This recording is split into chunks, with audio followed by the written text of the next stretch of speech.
Yo.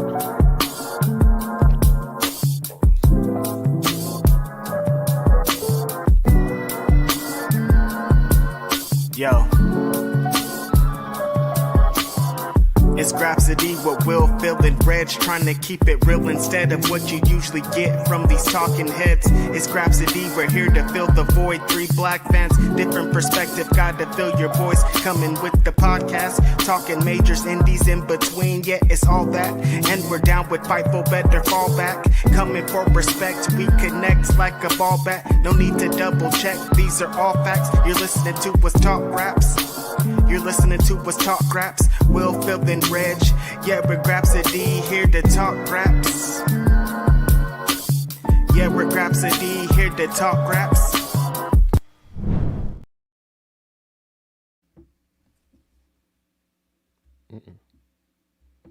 Sorry, guys. I was trying to figure out why our link didn't pop up somewhere. So, yeah, missed my cue. But you know what it is. This is Grapsody.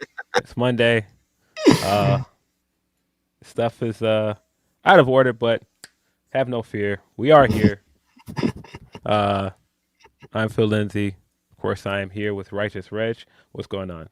It's your favorite rapper, your favorite writer, your favorite podcaster, you guys. It's Monday morning. Appreciate you guys helping us out and joining us on a different day. I was out in Los Angeles for a little time. Shout out to the homies in Game Changer Wrestling who had some great hospitality. Got to call some wrestling for them. The coldest winter, number 4 in LA. Super dope show. Definitely check that out on Triller if you got the time.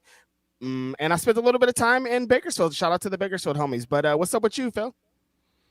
Yeah, I'm good. It's a interesting weekend, to say the least. To say the least.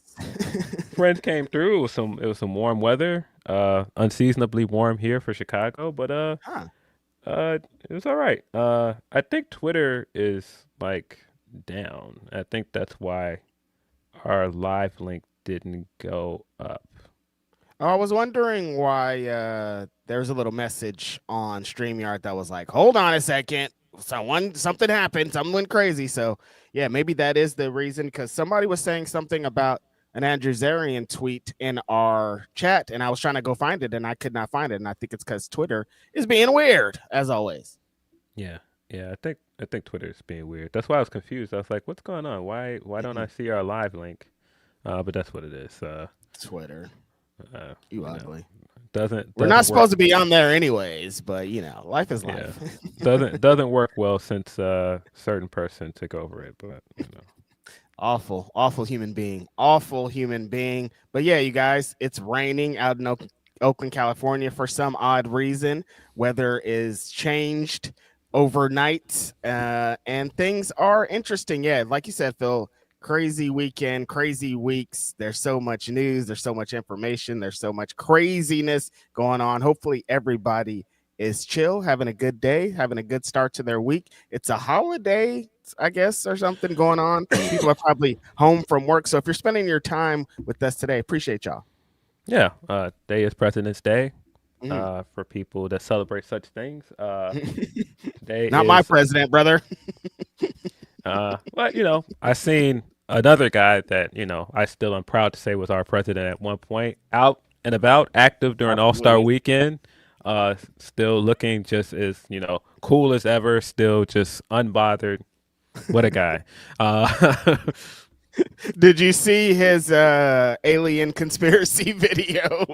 I did see that, and they were asking him, are they aliens? He was like, yes, and he was like, they're not where people think they are. They're not, like, locked up in Area 51 or wherever, and he's like, yeah, and so he was like, what was the first, the guy that was interviewing him asked him, what was the first question you asked when you became president? He was like, where's the aliens at?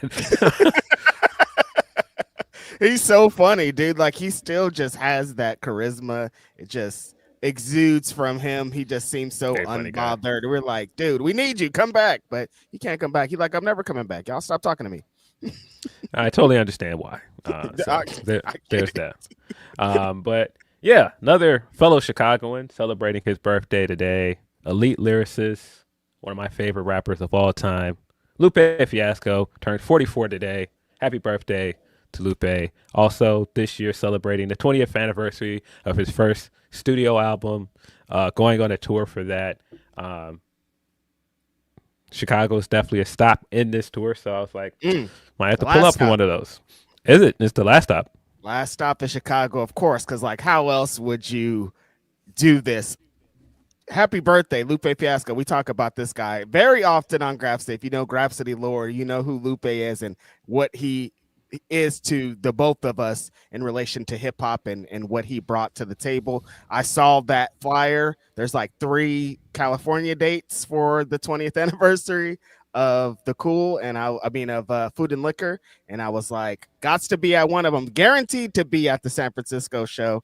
Because like I said, there was a time when I remember I was playing Madden, whatever Madden that was that year, the franchise mode, and I would just play Food and Liquor. Back when it was over, just started again for like months. Like it just dominated my life. I just changed everything. So yeah, happy birthday to the homie. Yeah. Also, other Black legend, man that got a lot of people excited to read. LeVar Burton also celebrating his birthday today. Happy birthday to him. Wow, man, what reading Rainbow was, Phil, like there's not like, you just, when you would hear that song, like, yeah, there wasn't anything that inspired people to read books going on these days, and that's what Reading Rainbow was. Yeah, absolute legend. Also, of course, well known for his role on Star Trek and a bunch of other things. Yeah, just feels good to come in here and not come off top with rest in peace to these people. Being able to say happy birthday to like 2 legends is really good. So shout out to them. Yeah, I don't know what you did over the weekend. I know people were celebrating this Hallmark holiday and watching All-Star Weekend. I didn't watch a whole bunch of the All-Star stuff, but I knew what was going on. I only in my brain from the All-Star game, because I was traveling during the official game last night, so I don't even really know a lot what happened. Is this slam dunk contest, the homie that took this insane bump off of a 360 onto the hardwood NBA floor? Is it just that, because I saw this consensus across social media, and I think I might agree. No, I don't agree. Because they're saying that there are no more dunks, but there's like Instagram dunkers that do some of the craziest new dunks that I've ever seen, like street ballers. Like, what is it? Just that the NBA guys aren't like that? What is this? Hey man, I guess we gotta give it up to the homie Mac McClung, because he was holding this thing down for 3 years in a row. Absolutely. It's different without Mac out there, bro. I seen the one homeboy that did the dunk over E40 with like, the arm behind his back. Like, just wanted to dance. Like that was cool, but like, meh. Now the coolest thing from the All-Star stuff on Saturday was the return of Dame Time in his warm-up pants to win the 3-point contest. Like, that was crazy. He's not even fully cleared to come back and play yet. He's coming back fresh off an injury to win the 3-point contest. It kind of confirms what I've been saying for the last few years, that the 3-point contest is really the highlight of the Saturday festivities. The real All-Star. Yeah, Dame coming back to win his 3rd 3-point competition win. Like I said, in warm-up pants. It's going to be one of those things that we speak of very highly for years to come. This is you can make a movie out of this situation, dog. Like, not even cleared, like still training to get back, probably in physical therapy every single day, but made some calls and was like, but I can shoot though. So like, are you guys gonna let me shoot? And so bro comes out and shoots and wins. Like, this is a Cinderella story. You couldn't write this. You couldn't make this movie before it actually happened. You couldn't have predicted something like this. Crazy. Dame's always been one of my favorite players, Oakland, California representative, and what he is and what he does for the NBA is big for me. So this is a huge moment. I mean, Oakland, the Bay Area was well represented with the homie that won the dunk contest and what Dame did. Yeah. And I know, like the Milwaukee thing happened, and like, there was like talk about him trying to go somewhere else and win a chip and all these other things. it just feels right to see him in that Portland jersey again. Absolutely. I don't know what it is. It just feels like the energy's back. So seeing him come out there and win a 3-point contest, repping Portland again, it just felt good. Yeah, I didn't watch the game itself. I heard that the new whatever the world versus the U.S. thing was it made for a better game. Okay. I saw a lot of people that said that they ended up liking the game more than they've liked the last few. Kawhi went out there and showed out because it's Kawhi. Anthony Edwards is still a dog. So I'm not really shocked by all of that. I haven't really been that excited for a lot of basketball stuff recently, but I guess. Were you excited about the Instagram post retirement of a basketball player that made his mark, I guess, in the lores of history? Old CP3 announced that this is it, Phil. Like, we're done here. We did it. I've bounced around way too many teams, and I'm done. Yeah, nobody wants him. I think that's the thing here. Nobody wants to deal with him at this point. Nobody thinks it's worth dealing with a year of this guy. I mean, you couldn't even go to the Clippers and have a year with the Clippers and retire as a Clipper. They were like, nah, go home, dog. Nah, they sent him off. Oh, you're about to retire? Not over here, dog. They gave him the go home, Roger. Go home, Roger. What happened to Chris Paul, man? They turned him to the redheaded stepchild, dog, and like I think listen. Listen, Pat Beverly is not the best source at this point. But Beverly is one of the people that's been telling us for a long time. People behind the scenes don't like this guy. Yeah. And I think when you see it, like you see how other players talk about him, yeah, I think it's clear a lot of people don't like this guy. What did he do? Like, I just don't understand the vitriol that comes out of some of these guys. When the older players talk about him that played with them, I'm like, what did he do? Like, just a reoccurring theme of what this guy represented. But yeah, he said, all right, man, don't send me no more contracts then. I understand what's going on here. Yeah, I think that he figured out this wasn't going to go the way he thought it was going to go. So, so there's that. Yeah, best wishes to him. I don't think he'll be done with basketball after this. No. He's talked about wanting to coach, and he's got such a great mind for basketball. I do think he's going to end up doing something else in the sport. And, he's been a part of, like, the Players Union and all these other things. So he's definitely not done with basketball. He could go down as one of those guys that has a better coaching career just because of his mind and what he represents. So, yeah, I don't really feel like this is it at all for him in basketball. But on the court, nice knowing you, buddy. Yeah, I was never a big Chris Paul fan. I remember famously coming on this podcast after people tried to come for my neck because I was like, I don't think he's a top 5 point guard of all time. And they're like, what do you mean? I'm like, I don't think that he is, guys. You sue me, but I think there's 5 better point guards that have achieved more than him. And I think and I'm still standing on that point. I still think there are 5 better point guards to him. And the most egregious part of this was when it was happening, I was like, yeah, I think Isaiah Thomas is better than him. And people were like, just say you don't like Chris Paul. I'm like, bro, I hate Isaiah Thomas. Yes. Hate him. He's better than Chris Paul, though. Like, we can be honest. I think, there's just like players like Isaiah that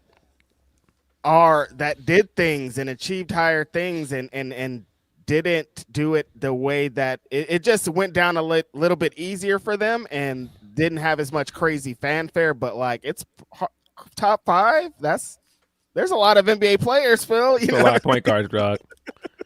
A lot of point guards, man. I think even in his era, that's tough competition. You're in an era with Russell Westbrook, Steph Curry, Derrick Rose. Like, there's a lot of point guards in your era. I don't know, man. Mm-hmm. Yeah.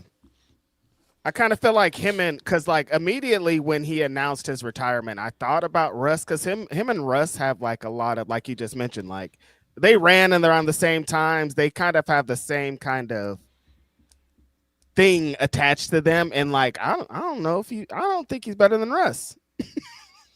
That's definitely a hot take. A lot of people would dogpile you on that one. Absolutely, but I don't know. NBA Twitter, but yeah, hey man, Hope everything works out for him.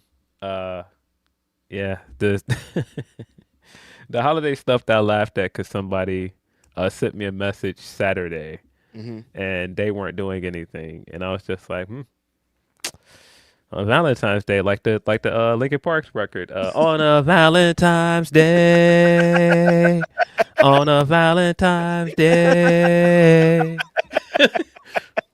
Yeah, I was at a wrestling show and there was a bunch of people at the wrestling show with me, so I understand exactly what was going on Saturday night. See, y'all could have just all came together, or the chorus is singing, "We're not alone on a Valentine's Day." We're like waving our hands. No. It just these days, man, holidays in general, like I felt like that during the end of the year, like even like Thanksgiving and Christmas just feel like, oh, some don't feel right, you know what I mean? And that's exactly what it felt like again, just like, oh, some don't feel right. What if we just ate some chips instead? Yeah.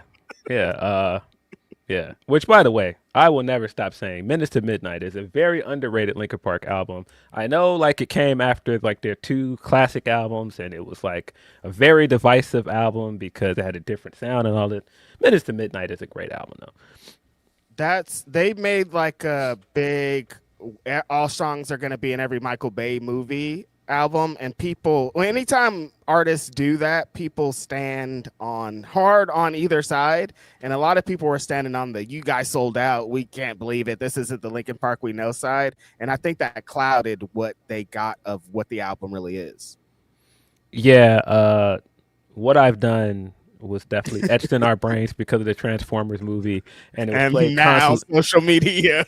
It was constantly on the radio, and I definitely got tired of it very quickly. But no, Minutes to Midnight is still a great album. Leave Out All the Rest is an all-time Linkin Park record. I don't care where I am where I hear it come on. I will sit and belt out the entire hook because it is an all-timer, bro. I don't care where I'm at. It's hella funny. Yeah, shout out to Chester, man. Rest in peace. What a time. I've listened to the album on my little drive back to Oakland, and I'm like, the old Hybrid Theory, I'm just like, Hybrid Theory, like, this thing raised me, you guys. I would be a different person maybe if I didn't hear this album. Yeah, one of the greatest albums of all time, easily. It's just Speaking of albums, there's this Issa David thing I wanted to get into before we move forward, because I think that's a really good little thing before we get into wrestling. Issa David says, "Am I crazy, or is the fall off a letdown?" Yeah, I mean, I think people have their opinions of it, and if that's how you feel about it, sure, it's subjective. I personally feel the opposite. The more and more I listen to it, the more I like it. I don't know. This is what I don't get about, because people are mad about the reviews that come out. Like, they listen to the album one time and they're immediately putting up their reviews and they're immediately getting into the think pieces. Every time I turn this album on, Phil, it's better.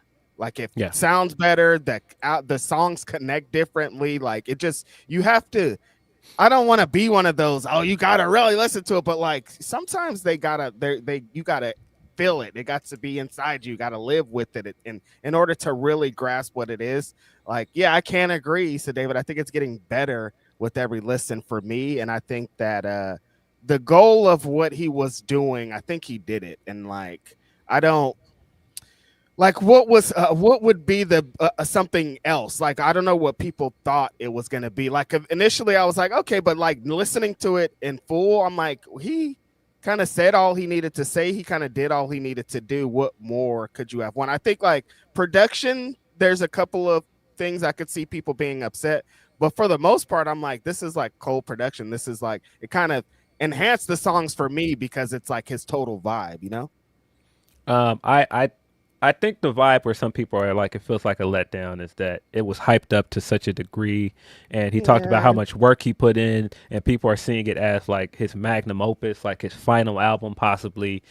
And what we ended up getting was a very personal album, a very North Carolina album, and it's something that clearly means something to him and his fans.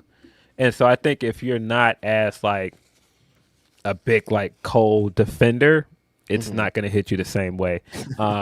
But there's so much on it that I didn't think I would like, and like I said, after multiple listens, I'm like, nah, this is hard. Like the first, like I think the first disc is like The really first good. disc. The production wise, it's really good. I continue to say starting the album with James Taylor and then jumping into the 2-6 niggas wild, 2-6 niggas wild. Hey man. Nah, the record towards the end where it has the beat change, what is it? Bombs in the Ville. It has the beat change, and then it gets into the drums from What's Your Fantasy, Dog. Yeah. Nah, nah, I like this album a lot, man. Yeah, they got the homie Cole fucked up. They still trying to the battle. All right, leave me alone then. Let me listen to this album and enjoy it. And I've listened to this album and enjoy it. But I do understand, Issa David, of what Phil was saying. Of there was a lot of build up. There was a lot of him saying how long it took and what went into it and the hurdles he had to get over.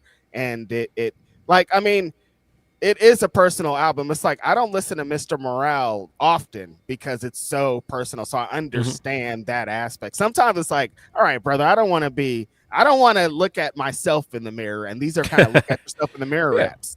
Yeah, I feel like this album's personal in a different way. It's like he was going for a very specific sound. He was going for like, you know, really trying to get into his rap nerd bag and show us like what his influences are, and his influences are all over this. I didn't even point this out last week when we talked about it. Very North Carolina album. P.D. Pablo is on the album. North Carolina legend. Having him on here is big. Yeah, but it does still have some of the, if you don't like this thing that J. Cole does, it's here in full effect. Like the flips he does sometimes on like R&B records or something. Like if you're one of those people that hated Workout, right? And was like, this is a goofy flip on this. He does this flip on here with the Never Could Have Made It joint where he does the J-Lo flip at the beginning of it. And I was like, this is kind of corny. But if you get past this corny little J-Lo flip he does at the beginning, he's really rapping on that record. It's just the hook that he does on it, I don't like at all. And he has a few of those like in this album where it's just like, yeah, that's a J. Coleism where he does this thing sometimes where I'm not a big fan of it and it's hard to defend him. Exactly like those are exactly the vibes I get sometimes from the homie Big Sean. It's like, if you guys get to it, you are hard, but sometimes you do these corny things that make me want to yell, and it's like, what is going on here? But yeah, I think it's so funny. I was in Bakersfield watching TV with my mom, and so I turned on YouTube and we start watching the new J. Cole clips, and I'm just like yelling at the TV because he's driving around all these neighborhoods in this busted up Honda Civic, and I'm like, I hate him for doing this, but the whole thing is just about him chilling. He's outside of like liquor stores, he's in schools, like he's just kicking it with all his J. Cole fans, and it's so genuine, and he's really like getting into who these people are. It's like, this is why, you guys, it doesn't, none of this battle shit, none of what you think of who you think he is. This is why J. Cole is who he is, because he has this fan base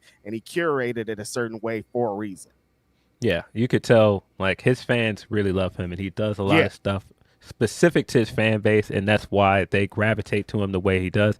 And I think like him doing the tour around in the Honda Civic hits harder with the Quick Stop record, and like the idea behind the Quick Stop record and him getting to the end of it, like, yeah, I get all of this negativity online, but I have to appreciate the impact I have on so many people's lives. Not a lot of people get to do this. And so getting a bunch of his CDs and putting it in a car and trying to go and meet as many people as possible is such a cool thing for me to do. And I know Twitter's trying to turn it into performative.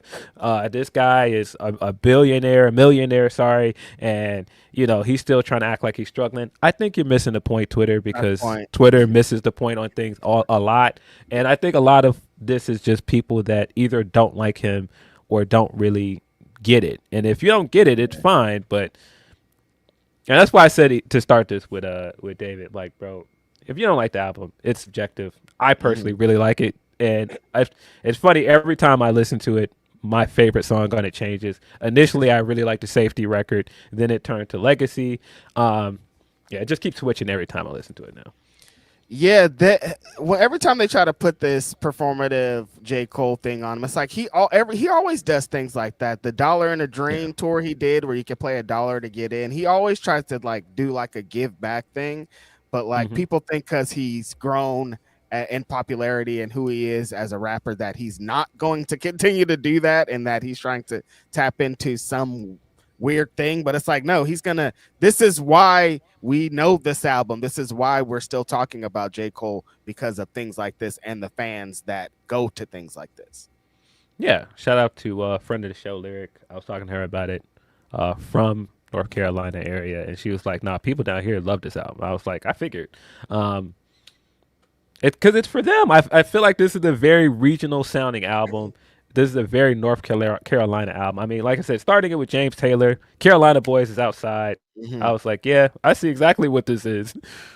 Speaking of, shout out to J. Cole. Before we get off hip hop, speaking of regions, let me represent for my region. Y'all not gonna do this to my homie La Russell. I don't care what's happening. I don't care what y'all are doing. I don't care what kind of smear campaign is being ran against the Bay Area homie. They got his clip, and man, they talk crazy about the homie La Russell, who said that he's listened to Lil Wayne a lot in his life, but when he got older, he realized that a lot of what Wayne was saying was nothing. And hearing that, Phil, people can't grasp why somebody would disrespect a legend, but he wasn't really disrespecting a legend in a sense, I think, because every time when the Lil Wayne tribe that came out, Phil, to defend it, they were all naming like 5 songs, and like the homie has at minimum 777 songs. You know what I mean? Like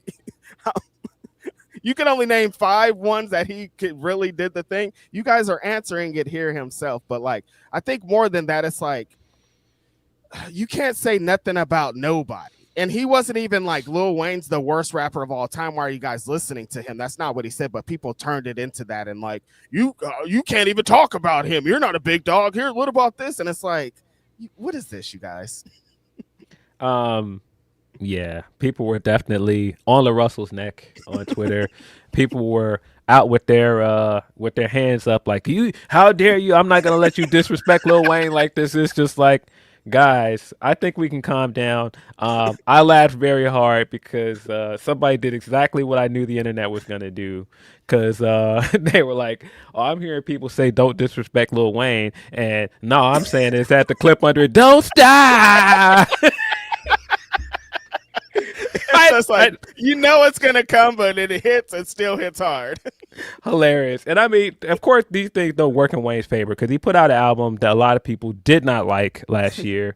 He came out of the Super Bowl situation last year, also looking really cringe and silly at times. And Yeah. then also like his ties to Trump at one point. Yeah, he's got a lot of stuff that's hard to defend him on. So not the best time to come out waving your flag for the guy. But I don't think Lil Russell was wrong because it's not like he's saying Wayne is garbage or Wayne couldn't rap. I think he's just saying a lot of what we were listening to, there's no substance to it. It just was a bunch of like just Wayne bars. And it's like, Yeah. it's Wayne, so we know. But I don't know if we got a guy backstage. I don't know if hold on. Hold on a minute. Whoa. Hello, gents. What's up, I Jeremy? was not expecting to see you here, sir. What's going on?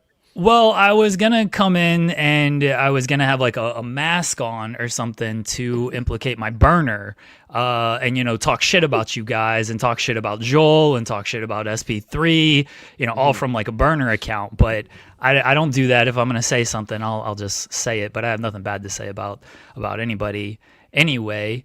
But I'm only here to just say fuck Kevin Durant, and it's hilarious that this man got caught with all of his burner accounts talking this much shit out here. Who it's is the funniest surprised? thing ever. No one in the world is surprised. This guy is so on the internet, the most on the internet basketball player probably in history at this point.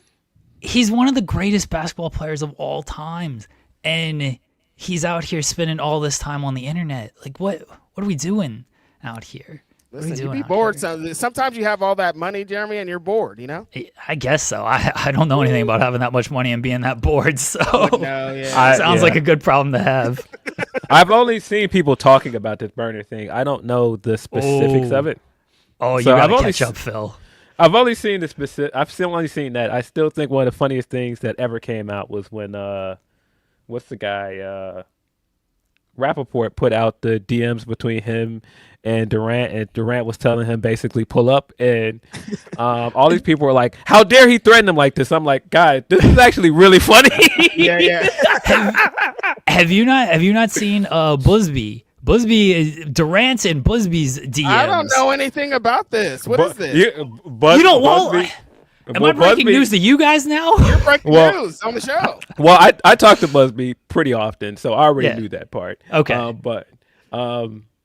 he put it all out there where Durant is like in Busby's DMs and being like, "Is Daddy Kendrick mad at you?" I was wondering like, what this was about. I was like, "What is Busby talking about? Like, why would he send the super chat? Like, what do you mean, hey guys, with the little Busby always in the middle of some shit, dog. What you be out here doing, dog? Always in the middle of something, bro. Like, everything. There's a big story, and then they're like, "And Busby, leave me alone." I'm like, and by the way, Busby, like, how do you keep doing this? What is this? What's going on here? But yeah, Kevin Durant's way too on the internet if he is beefing with Aaron Busby. Do not beef with Aaron Busby. Drake wakes up in cold sweats thinking about this guy. You don't want that life. I'm pretty certain there's a picture of Busby in the embassy. Like they don't.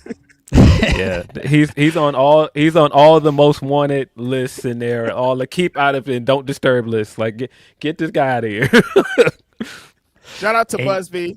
I need to catch up on this story after this because that's insane. Oh yeah, you guys check out with Durant. He's burying all his teammates. He called Russell Westbrook a triple-double cocaine bear, which I actually thought was pretty funny as a nickname. What? Yo, wait a minute.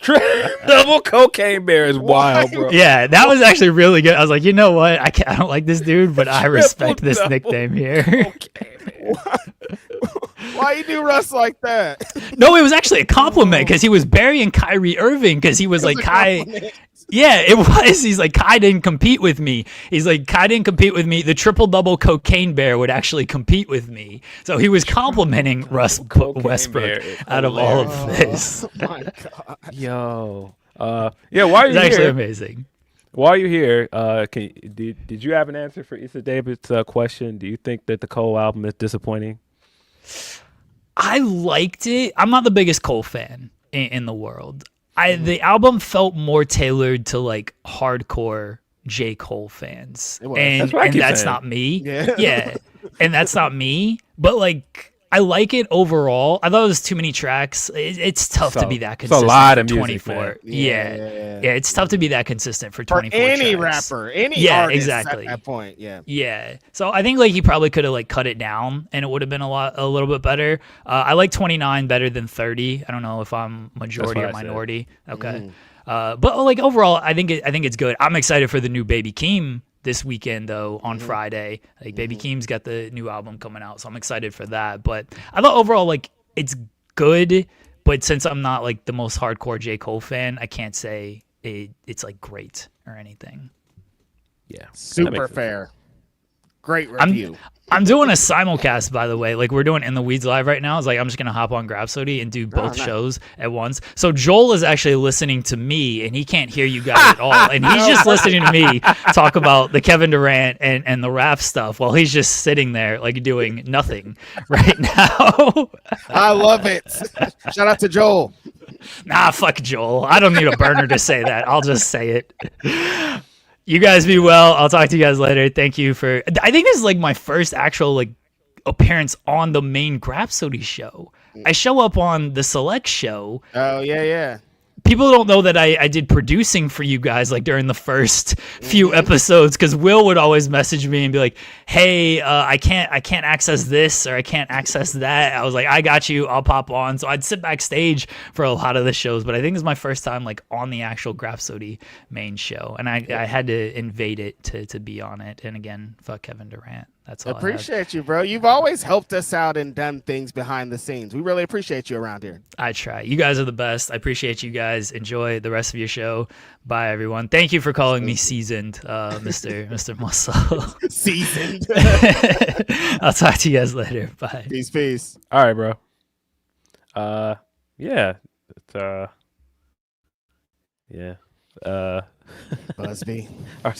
Our select show that is basically done at this point, but we had a run. We had a run at one point. We're talking about the LaRussell thing before Jeremy came in, and LaRussell isn't wrong because the whole thing is, I don't think anybody can argue like Wayne is one of the most impactful, influential rappers of his generation. Absolutely. When you a legion consider of rappers are created from Lil Wayne. I mean, the biggest rapper in the world right now was influenced by Wayne. Yes. Kendrick would tell you that himself. Yes. And so all of that is true. He had a incredible run of mixtapes, incredible run of features. Like a lot of people consider him their GOAT for a reason. And all of that is relevant. But it is also fair to say that a lot of his raps didn't have any substance to it. He was just rapping a bunch of nothing. And that's all Russell was saying. He wasn't wrong about that. That's the only thing he was saying. He wasn't saying he was the worst. I mean, the biggest rapper for the last 15 years is because of Lil Wayne. Like this influence, impact. This guy is the reason for the season. No one's taking away from him. But like thinking of like Food and Liquor has like every single song's an introspective song. Like you could just go to one album for Lupe and they're like, here's 15 of them. Like you can't do like you gotta comb this guy's catalog. You gotta get a treasure map to find the song. Like people are like, what about this? It's like, yes, he has those. And LaRussell didn't say he has zero. He's just saying like most of the stuff is just the homie rapping. And then if you listen to Lil Wayne clips, if you talk to him in interviews, it's all him saying, I just be rapping, you guys. Leave me alone. I don't care about politics. I don't care about worldviews. I care about pussy and I care about doing this. He says it himself. Exactly. So LaRussell wasn't wrong at all. I don't know why people were trying to do this. Y'all gonna stop disrespecting Lil Wayne. I don't think he was being disrespectful. He was just saying he don't have a ton of substance to his catalog, which he don't. And I mean, he's not the only rapper ever to not have a ton of substance, but also still has a great catalog. I mean, you can sit and say he doesn't have substance, but also acknowledge that the Carter 3 was a big moment for him, and like he still made great music. Yeah, that was essentially like his I'm making this epic record that everybody's going to stand behind. There are introspective records on that album, and nobody's not saying that. But most of the time, he's just like Lil Wayne smoking weed, lighting up, doing the thing, rapping on other people's beats. Everybody is bringing up his rapping on other people's beats song, and it's like, you guys, like you're saying it here. Proving his point. They can't see Proving it, though. Point. So, yeah, leave my homie LaRussell alone. We all love Lil Wayne. Nobody's saying they don't love Lil Wayne. It's just what it was. And like, just stop. They're like, he's Rock Nation now. As soon as he signed the Rock Nation, they sent him a memo to talk shit about Young Money. And it's like, what? Oh boy, here we go, bro. No. Massive influence on the industry, like undeniable. Like just not even just like the way a lot of artists look currently, like the era of like dreadheads rapping and just like, but just the sound. Like I said, you can listen to Kendrick and hear Wayne's influence on him. Like it's undeniable. I mean, the whole younger generation of like Uzi and Thug and Young Boy and like that whole legion are all Wayne's kids. Like they all came from his tree, and they all like hip hop was running off of just Wayne kids for a while, and like undeniable thing. And I love Lil Wayne. He has a bunch of verses that I rap all the time on a daily basis. Like this guy's one of my favorite rappers of all time. But there's categories, there's levels to this. There's a different thing for different rappers, and that doesn't take away from him. He's not in my top 5, but I understand why he's in people's top 5. Yeah. Or Mount Rushmore, whatever. It's hard to do that at this point, honestly. Yeah, I mean, but I just think it's different depending on who you talk to, man. And Wayne is going to be on a lot of people's Mount Rushmores for Yeah, various reasons. and well deserved. He should be. Yeah, let's get into some of these super chats. Get some actual wrestling conversation on this podcast at this point. Almost 40 minutes in. People are just like, what's going on? Like, what are you guys even talking about? I know this is so funny because I was thinking like we got this wrestling stuff to talk. Like, what pre stuff do we have to talk before we get into the wrestling? It couldn't be that much, and I'm like thinking about. I was like, actually, there's kind of a lot. So, shout out to y'all for sticking around through this. We're gonna get into some super chats and humper chats. You know, we appreciate anybody contributing to our conversation, anybody supporting us at any level. You guys are the best. You do not have to send $1 to us, and you guys sent your hard-earned money to the boys in Grapsody. So thank you. We're going to get into a few of those. The homie Matt Reichel says, Monday is my day off of work, so chilling at home, watching Grapsody. Big ups to Lena Cross, the inspiration for being all elite. Denise is a collider for once, Reg. You know, sometimes Denise doesn't run from the grind. You guys be saying I didn't run from the grind. I had a gig. That's not how running from the grind works, you guys. And luckily, I don't think that counts though. She's a grand slammer. I don't think she's a collider. Yes, yeah, exactly. There's an asterisk next to her name. It's not like she watched a full This Is Collision show. She a grand slammer. It's different. She was set up for success. But yeah, shout out to the homie Matt. Appreciate you. People are upset is a word, I guess, a word I could use for the inspiration being all elite. Phil, how do you feel about it? Listen, man. The amount of times that me and my friend just will start just like yelling the inspiration theme song to each other on the phone, it's hilarious. We'll be just sitting there and I'll just be like, lights down low. What do you mean? Come on, bro. It's inspiration time.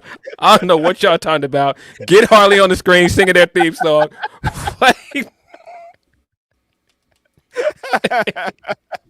Shout out to friend of the show.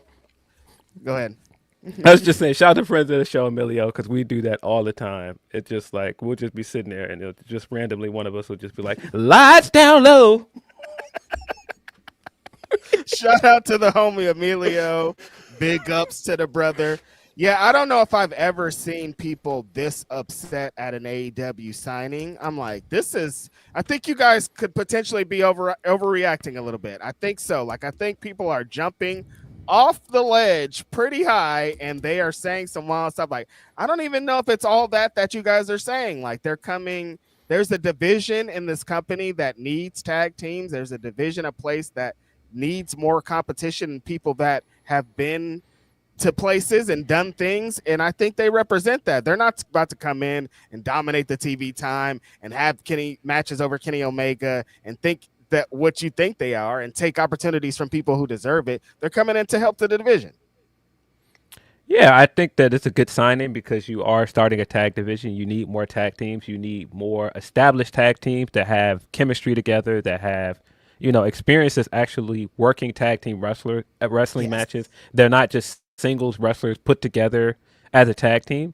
So I think it's a good signing in that way. We're just at this place where a lot of AEW fans are having this identity crisis because the more WWE wrestlers they signed or people that got their claim to fame from WWE, they're like, oh no, I have already made it my identity to hate WWE and everything that WWE does, so I don't want that person here. And it's just like, sure, but it doesn't have to always be what you think it's going to be. I think Ciampa is the latest example of how people have made up their minds. I don't want this fat guy here, and then he comes over here, and it's like, well, wait a minute, this guy's hooping. Like, what was the issue? And so, I think the inspiration can be a useful asset for AEW. I think people should wait and see before they jump out the window with this. But I just think I think that's a big part of it. I think people are just they've dug their feet in of being like, oh, I hate this WWE thing. I hate their style of wrestling. I hate their style of storytelling and their kind of characters and their kind of comedy. I don't want that here. And I can understand that point of view, but it's so Yeah. funny because I looked at this totally different. I was like, oh, are we going to look at the obvious here? Because this is now what, like the 5th edition? This is like 4 or 5 exits from TNA at this point that have come here. Jake something, the Rascals, now the Inspiration. Yeah. What's going on?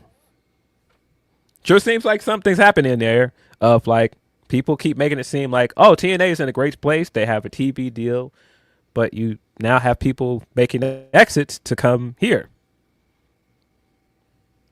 And Phil, we keep discovering, like, I don't want to say wonky, but they have some interesting contracts. Like, they'd be like, yeah, I'll work. Oh, they had a 3.5-month contract with TNA. It's like nobody was, ain't nobody trying to stick around over there. They're trying to come get their face on TV and move out. And like the partnership aspect has been interesting because like people think it's automatic if you go over there. Like if you're partnered with TNA, it's going to get you an opportunity.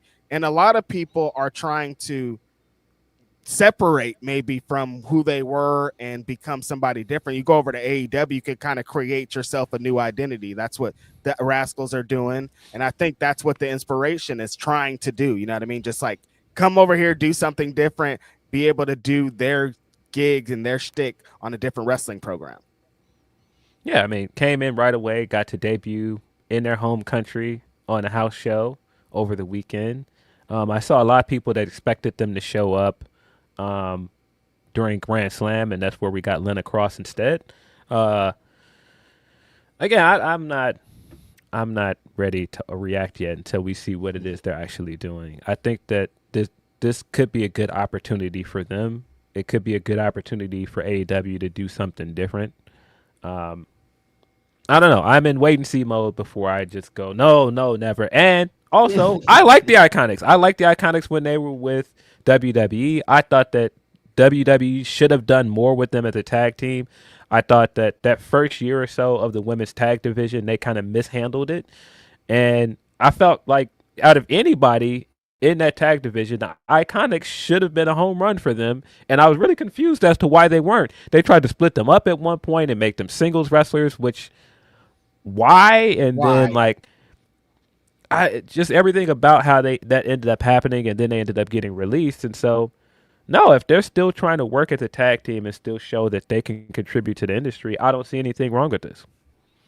And like I said, we're building this division. We have makeshift tag teams like Phil is talking about. We need some people that know about tag team wrestling that can lead some of these other teams and just basic wrestling matches on TV. And if this is going to lead to more women being on TV, how could you be upset about it? We can't do two things at once and say we want women to get more opportunities. We want these things, and when they get more opportunities, like, no, not those women though. It's like I don't know how this is gonna work. Yeah, not a good signing for a lot of the Fed bad people. Which, yeah, it is what it is. Again, people have their personal taste, but you can't end up being wrong because sometimes this has worked out. And I think, like I said, Ciampa is the latest example where it's just like, we could just wait and see. Yeah, the Fed bad thing is like, for the wrestlers is what I always think about. Like, I know like where they were, but like, do you want them to not wrestle, get a job ever again? And when they leave the Fed, like, I don't know what you guys want from this. You worked over there, so no, don't ever come over here. You don't deserve to wrestle in my favorite company. Like, let's relax, guys. Let's calm down. There's got to be a line, you guys. Appreciate that, Matt. The homie Grapple Geekery says, listening on catch up, love Thekla's win last week and wish Joey's Angels had beaten Willow and Harley too. AEW Joey's Angels is a crazy. I was like, wait, what is that? And I was like, oh, damn, dog, you're wilding. Joey's Angels is crazy, bro. Joey's Angels is crazy. Listen, I just came from the GCW show. Do not get me in trouble. Don't put me in this. AEW Inspiration has me intrigued. We'll see. Yeah, like we don't know nothing about what they're gonna do, where they're gonna be at, and people are like, "Get this shit out of here." I'm like, "Wait, hold on." Oh, appreciate you, Grapple Geekery. The homie Adrian Carpenter says MJF versus Zilla Fatu for AEW title at Hog on Friday. Shout out to my homies in Hog Wrestling. That's going to be a big deal. Having Max on your show at this point is dope. I love that he's going around to different indie promotions. I am a bit confused, Phil, because like they said that this was what Ricochet was going to do, and it seems like Max is more active with the AEW World Championship on the independent scene than Ricochet is with this national title. So just a bit confused, but yeah, this is there's a little bit of controversy surrounding this, Phil, because your homeboy Zilla Fatu has been talking. He said some things about the homies in GCW that were just kind of like, I don't know if what's going on here. And so it's not, I don't know what's going on, Phil. That's it. Yeah, it turned into, he said something about Brett, and then immediately the legions of people started coming out with things to say about him. Mm-hmm. And it started to turn into, and he owed me $5. It's like, well, hold on. Hold on. And so, it was a crazy week for that. It was like Zilla came out and said that one thing, and then all these people started saying things about him, and it was just like, whoa. But yeah, the the promo that Max cut about Zilla was great. I don't know if you've seen it. That was fire. I haven't seen it. Where, it's great. He's like, he's basically like, you're like the least talented of all of your family members over there, and you're going to have to pray to your tribal chief that you can get in a ring with me. And when you lose to me, Rikishi's going to be back on this podcast crying again. He was getting his shit off. I was like, all right. Shout out to Max letting them things fly. He owed me $5 too is going to be in my brain all day, dog. Because that's exactly what it was. People were like, no, 2 years ago, this nigga disrespected me. And I'm like, wait, hold on. What's happening here? They came out with the pitchforks for the homie. They're like, you're never going to get signed to WWE. I'm like, you guys, we got to stop jumping out the window on every side. Yeah. But yeah, that should be a strong match for House of Glory. Getting Max on their card for a main event spot, that's great. They've got Mercedes and a bunch of other people to come through there. I do agree. I think that eventually we're going to get stuff like that from Ricochet. We got a pretty big match announced for Ricochet, I think this morning, that was hinted at the New Japan New Beginning show on the 11th. And then, AEW and their belts, and they're like telling you one thing with their belt and then doing something the opposite, continuing to put the trios belts on people and then have them still in the world title picture and all these other things that they continue to do. It's like, I don't really get that, but that's neither here nor there. But yeah, Max is champion, man. I've enjoyed him a lot more than I did at the tail end of his last run so far. I think so far so good. This has been a pretty good reign for him. Yeah, the energy around the division with Max as champion this time is insanely better, way different. It's working the way it should. We'll get into that fully in a few minutes here. But yeah, wrestling is just so egregious, man, with the Zilla stuff, Max stuff. Max is amazing on this press tour. Like, I'm like, this is also a reason why I feel, because there's some AEW champions we talked about before that don't go to do this morning shows, that don't be doing the press run, and Max is well trained. He does an amazing job of, one, selling himself, and two, selling the importance of AEW, being in whatever place they are and why you should go. Like, he's almost a perfect world champion when it comes to those things. Yeah, that's the thing I've noticed right away since he's been champion again. Like, this is why they want him to be champion, because he can go and represent the company elsewhere at other places like House of Glory and CMLL and other places. And when they send him to do the PR stuff, like the morning shows and stuff, he looks the part. He feels like a big star. He's polished. There's a reason why this guy is world champion. And I hate to break it to a lot of people, but he's probably going to be world champion again after this because this guy's very good at wrestling and guy is a legitimate star. When you have a legitimate star, you have to push him. I know people want to be like, but he had his turn and like try somebody else. When you have a star, you're going to use him in a big way as much as possible. The only reason when Max's AEW career is over that he's not 10-time AEW world champion is just because his reigns are going to be so long. Like if he was one of those bounce around trade title wins, he'd be like 10-time champion. He'll be like 5-time champion, but all those reigns will be like 10,000 days. Like strap in, you guys. This is just the beginning. This guy is establishing who he is in this company. This is all his. Yeah. Yeah, which we'll get into some more Max stuff when we talk about Grand Slam, but yeah, there's a reason why this guy continues to be given the ball because he does very well with it, and that doesn't mean the guy is perfect. He does some things that I'm just like, I don't think you need to do that, or maybe dial this back. But yeah, I think out of all of the homegrown guys that they have there, if you can call Max homegrown, you can tell why they continue to put the cart behind him and let him pull it forward. You see why the trajectory of the whole company changes when he leaves and comes back, and it's like, oh, he has to be right, either challenging for the title or the champion because of this. Yeah, appreciate that, Adrian. Josh D from CT says these motherfuckers spitting. I'm over here in New England waiting for Roddy Ricch to drop the motherfucking Navy or the Navy album. Shout out to the homie Josh D from CT, always representing. I don't listen to a lot of Roddy Ricch, if I'm keeping it real.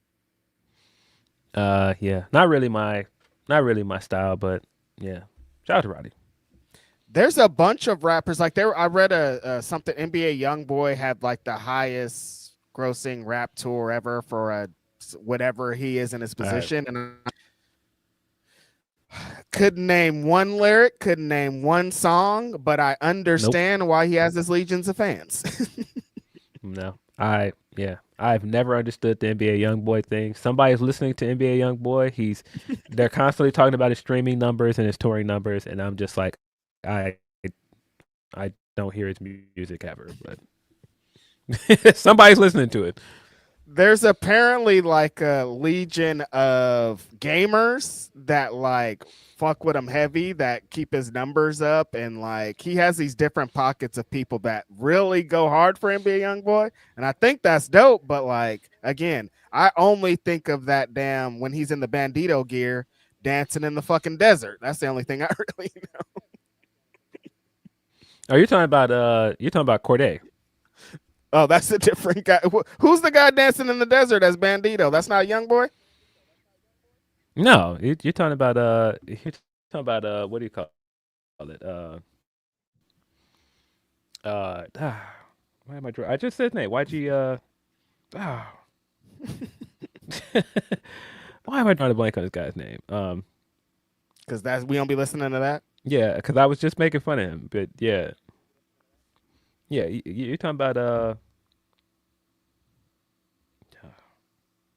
my brain's not working. Sorry, guys. But no, that's not NBA YoungBoy you're talking about. Okay, I get these young. There you go. Thank you, Mr. Towns. He's talking about NLE Chopper. Oh yeah. Do they kind of look alike, or am I being racist? I mean, I don't know. Yeah, no, you're talking about NLE Chopper. That's right. That guy's nuts.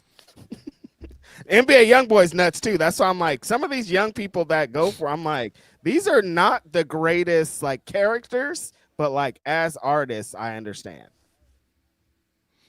NLE Chopper got some early records I like, and so the recent shenanigans, I don't quite understand them.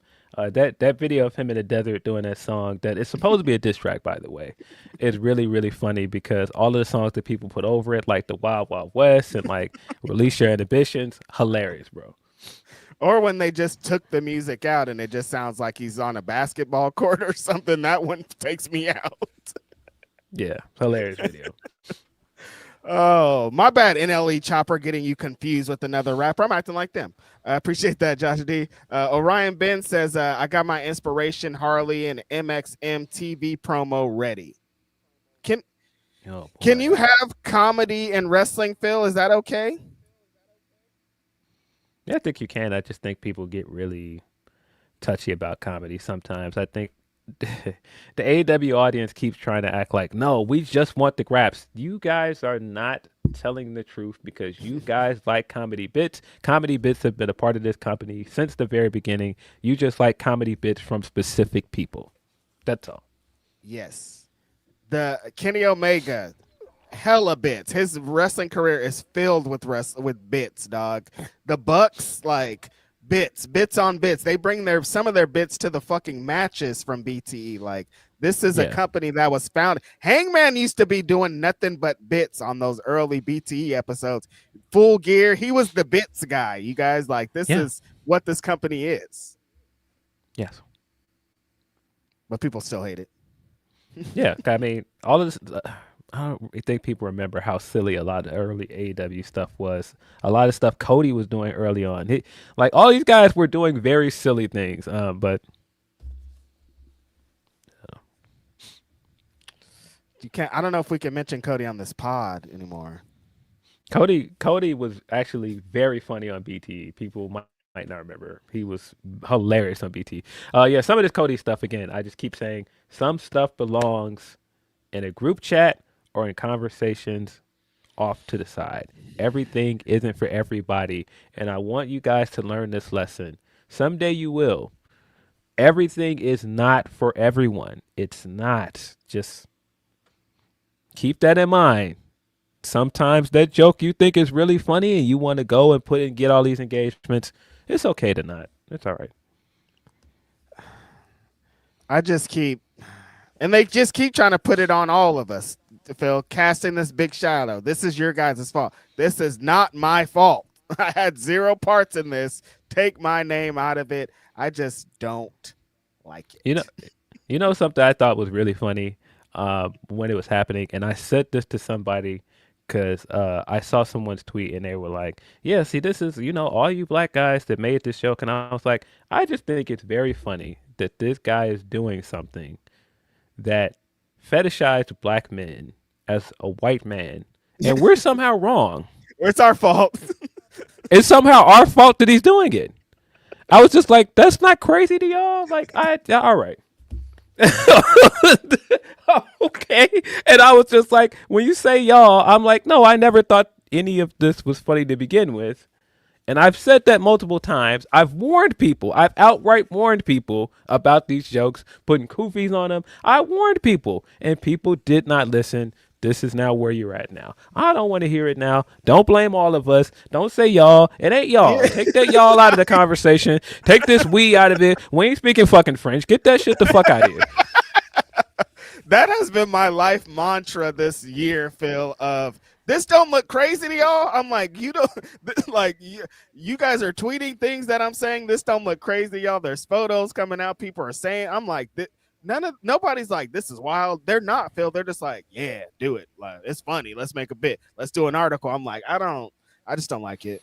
Again, and listen, some things are funny, but definitely once things get in the hands of some people that they should not be in the hands of, don't say anything now that it's in the hands of people that now it's not funny because that person's saying it. I warned you.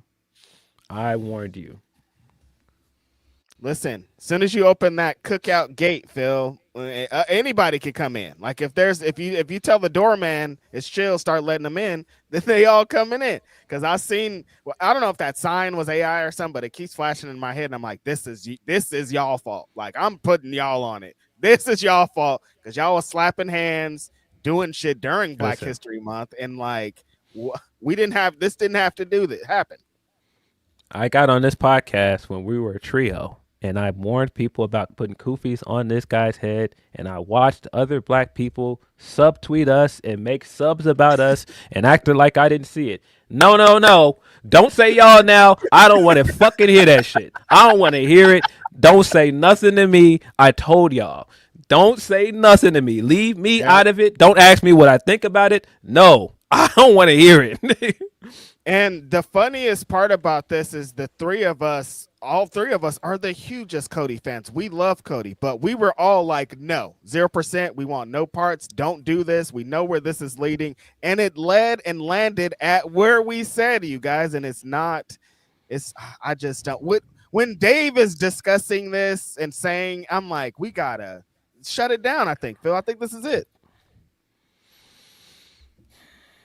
This isn't a space dominated by us. And so these things are bound to happen. I just don't know how people didn't understand that aspect of this, but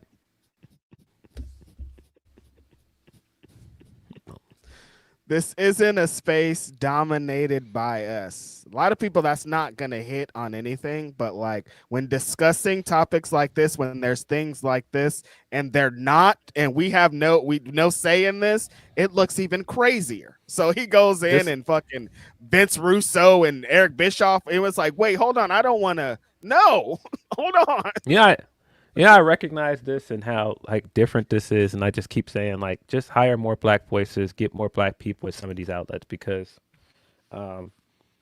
last week I saw a bunch of people's I saw their thumbnails, I saw their topics for the week, and when I looked at our thing and we were talking for a good 20 minutes about J. Cole. And I looked over at what Rich Latta was doing over there on his podcast. He was talking about J. Cole. And I was like, oh, yeah. Because I'm not about to spend 20 minutes talking about that. Because I told y'all not to do it. I already made my point. I don't want to keep reiterating it. I just want that to be known. Would leave us out of this. That's it. That's where I'm landing with it. So stop saying y'all. No more y'all. It's too late. I can't. You know how this goes. It's too late. So I'm just so disappointed in you all. Fuck an angry parent. Like, dude, don't. I'm not. You have to have expectations for people to be disappointed. Snap me right back to reality. Yeah. The homie Josh D also says, dropping the super chat to slide the fuck out for Booker T like Trick on Friday nights. Buddy, people had their capes on for Booker, buddy. Oh, bro. Boy. It was a week for people defending the Dreadheads because people had their capes on for Wayne. People had their capes on for Booker too. They were like, what do you mean he's the worst commentator? The Wrestling Observer Award, they're the worst. Like, these are lies. He's great, and you know it. All coming from people, Phil Lindsey, who have said Booker T is the worst announcer. The same people flipped and said, how could you? He gets everyone over. I'm like, wait, hold on. We can't do this. I don't think we can do this. Yeah, the hilarity of at one point, Sam Roberts and some of the like WWE adjacent guys were like, no, Booker's great. You guys are wrong. And then we got the clip of Alvarez saying, no, these are the worst Wrestling Observer newsletter awards ever. I was like, bro, we've reached a complete circle, guys. Right. Yes, exactly. And I thought all of it was funny because at this point, every year in award we've gotten since the end of 2025, we get that side of Twitter whining about, oh, all these people hate WWE. I'm like, okay, if there's a common trend with every year-end awards where WWE is not getting a ton of awards and other places are getting awards, maybe it's that WWE didn't have a good year in 2025, and it's not that Sports Illustrated is bought or that Wrestling Observer newsletter voters are biased. Maybe it's just that WWE didn't have a good year because when they did have good years, they won awards. They were just winning these same awards. When you guys like that Roman and Cody shit and all that, they were rewarded for it. People at the end of the year were like, WWE's the best company. Triple H is the best booker. These fools have gotten these awards, you guys. It just changed this time, and people are like, these awards ain't shit, but they were just shit last year. Yeah. And I think it's also just continues to be funny how people just act like, why are y'all constantly complaining about WWE? I'm sorry, is there a shortage of people that are not also praising this company and defending this company and buying everything and going to all of their shows? Why do y'all do this? Why do y'all act like why every time anybody says anything bad about WWE, you guys have to jump to their defense and it's just like, well, WWE is this. It's like, hey, if you feel that way, great. If you think Booker's a great commentator, why do you care about this fan voted award? Yeah. It don't matter. All their defenses, Phil, are who made the most money. I'm like, if that's the case, what are you doing over here arguing for? They made the most money. None of this matters. Yeah, they'll always do that. They'll always go back to what's drawing though and what's selling the most tickets. And it's just like, I don't know, did you enjoy it or not? And if you did, if you enjoyed their product more last year, then I get it. But also, there are a lot of people that vote for these things, or there are a lot of people that sit on panels for these things, and they told you the opposite. So there seems to be a consensus with a lot of the year-end stuff from all of the publications from 2025. I don't know how much longer you can just deny the simple fact that's in front of your face that they just didn't have a good year.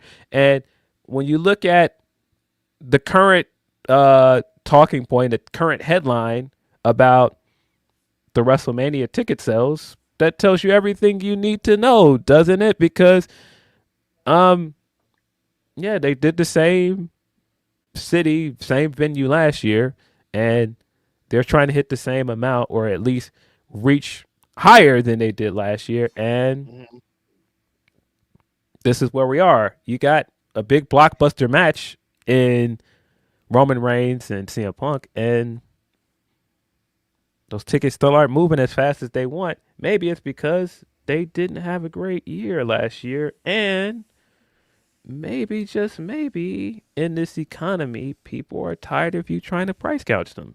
Huh. Who would have thunk?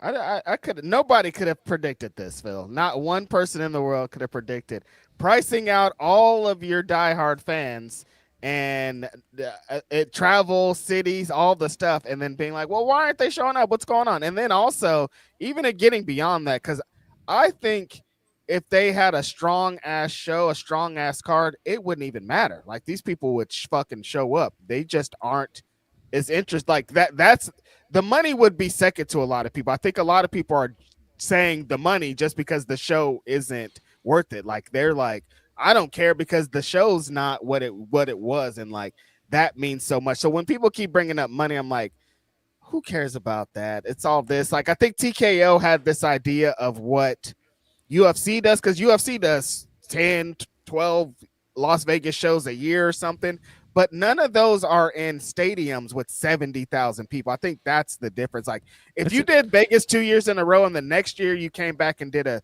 50,000 seater or a 40,000 seater, some smaller, it could have happened, or some arena or something. But like, trying to do it back to back is a hefty task in itself. It's that's a different audience too. The Yes, MMA crowd is just a different audience, and you can maybe get that crowd to keep traveling to Vegas to see your shows, and you can keep trying to raise the price point because it's just a different audience, man. Wrestling is supposed to be seen as this cheap alternative, and easy entertainment for people. Yep. And you know, if you continue to price the audience out and try to get casual fans or get the UFC audience or get these other audiences that are willing to pay that, you're missing the point of what wrestling is supposed to be. Absolutely. That's like, it started in the carnivals, you guys. You supposed to, it's supposed to be cheap family entertainment, and like now it's like you got to compete with celebrity for tickets, and you got to do this. Like, it's gonna follow how it follows. Like, you can maybe curate that crowd to have a big crowd, but like, you're not gonna get 70,000 of those people to pull up. You know what I mean? Like, you could get 20,000 of those kind of people to show up, but you can't continuously sell out stadiums with the new clientele you're trying to create. Yeah, and I mean, I think like your audience is going to continue to like things. It's so funny because the top two vote getters for the worst commentator were McAfee and Booker, and I was just like, yeah, that falls in line with my personal taste. But Checks out. people that watch NXT, the people that watch NXT regularly, they don't feel that way and they don't care. So it's just like, if you don't care about that, why do you care about what some other fans voted? It's a fan voted award. Tony Khan's paying the Wrestling Observer for all. It's like, all right, do you care or not? Yes or no? Do you like 5-star matches? Yes or no? Because as soon as they come out, that's when y'all start saying they ain't worth shit. And I specifically the Booker point, because I've seen other people arguing about some of the other stuff from the awards this year. But specifically on the Booker thing, I can see this point if Booker was like this, like serious analytical mind. Like if they were like Joe Tessitore is the worst commentator in wrestling. That's objectively false. Booker is on commentary, giving color commentary, playing a character. The entire point of what he's doing is to get reactions out of people. He's getting reactions. You think Booker cares that he won worst commentator award? Nope. What are you defending him for? Like he's a commentator doing color that is basically there to annoy people. It's like what Lawler used to do. Lawler's whole point was to be an annoying color commentator next to Jim Ross, who was the guy that was the voice of reason. You're not supposed to like Lawler. That's why every time Lawler had like heroic moments or he wasn't a coward, it worked because you weren't supposed to like him. Absolutely. If anything, I bet Booker T likes this. He's probably like, yes, like for what he probably does. Thinks it's funny. Right, exactly. For what his character is and what he does, this honestly kind of helps what it is, because he's supposed to be that. He's supposed to be in that category. Not like Phil said, if they would have said Vic Joseph, the worst fucking commentator of all time, you'd be like, all right, well, what are you talking about? That doesn't make sense. Well, like he's trying to be he's trying to get over these storylines. And Booker T's about entrances and the devil's kiss. Bro, Booker is doing a lot of trolling. Man, you think he cares? Because people said he sucked at commentary because he's on commentary doing color and playing a character. I don't think it's that serious, guys. I don't know Booker T, but I know he don't care about this. Yeah, bro. And it continues to be this trend of every time something comes from the Observer, very specific people that either work for WWE or adjacent to WWE, they do the same thing every time. They come out and they try to make it seem like, nope, Observer's not credible, Meltzer's not credible, Alvarez is not credible. Don't listen to these guys. They've been doing that for how long now? Like that's just what they do. And so not shocked by that. Dave did not have a great week. Huh. Dave did not have a great week. This was definitely one of those. Oh no, Dave, why'd you do that? We're staunch defenders of Dave Meltzer. We like Dave on this podcast a lot. That's a historian. That's the reason for the season. Whoo, Phil, this is why you get some news. It's like you could drop it. You could definitely drop it, but it might it could cause a stir. This one was a big one, though. Like people were not happy about Dave Meltzer reporting that Brody King was kept off of AEW Dynamite due to concerns that the crowd would chant "fuck Ice" like they have previously. And then it was immediately pretty much debunked. And then on AEW Grand Slam, we heard the "fuck Ice" chants for Brody King. So it's like, what happened here? Well, for one, I think it says everything about the world we're currently living in and the way Trump moves that a lot of people immediately believed it because he's already shown this pattern with other things. That was the fucked up thing for sure. And like after like the situation with Jimmy Kimmel and some of the other situations, it isn't that hard to believe that Warner Brothers or people at television wouldn't want to upset him because we already have had those situations. But yeah, it just kind of feels like maybe Dave was fed that information from somebody and then he didn't do the second step to vet it. And then so once Sean and other media members actually reached out to Warner Brothers and then Warner Brothers put out their statement and AEW eventually put out their statement, it's just like, maybe wait to put that out. Yeah, because it did not look good, and it's exactly what a lot of Dave haters were waiting for, like the perfect thing to fall in their lap. Like, yeah, because the Dave batting average, he'll get a bunch of things right, especially this time of year around WrestleMania season. He'll get a bunch of things right, but soon as he gets something like this wrong, it's just like, why do you guys even listen to him? This is what you're paying for the Observer for, and it's just like, yeah, I know, and it's just one of those. I can't even be like, Dave. Yeah, this one you can't be like, hold on, you guys, don't do. This time it's like, damn. Yeah. So, yeah, I he's clearly wrong here. I think it was very funny. Also, after he was proven wrong, he just put out that tweet that just basically didn't even admit he was wrong. He was just like, yeah, so this was about that thing that was reported last night. This is the response to it. I was like, Dave, all right.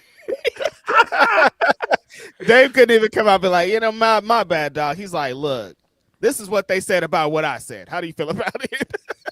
Yeah, and they put out the article from the Observer that made it seem like, Dave was basically speculating, but that's not really how the report came off. Right. Yeah, everything about it was pretty funny, but also it just kind of just says where we are in the world, like how easy it is to put something out like that and people will believe it. And then just with the state of politics and everything, it's just like, you just never know. But yeah, when the report initially dropped, I didn't react to it. I saw it, and just waited for the more secondhand information to come out. And then once Sean actually started like putting out the Warner Brothers Discovery side of it, I was like, yeah, it doesn't sound like this actually happened. Yeah, I just say that's the only part I hate. Like, this was a wrong report. It happens, all of that. Just the discrediting thing. Like, oh, now nothing he's ever done matters just because he got this wrong, one story wrong. And it's like, no, that's not how this works. Sometimes, like batting average, it's about how many numbers he puts on the board, how many times it happens. Some of them, something's going to slip through the cracks. And now he's going to move forward, maybe doing a little bit more due diligence before he drops these stories. It also a thing to that everybody want to be first, Phil. They just want to like, I want to be, if I drop it, then I'm, it's like, no, sometimes you don't want to be first. But he's Dave. He doesn't have to do that. No. He's Dave Meltzer. Yeah. You don't got to do this exclusive viral. We said it first. No, it makes more with Dave for you to break it down in the Observer and do how he does than to be like, hey, I got this exclusive. It's because of this. Because like you saw what happened with it. Yeah. Shout out to Dave. Y'all stop hating on Dave. That was crazy though. Hassan Vatla says, this is an old head stream. I'm here for it. I mean, I'm about to turn a number and a 0 after it very soon here, guys. Like, the days are clicking. The time is happening, and shit. Yeah. Shit. But I appreciate you, Hassan. User by 8 says, would y'all have pivoted and strapped up Brody? Maybe this is where we go into our Grand Slam review here, Phil. Well, interestingly enough, because we did not talk Saturday, we did not talk anything that happened on Dynamite, and I was just like, can we just skip over Dynamite? And I was like, a lot actually happened on Dynamite. I don't know if we can do that. Right. So maybe we should hit Dynamite and then hit Grand Slam, because it just felt like, a ton of stuff happened on Dynamite. I mean, opening right away with the Kenny and Swerve segment, which was really good. Damn, a lot did happen. Now I'm thinking about, I'm like, yo, there was like 5 or 6 different very prominent things that happened in Dynamite. We got to talk about that. Starting with the Kenny Swerve segment, which I thought was really good, kicked off the show very well. I thought it was a great episode of Dynamite on the whole, but that felt like a big feud. I thought that the segment itself was great. Swerve continues to show that he's improved leaps and bounds from where he was as a promo, being able to hang in there with Kenny Omega. I thought it was great. I thought the beatdown segment afterwards was really good. Excited for this match. There was the usual discourse because it's going to be on Dynamite, and people are like, why are you giving this match away on free TV? As someone who is driving his ass to Sacramento, shut up. Yeah. I don't care. I don't want to hear it. Yeah. This was fun. This is definitely, I've been saying for the longest. This was one of the matches I wanted Swerve to get over here. I've been waiting for him to get the Kenny match. So I actually had the opposite reaction to it being on free TV. Not because I'm just like, oh, this is going to be a great match. We're getting straight to it. I'm pretty sure it's been confirmed at this point that Kenny is going to be doing Capcom Cup in March. So he's not going to be on the pay-per-view at Revolution. Otherwise, I would just be like, save Kenny Swerve for Revolution. But I thought I think that's announced. If you're not going to do that match at the pay-per-view, I'm fine with saving it. But I also thought, because we've seen AEW do this more than once, and we've seen them do it more than once with Swerve, I was like, oh, we're getting more than one match. That's immediately what I thought. I was like, oh, this is probably going to be a series of matches. Yeah, I had the same thought immediately too. I was like, AEW just doesn't have a history of doing one-offs on Dynamite. I'm like, you guys are answering the question there with saying, why is it on Dynamite? I'm like, it's on Dynamite for a reason, I think, you guys, and we should probably let it play out. Yeah, Phil, this shows that, I don't want to say underrated. That's probably too much, but Kenny on the microphone, Kenny has a promo, like, he just, something about the little he says, it just is so impactful. Like, he's strong, super strong when it comes to selling a match, when it comes to selling a story, when it comes to selling who he is. It just reminded me. And the brawl, I loved it. This all felt like, you can go through Grapsody history, and we've probably said 100 times at this point that this is the match that we want to see. So, like, I'm just in. I don't care about none of the noise. I'm like, and I'm going to SAC too, you guys. I'm ready for this match like no other. Kenny's been on fire recently, and this thing, Swerve is tapping into something different. Like, this is about to be wild. Yeah, I love Kenny being about that action of Swerve going out there to, basically say all of these things to him, and Kenny is like, that's cool and all, but I just want to fight. Yes. And Swerve was still trying to talk towards the end of it, and Kenny's like, no. I've heard enough. You said enough. You cost me my match. I'm supposed to be heading to Australia to get a chance to wrestle Max at the pay-per-view. I don't want to talk to you anymore. We've done enough talking. Yeah, I love that bit. Kenny was like, look, I could have been champion right now. I don't know, but you've been in the way. So, like, let's forget about the mics. Let's forget about the stories. And let's just fight, because I know you want to fight, because you've been talking like you want to fight. Yeah, super strong segment. Great way to start the show, Phil. Sometimes I see the guy starting the show with the promo. I'm like, here we go with this shit. But I think that they had a strong way. It brought good energy to start this Dynamite. Yeah. Great start to Dynamite. That big multi-man match we got felt like it went so long. I don't know why that multi-man match felt like it went so long with the Death Riders. But that's going to lead into the Takeshita match at Grand Slam. That played off well. As I was saying earlier, y'all got to apologize to Tommaso Ciampa, bro. It's okay, man. Y'all got to apologize. And I don't really agree with the decision to take the belt off of him this soon. I feel like it's too soon. But, bro, in 3 episodes, this guy gave us 3 bangers. Like, the collision match where he won the belt with Mark was great. Then the Roddy match, and then this match with Fletcher, which is, bro, already one of the best TV matches of the year. Y'all gotta apologize to Ciampa, dog. Ciampa's been killing it. I know this match was incredible. We already know what Fletcher does. We know how Fletcher gives it up, but this was really, really good. I was torn by the end because I get why you would put the belt back on Fletcher going into Australia, but you just got started with this Ciampa run. It just feels too soon. And he just got there. He hasn't been there a whole month. It just feels like, all right, why would you do that this soon? I don't really get that. But other than that, can't complain about the match itself. Can't complain about the outcome. And then I think what confused me even more about this is, okay, you're taking the belt off of Ciampa and you're putting on Fletcher just to do another Mark Briscoe match. I was like, okay. Yeah, I didn't. That aspect was kind of like, wait, Mark Briscoe's coming out? That's crazy. Yes, retract your statements. I saw some haters when they announced that. When Tommaso Ciampa came out on that Dynamite, people were talking crazy about this guy, saying he doesn't belong here. What is this? All this stuff. Immediately showed you guys that you're full of shit. And on last Wednesday, wow, legit, might be one of the best Dynamites matches of all time when we come down to it with how these guys really put it together. I mean, Kyle Fletcher is, we've said all the words, all the adjectives, everything to describe this kid. He's ready right now, Phil.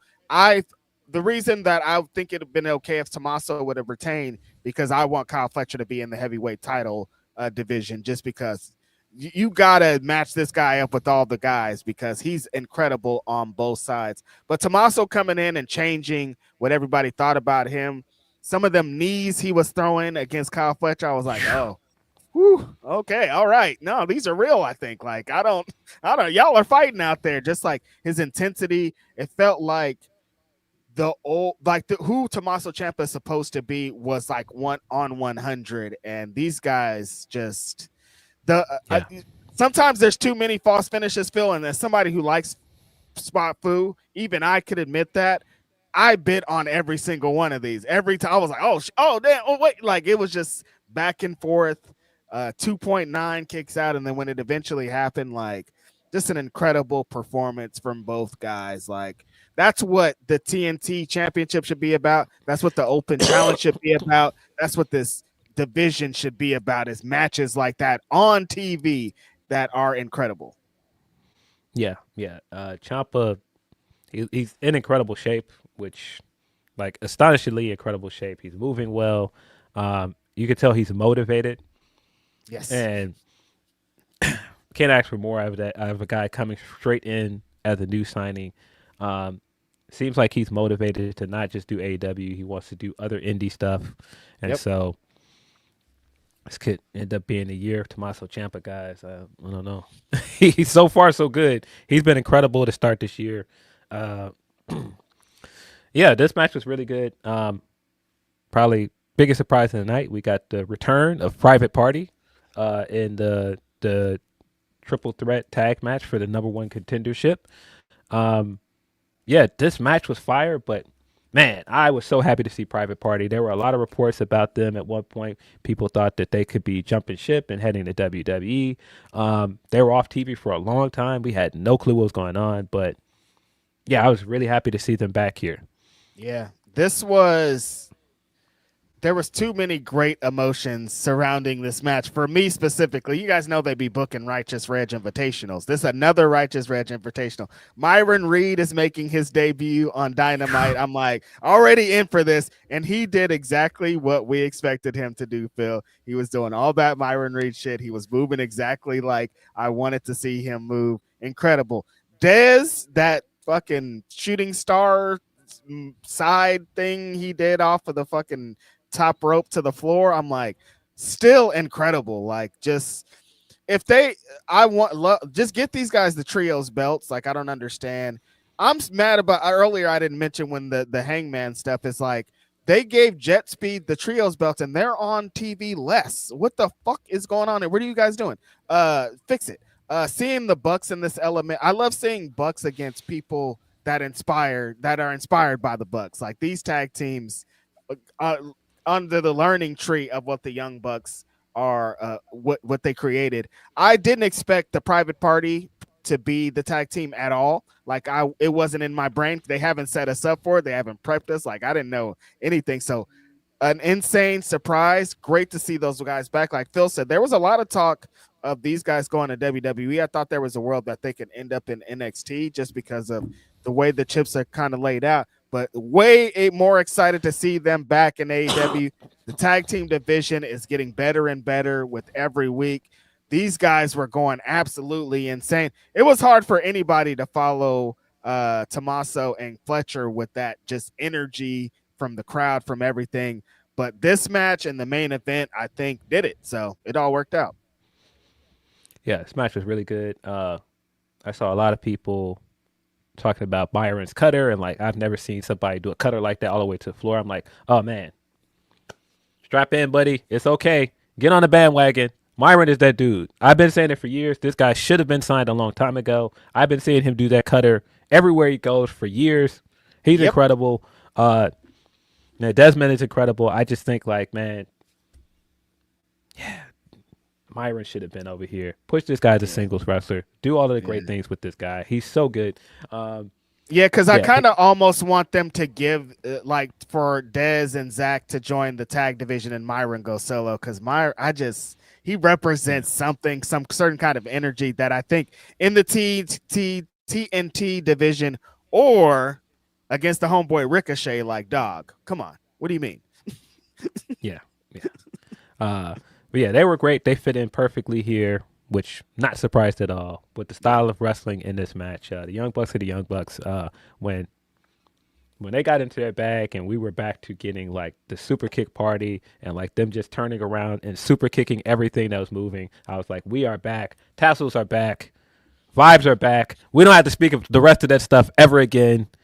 The pearls are back in the closet or whatever. The vests are back in the closet or in the garbage, wherever they are. We don't have to speak about that again.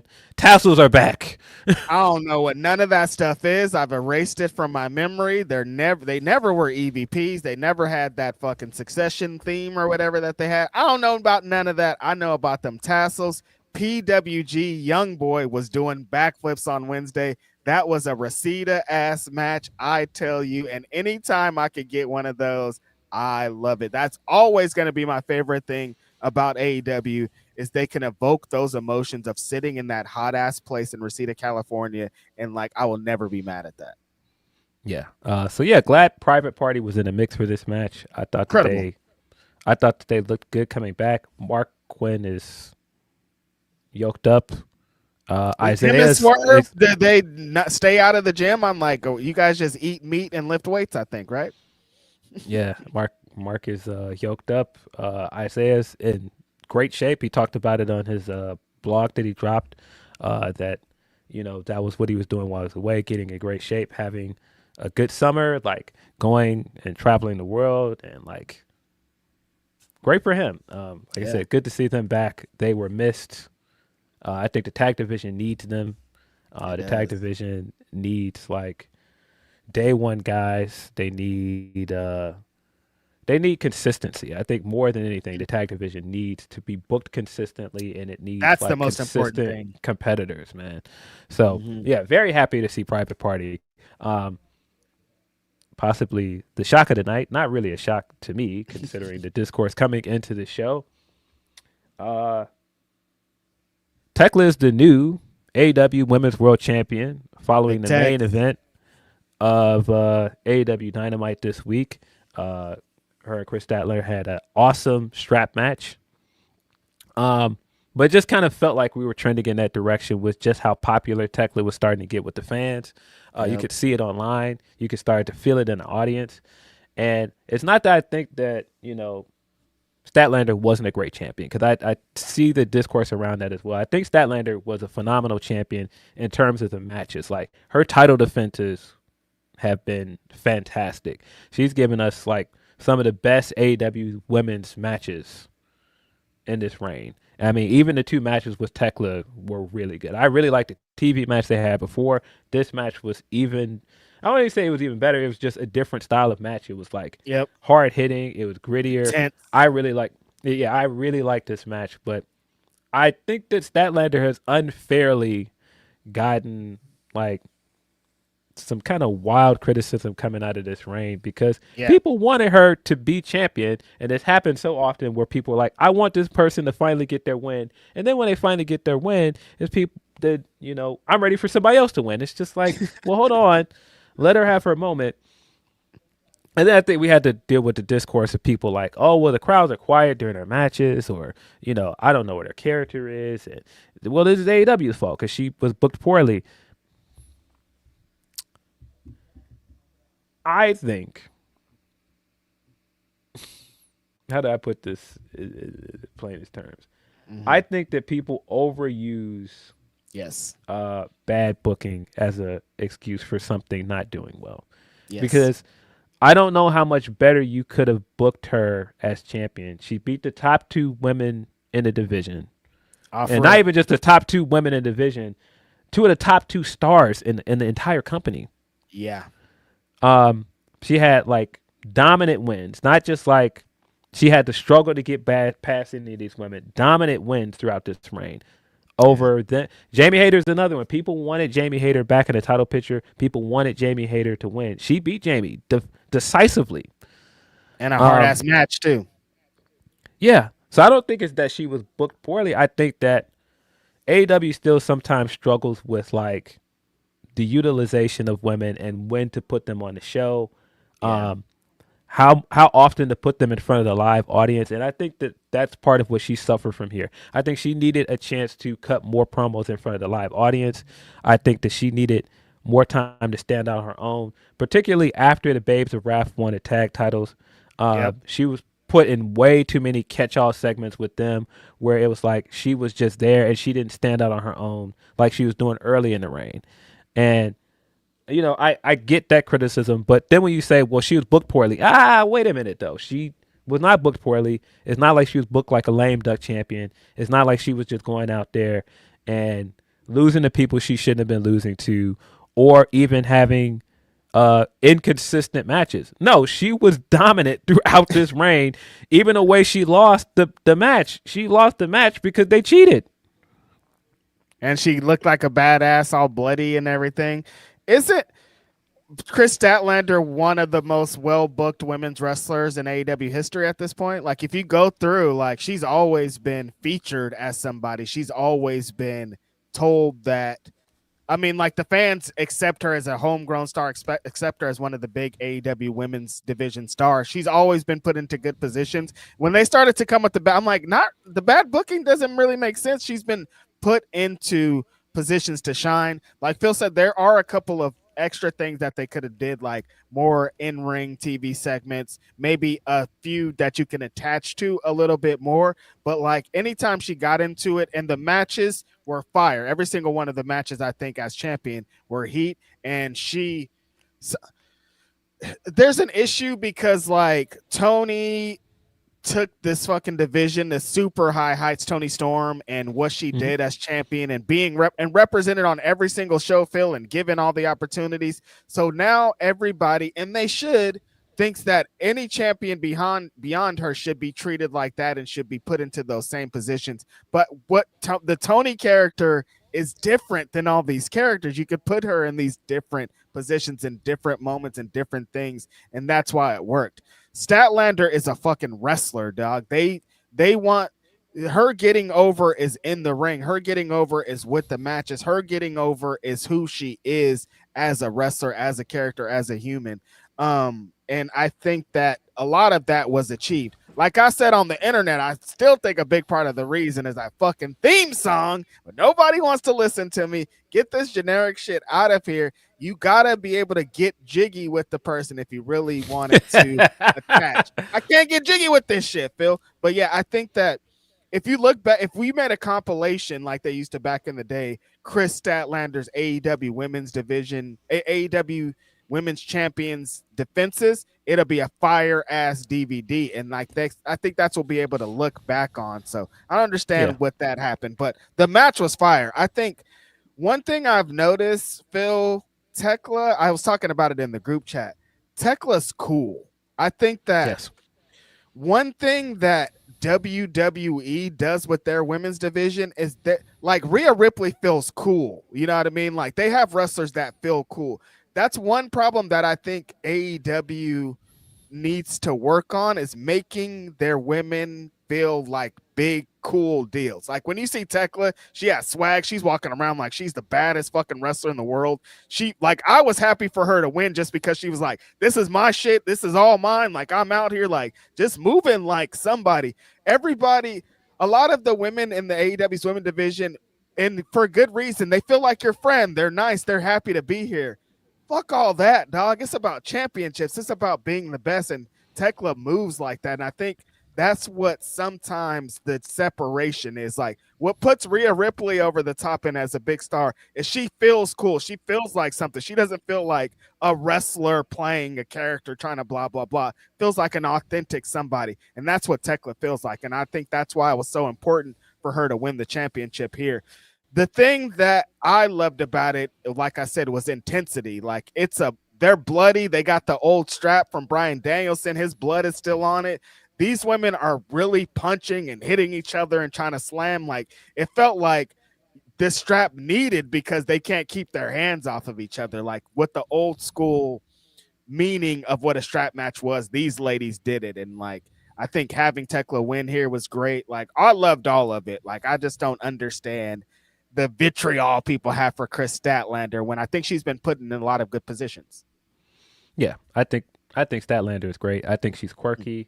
I think a lot of her appeal is not going to work for everybody. That about her. That's what the thing is. Like, I think that's great for her character. You know what I mean? Yeah, I just think people don't really understand that side of it. And then, you know, what's worked for Tony is Tony has a defined character. Same thing with Mercedes. She has a defined character. Statlander hasn't had a clearly defined character, and I think that was the thing that they could have really focused on during her time as champion, and they didn't necessarily do that. And that feels like more of a creative thing, more than just saying, "Oh, well, she isn't booked well," because those are really kind of two different things. Yeah, because they're just like, let's put a rocket ship on the stage. She's an alien. And it's like, that's not really. We need to know like what are the motivations? What is this? Yeah. Like you don't get that background story. They just keep trying to emphasize the out of this world thing, having like spaceships and sounds in the back. It's like, no, we need to know what her character is. Yeah, and like I said, I don't mind those things because I'm just a fan of Statlander in general. But if you're trying to get into Statlander and you're new to her, I could see that being confusing. But to your point about Thekla, the thing that works about Thekla is she has mystique, and she came straight into the company with mystique. It's just like, oh, who is this? And she's like unorthodox and all these other things. So it's just like there's nobody else in the division that kind of moves like her, that does like spider walk she does, and like can do like the moves straight out of like these big like out of like doing a spider walk and then spinning right out of it and doing that doing a Rough Rider like she does. Like nobody else in the division is doing that, and that makes her stand apart. Also, she came straight in putting belt to ass from the very beginning, and I think people connected with that. I mean, straight on from the Amanada stuff, it's just like, no, I'm not really here to do all the rest of that. I'm here to beat everybody's ass. I want to be champion. And for her to do all of that in a short amount of time and then end up as champion, it's cool. Like, because like that's such an easy thing to connect with as wrestling fans. Like, yeah, you know, yes, we want to see people that are good at promos. Yes, we want to see people that are charismatic or anything. But yeah, for a company that's get to the matches, I want to see somebody that's like, even before the match starts, I'm trying to beat you up because the whole point of this is to beat you up. And so I love that about Thekla, and I love that she's come in with that energy from the beginning. I think her exit from Stardom helped with that because it was like she already came in with this idea of like, wait a minute, she had to get fired from that company because she beat up the president. She tried to fight everybody. So like she came in out the gate with don't give a fuck energy, and people love that. Yeah, and I think that that's helped her a lot. I think that, like I was saying from the beginning, I think people are going to really like Thekla, and so I very much like that people have connected with her so quickly, and I didn't think she would win a championship this fast. I think that's awesome. I think she looked great in this match. I think just like everything, like her trying to ground Statlander with the strap and just beat on her, like the using the strap to pull her into the steps and bloody her, and then continuing to beat on her after that, and just like at every turn trying to use the strap to like confine her and just like continue to like stomp on her and just like get her shit in. Like all of that stuff works so well because you're going against somebody that is not just like a powerhouse and very strong, but they also can do like all of the top rope moves and like they're uber athletic. So it's like, how do I get the advantage of you over you with the strap? Oh, by just kind of smothering you and just trying to hit you as hard as possible so you can't get these things in. And then when that doesn't work, oh, I forgot, I have friends that will just help, and then they'll just distract you and beat on you until I can then come at the end and just pick at the bones. Yeah, incredible. I feel like you do too, Phil. I feel like she kind of jumped the line. Like if I would have went down of like next up for being AEW Women's Champion, she's on that list for sure. But like the AEW doesn't, you know how they do with their champions, specifically like the world champions, and like they build them, they give them time. Like it just moves a little bit different. But she just came in blazing the fucking everything and earned this. I'm super excited about what she's doing here. I'm super excited about the match, her energy, being with the Sisters of Sin. I think are gonna help everything. Like this is just awesome. Yeah, very happy for Thekla. I thought that was the right move, even though I've enjoyed Statlander as champion. I thought this was the right move for Thekla. And based on the video segment that they aired during Grand Slam, seems like we're not done with this feud. We could get a third match, which signed me up based on their second match. Their first two matches, I think this is going to hit. And I think you've got a lot of possibilities with Thekla. You could bring other people in and have matches. Straight away, I do wonder, like, you don't have a ton of baby faces left to wrestle her. Yeah. So I do wonder where they're going, but we shall see. I mean, you've got options. You do. There's some people that we haven't seen in a while. There's some people that you can bring in. There's a lot going on in multiple divisions, and it should be pretty interesting and exciting moving forward. Yeah. But yeah, strong episode of Dynamite all around. I think super strong. Ending it with the strap match, and that's again why I'm just kind of like, what do you mean? But she got the main event on the show. She got the main event on this show and got a big stipulation match. I just think I think if you have criticisms for the way that Statlander has been used, I think you got to be specific. And this is me in no way saying that she was used perfectly as champion, but I think when you say bad booking, that's a very specific thing, and I think you got to be specific about what it is you're saying you don't like, because if you're saying she's booked poorly, that's not entirely true. Listen, they don't let every single wrestler in the company get blood on TV. Like blood is reserved for a certain type of individual, and we've seen how often Chris Statlander has bled across AEW matches. It's for a reason. Like it's for a reason. show me the Carfax, because you keep saying to Sheldon that even Stat says she was disappointed with her booking. Show me the Carfax. Are you talking about that TMZ clip? Because we gotta get into how y'all interpreted that clip too, because but that's neither here for me. If it's a direct quote of her saying she was disappointed with her booking, let's see it. If we're talking about the TMZ clip, though, I don't think you can use that and say that's exactly what she was saying. I think a lot of what she's talking about is as a whole, and not like Chris Statlander specifically. I think she's talking about the women's division, you know? It kind of feels like she was saying her journey to where she was has been difficult. She's been through 2 major knee injuries, surgeries, and then she had like a situation as a heel where her character was going in a certain direction. People were latching onto it. People liked it. And then that was dropped abruptly. And it's just been difficult during this redemption arc to then clarify what her character is and then try to like continue to show like, no, I've been overdue a title win. I've been proven to the point where I should have been at this position, but I'm trying to get here and also continue to show you guys like, no, I'm not an underdog. I've been this. I should have been in this position, but also like trying to also do the character stuff as well. I just think she's saying it's been a lot for her. She's gone through a lot in 6 years with this company. I didn't see that as just her saying, oh, well, I'm being used poorly. Because again, bro, she's the only woman in the history of this company so far that has been TBS champion and world champion. Again, can I say that she should have been handled better as champion, or they could have done more to clarify her character. They should have given her more stuff out on her own in front of the crowd. Yes. But we got to put these things in priority, dog. We cannot just be like, oh, this person was booked bad because I didn't like this reign. Bro, it's so many people in this division that would like the things that she got on this reign. You fucking that are not getting them. Yes. There's some people sitting right now by their phone wishing for one little opportunity. Deonna, like, come on, you guys, like, there's so many wrestlers that are sitting back there that were like, I pray to have a main event on the show. I pray to be the AEW Women's World Champion. I pray to go to this press. Again, not saying it was the greatest. They need improvements across the board, but this is about as good as you can get in giving the circumstances.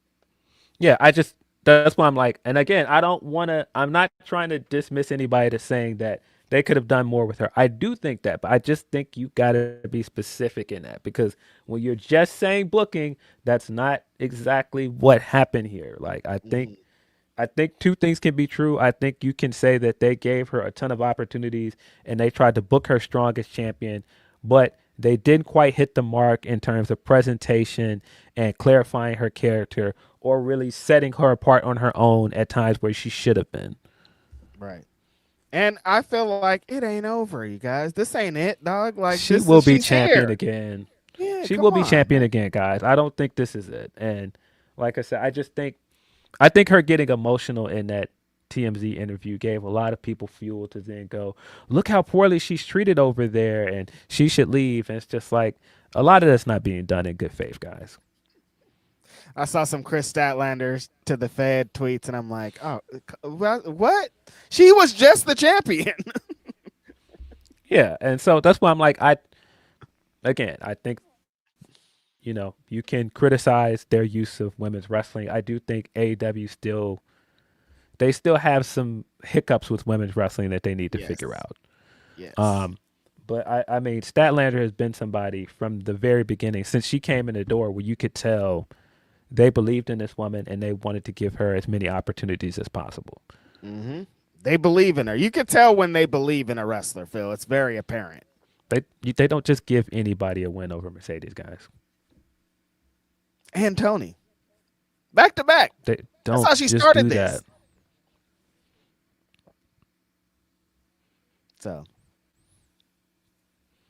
So, yeah, but again, big ups to Stat and Thekla. I thought that they gave us a great main event this year. I do think we're going to get a third match. I do think that Statlander will be champion again. Yep. I just hope the next time she's champion, I think, we've got to iron some things out to make sure that, people are more satisfied with the character stuff. We are at a really good place. Continuously having women's main events that it's not even a big deal anymore. It's just like, oh yeah, wrestling is happening and women are main eventing. Like, it should continue to be like that. Yeah. I do wonder, because we do get like so many like strong voices in the room and some people that take ownership of their character, and just like how much Tony has input, I'm sure, on her character. And like you see people and how they talk about like creative control and things with Mercedes.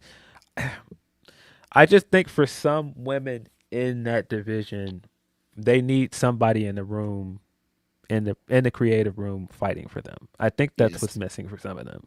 Mm-hmm. A woman. And yes. And even if it's not a woman, I just think you need somebody in the room that's like really pushing for you. And not that's what changes it for a lot of people. Right. And not just we need more TV time, like you're saying, establishing who they are, getting them characters, having vignettes, having all these things that they do for the men or they do for other people that come in. It has to be the same equal ground. Yes.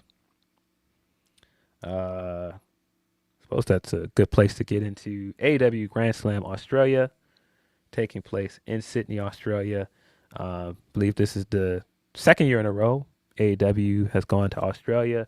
I think that this is continuing to do what it's supposed to do for this company, continue to give them a foothold in the international market. They're going to need to do that because you're going against companies that already have a leg up on you in that way. They're already they already have an audience outside of the US. And so you're going to continue to have to do things like Grand Slam Australia or All in London and continue to try to build your audience outside the US. Yeah, I mean, there's a market for it. I think that a lot of these other countries want this wrestling. They want this other stuff to happen. And AEW is going to have to continue doing what they did, like sending Max to the local shows and doing all this type of thing. Building it up, it just takes building. I like how they attached a house show to it too. Like, you got to do stuff like that to really kind of spread this thing. This was an interesting show, Phil. I liked it, but there's some interesting results that I'd like to get into here. Yes, we started the show with Jon Moxley versus Konosuke Takeshita for the AEW Continental Championship. I did not love the pace of this match. It was a very slow pace match to start, and it took it a while to get going. And I could tell why they were doing that by the time we got to the end because of the result of the match. And by the time we got to the result, it made me dislike the pace even more because I could tell what they were doing. And this was not a bad match by any stretch. No. I liked the match on the whole. Like I said, I did not love the pace of it. Like, it felt like they were going for the New Japan epic, but it was like the pacing of the beginning of it to get to the timing thing kind of weighed on it, and you can feel it happening. You know what I mean? I hate when we could feel they're going to do the fucking time limit draw thing, and like you started to feel it going on here. There's just these guys are so talented. I love what Mox has been doing the last couple of months as Continental Champion, taking on these different type of opponents. Takeshita was exactly who we know Takeshita as, big strikes, just fucking countering Moxley, just staying one step ahead of him. But it felt a little bit too predictable. This is where it started with the results. I was like, okay, I like the match, but I didn't like that. Yeah. This was the only show on this card where it felt kind of like a house show match to get to the actual big match later on, because we're clearly going to get a rematch between Takeshita and Moxley. And I wouldn't be surprised at all if Takeshita wins, because it feels like they're setting up the idea of Takeshita holding the Continental Classic belt. And in order to merge the belts again and get his unified belt back, Okada going to come calling with his belt. And that's how we're going to get the rematch between Takeshita and Okada. Right. But it just feels like they're not ready to move full speed ahead with that quite yet. And so because of that, we have to slow down a little bit and then just do this match here and not just do the Takeshita face turn and everything quite yet. And I'm fine with that, but it just, to me, for this match, it didn't really come off as satisfying. And you could even tell with the crowd wasn't really thrilled with the outcome of it either. And these two guys, I think, could have worked a match, a pace that would have worked with the time limit draw if they would have just amped it up a little bit. Yeah. But yeah, I thought it was fine for what it was. Mox and Takeshita, of course, both great wrestlers. Starting with this quality of match coming out the gate feels like a big match, but yeah, it didn't quite open the show with the bang the way I wanted it to. Pacing, you guys. Yeah. Up next, we had Babes of Wrath taking on a team of Megan Bayne, Penelope Ford. Very happy that Megan Bayne and Penelope did get their shot here, because I did pick them to win the women's tag tournament. And so glad they're still in the mix for the tag titles. Clearly coming into this match, as soon as Mega Bad won the Eliminator match, I was like, yeah, this is to get the Harley match in Australia. Figured that was the case. And because of that, that made the outcome pretty predictable, because I was like, oh, Harley and Willow are not losing in Australia. I figured that going in. And that's basically what we got. This match was solid for what it was, but yeah, we knew the result. This was to get Harley over, and I'm excited about that. She got a big win in front of her hometown, in front of her crowd, her people. All of it felt like a vehicle, and I was like excited. I'm just... The title reign, the tag title reign is not really it doesn't feel like it's helping the division. It feels like it's specifically helping Harley Cameron, and that's it. And like, wait, what's going on here, you guys? Like, there's a lot that could be going on with these championships, and I don't think they're being utilized. Like, I think, like you said earlier, pairing them with Stat and trying to get maybe help with their character in that way didn't help the championships, didn't help Stat. Like that pairing just didn't work for me. I still think there's a world where Willow and Stat are AEW Women's Tag Team Champions, and that's when we really kick it off to where it is. But right now, I'm not really loving it, Phil. Yeah, I still wish they would have just saved the reunion of Willow and Statlander for when they eventually challenge for the tag titles. Even if you were going to go this route and make Babes or Raph the champions, I think they should have saved that reunion until the tag run. And just keep them separate until then. I'm ready for Willow to go off and do her own thing without the tag team. And it's not because I think this is just such a terrible act or that I don't enjoy anything. I think it's fine for what it is. But Willow as TBS champion currently is not really doing much of anything. I'm just ready for Willow to go off and actually defend her belt, get feud for that belt, and do other things. Like I said, this match was fine, but even coming out of this match, I was like, boy, I feel like Megan and Penelope would do more with these belts currently. Mm-hmm. And so, yeah, no, go ahead. I was just gonna say, so I wanted them to win here, knowing full well they weren't going to. Right. Just what Mercedes was doing with the TBS championship and to see where it is now, it's like I didn't want this Willow to be what the one holding it and it get to this, because like it was representing something. Mercedes had it at a high height, and it's like hiding now because you have it. They love booking champions to be champions or face champions, and it's like they have to figure this problem out.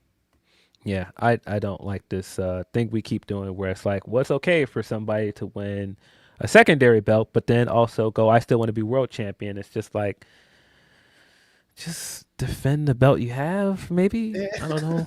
I mean, and especially if you're going to end such a long run like Mercedes TBS title run, I would have hoped they would have had a plan in place for Willow coming out of it where she was going to stand out on her own as champion. And like I said, I think that has been the biggest misstep with the women since Willow won the TBS belt, is that now it's like, all right, well, all three of these people are friends now, so put them all in catch all segments.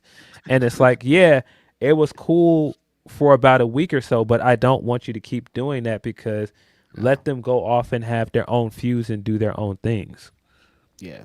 Seems pretty simple, especially like I was just like that. We could have 3 different women's segments if we split them up instead of just one by combining them all. I think we just cover more ground having them doing other things. So again, they're trying to help this division fill with the Iconics and stuff. It feels like they're trying to add to it. It's just interesting to see where they go forward with it. Yeah, and I think that's gonna. I think this is a good place where you can add the Iconics in. And this is, again, where I'm just like, I can already see the vision where this works better when you have a big heel tag team at the top of the division. Because, I mean, even the idea of, like, the inspiration going after those belts and, like, Megan just throwing these two around and you get, like, the comedic, like, bumps and everything out of this, that can be good. But you got to get there first, and I don't know. I just think that the Babes and Raph stuff has a shelf life on it, man. And that's it. I don't want to be. I don't want to come off like I'm too down on it, but I just think it has a shelf life. This match was fine for what it was. I thought that everybody wrestled well in this match. Harley looked good in the spots where they were clearly giving her spotlights in the match. Megan Bain is exactly what we were saying earlier with Thekla, and that Megan Bain just feels different. She just has a mystique.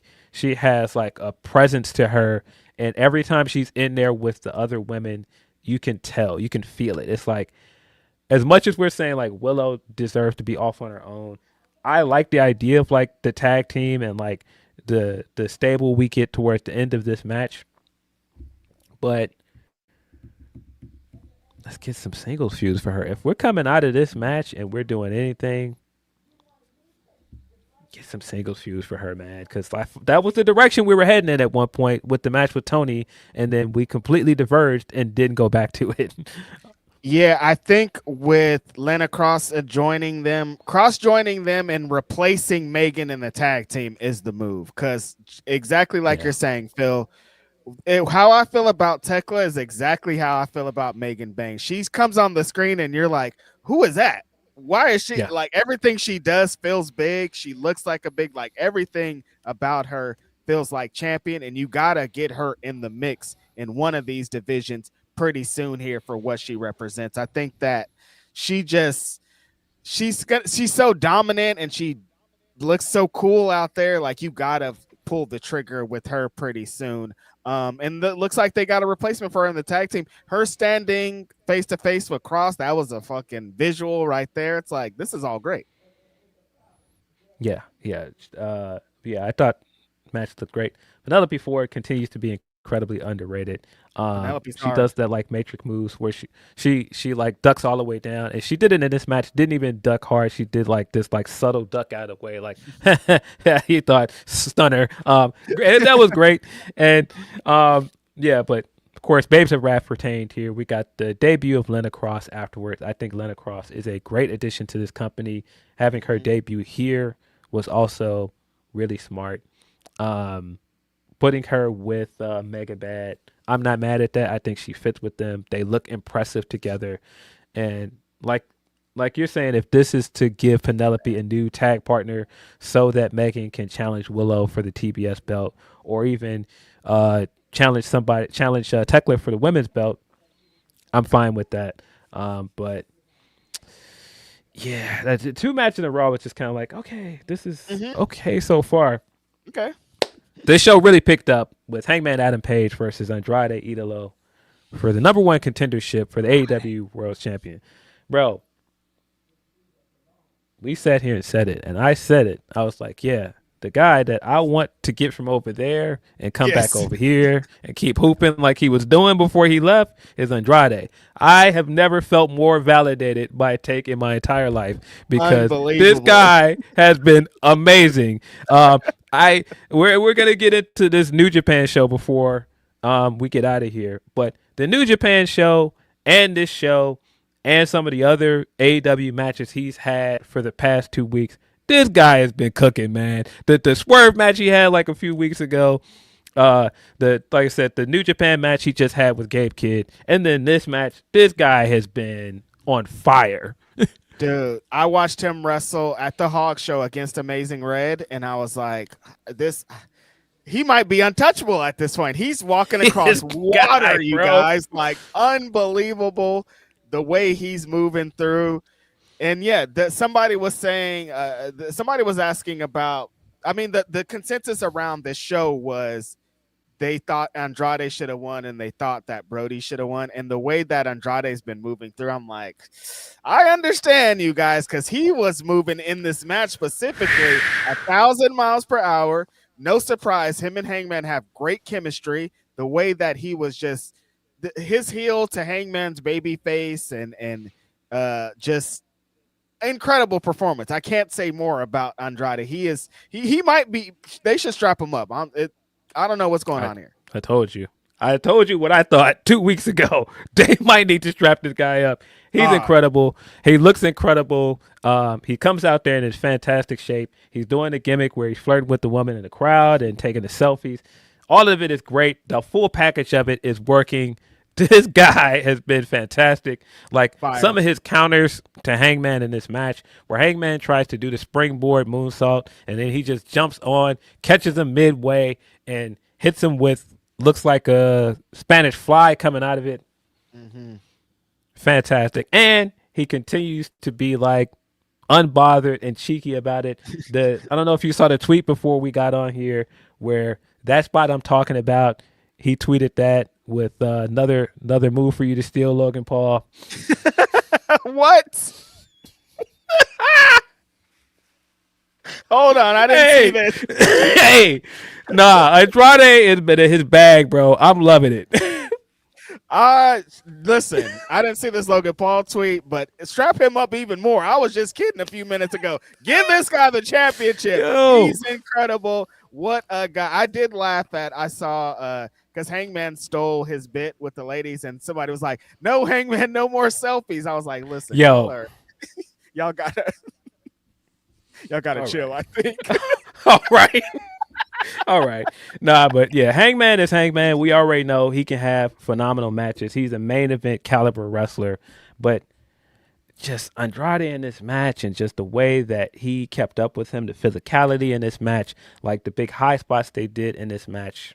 It's different. Really, really great stuff. The stuff outside where they were brawling, all of that stuff worked.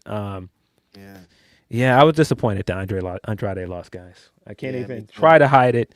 And that's not a I dislike Hangman thing. No. I get the reasoning to go back to Hangman MJF. I would have preferred a fresh matchup because we got that match so much last year. And with the momentum that Andrade has come into this year with, and he's completely delivered every time you've given him the ball, every time he's entered that ring, he has delivered. I think you should have paid off that momentum, at least with a world title match. And I'm not even saying he should have beat Max. I wouldn't have been mad if he beat Max, but I think you should have. You're going into California, like I think you could have did a different matchup, and this would have been really cool. Wrestling is all about magic, you guys. No matter what, it's all about moment. It's all about energy. Andrade is encapsulating that right now. Yeah. The lightning in a bottle, like all of that is attached to him, and like something needs to be done about it. Like Phil said, Revolution's in LA, you guys. Like the niggas are about to go ham. Would have went crazy if he was in the main event against Max in some kind of match.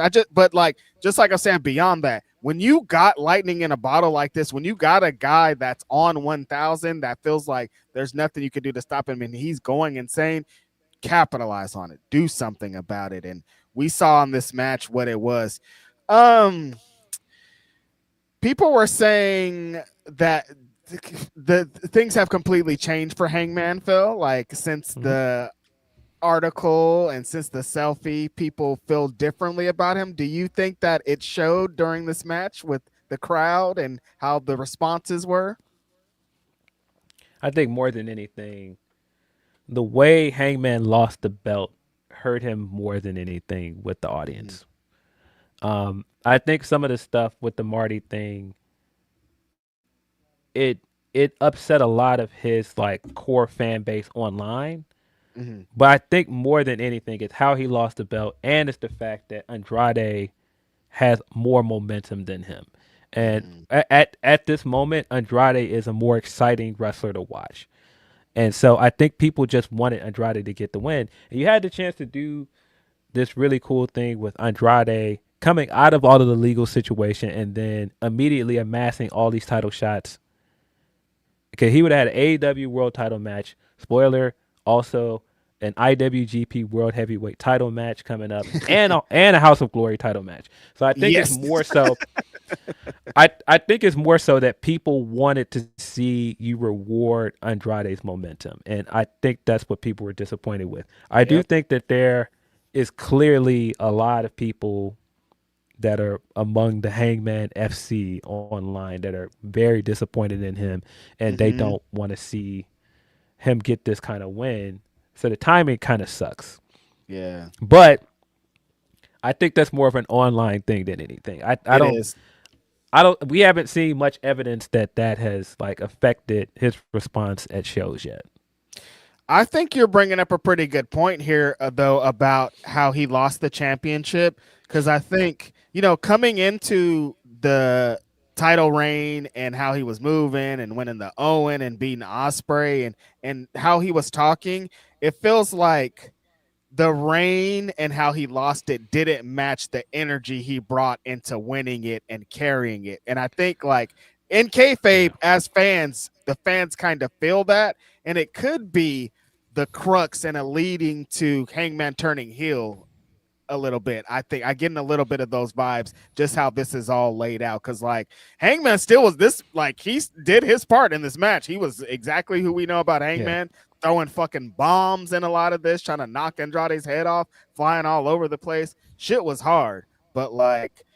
Yeah, I think Phil said it the best. Like people wanted to see Andrade's momentum rewarded, and like if you got, it's so hard to get momentum in wrestling, Phil. And like if you got it, we want to see it. Timing, it man. It's so much of wrestling is timing, man. And when it feels like it's somebody's moment, people want to see it, man.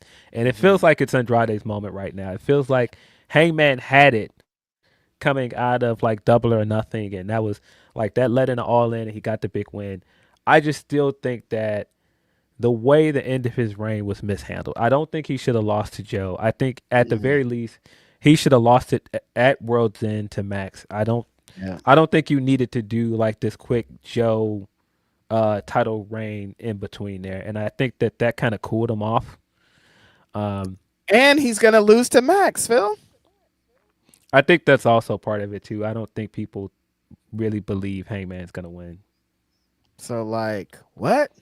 Yeah. And I forgot this part. Andrade has been trying to get a match with Max since he left WWE. He's been he's been tweeting this guy, he's been trolling him, he's been taunting him. So yeah, I think a lot that's a big part of it too. It's not just that he had more momentum. I think people thought like that's the logical story going in this direction, that this is Andrade's match. Max been beefing with the luchadors. Like it's all. It seems like we were getting there. Is that I think that is another element of like, well, what? Yeah. I hope we get the Max Andrade match at some point. And I think I misspoke as well. I was trying to get the card up from the New Japan show to make sure, but I believe it's for the IWGP Global Heavyweight title. It's not for the World title. But regardless, he's got 2 big matches coming up. He has been killing it everywhere he goes. I thought that this was the proper time to give him the big win. I'm very confused as to why we didn't do that. Fire match, but though. The match itself was really, really good. I thought this is really where the show picked up, and it really hit the next level, and then it stayed at that level to the end of the show.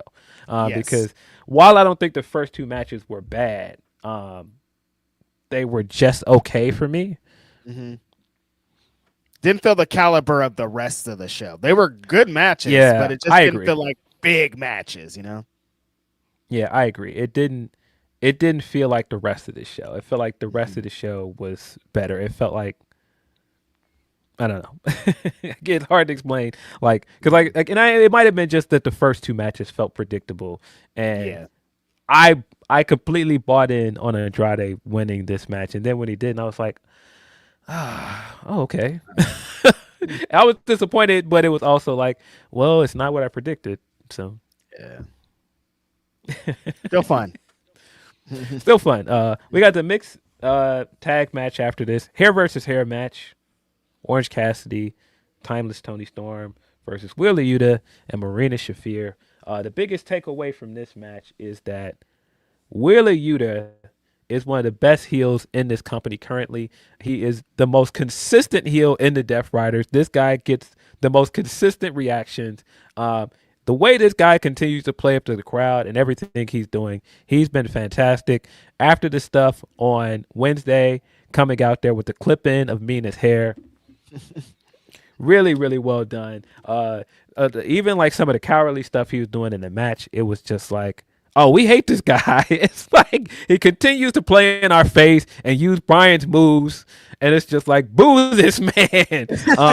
He at one point like crystallized it when he was standing in the corner watching Marina getting ready to get pinned, and he looked like he was hesitant to go in there and help her, because he was like, oh, well, basically like, well, she gets pinned and she gets her haircut. My hair's fine. But he ended up still going in there. And even the stuff with him with Mox at the end of the match, which played very well. Hats off to Wheeler Yuta, man. He was really kind of the MVP of this match, because he really continued to get the the reaction throughout the match, and I don't think everything that Orange Cassidy and Tony did would have worked as well without such a good heel to play off of. The hardest thing, one of the hardest things in pro wrestling these days is real heel heat. Like some of your favorite heels don't have real heel heat. Wheeler Yuta has real heel heat. People like the Death Riders, but they don't like Wheeler Yuta. Like people are cheering for everybody. When Mox is out there, they love him. When Yuta's out there, they fucking hate him, and it's awesome. I love this match, the intergender aspect of like it actually being intergender wrestling, like Yuta's pile driving Tony Storm. Like we're just seeing these people actually interact, and it was awesome. Like, yeah, the role that he played in his heels and shitty little, like when the crowd wants to beat a wrestler up, that's the fucking vibes. Like that's just like, you don't know, like they might push this guy down, like just pure hatred, pure, we want this guy out of here, not go away. We want to see him get beat up. Like just great. Tony Storm and Orange, their little tag team has been super fun. I thought for a moment, we talked about it on the watch along, I was like, there is a world, Phil, where Tony Storm would get her haircut and like turn it into a thing and she would look good and it would all work. So in the back of my mind, I'm like, Tony Storm could get pinned into this. You just like never know with how wild she goes with her characters. But this was all leading to what it needed to be. Wheeler Yuta taking the pin here, getting his haircut. Yeah, and I like that little aspect too, Phil, that you're talking about with Moxley, because they're in this kind of, they're in a weird space where they're like doing babyface things, but they still got what the spirit of the Death Riders is, and they're trying to be good, but they're still also trying to be bad. Because Yuta's like, I'm just gonna run the fuck out of here. Like y'all ain't. What if y'all just don't cut my? Who gonna make me? Yeah, exactly. Like, who gonna do it? And Mox comes out like the dad, like, listen, you signed a contract. Like, we're gonna need you to we're about pride here. I'm gonna need you to go in there and get your haircut, buddy. Yeah. Yeah. Wheeler was really fantastic in this match, but yeah, this is still Tony Storm's world, and we just all live in it. World, yeah. Yeah, just love that you love the way you pointed it out. They came in straight away with the intergender stuff, because when the Death Riders were coming through the crowd, Orange and Tony attacked them right away. That dastardly Wheeler Yuta used this to his advantage and hit Tony with a power driver outside of the ring, took her out of the fray, and so Orange Cassidy was on his own initially in this match. On the Wheeler Yuta thing, I also think it's very funny at this point that Moxley tried to murder a guy. Not just tried to murder a guy, he tried to murder one of the most beloved wrestlers in the world. And people multiple people. He tried to drown Darby too. Like, this guy's a violent person. Tried to drown Darby, tried to make Orange Cassidy drink some detergent or fluid or whatever the heck that was. He has tried to murder several people, and people are just like, hey, we really like this guy. He's our Continental Classic. He had a great run in that tournament. He wrestles well. We really like this guy. But Wheeler Yuta, wait a minute. You betrayed Brian, though. You were supposed to be his man. You betrayed him. I'll just fuck you forever. You were supposed to be his man's is hella funny. Everybody else, they've kind of like moved on. You can see Marina's starting to get over. Everybody else, they've kind of moved on. It's like Claudio comes out there. It's like this big cyborg, and he's just like this cold, unfeeling, attacking wrestling machine. And people are like, we like this. But this Wheeler Yuta guy, nah, man, we hate this guy. He turned on Brian. He's using his move. He keeps playing in our face. Fuck this guy. Yeah. I love it. And Yuta's hammering in on it. He's doing exactly what he should be. Like I said, real fucking heel heat, man. I love it. Yeah, that is great. But just like that was genius to start this match that way. Get Tony out of the fray. Try to isolate on Orange Cassidy so that when Tony barges back down to the ring, she's like just like fighting the refs off of her to get back in the ring. She gets a second big pop coming in, and then you get the reactions off of that. The interactions between Wheeler and Tony in the ring, where Wheeler hits with the Bazaico knee at one point. That was great. Like you said, all of the chemistry between uh, Tony and Orange Cassidy still continues to work. It could end up being hokey, like a lot of things you'd expect Orange Cassidy to do, like continuing to put his hands in his pocket and stuff.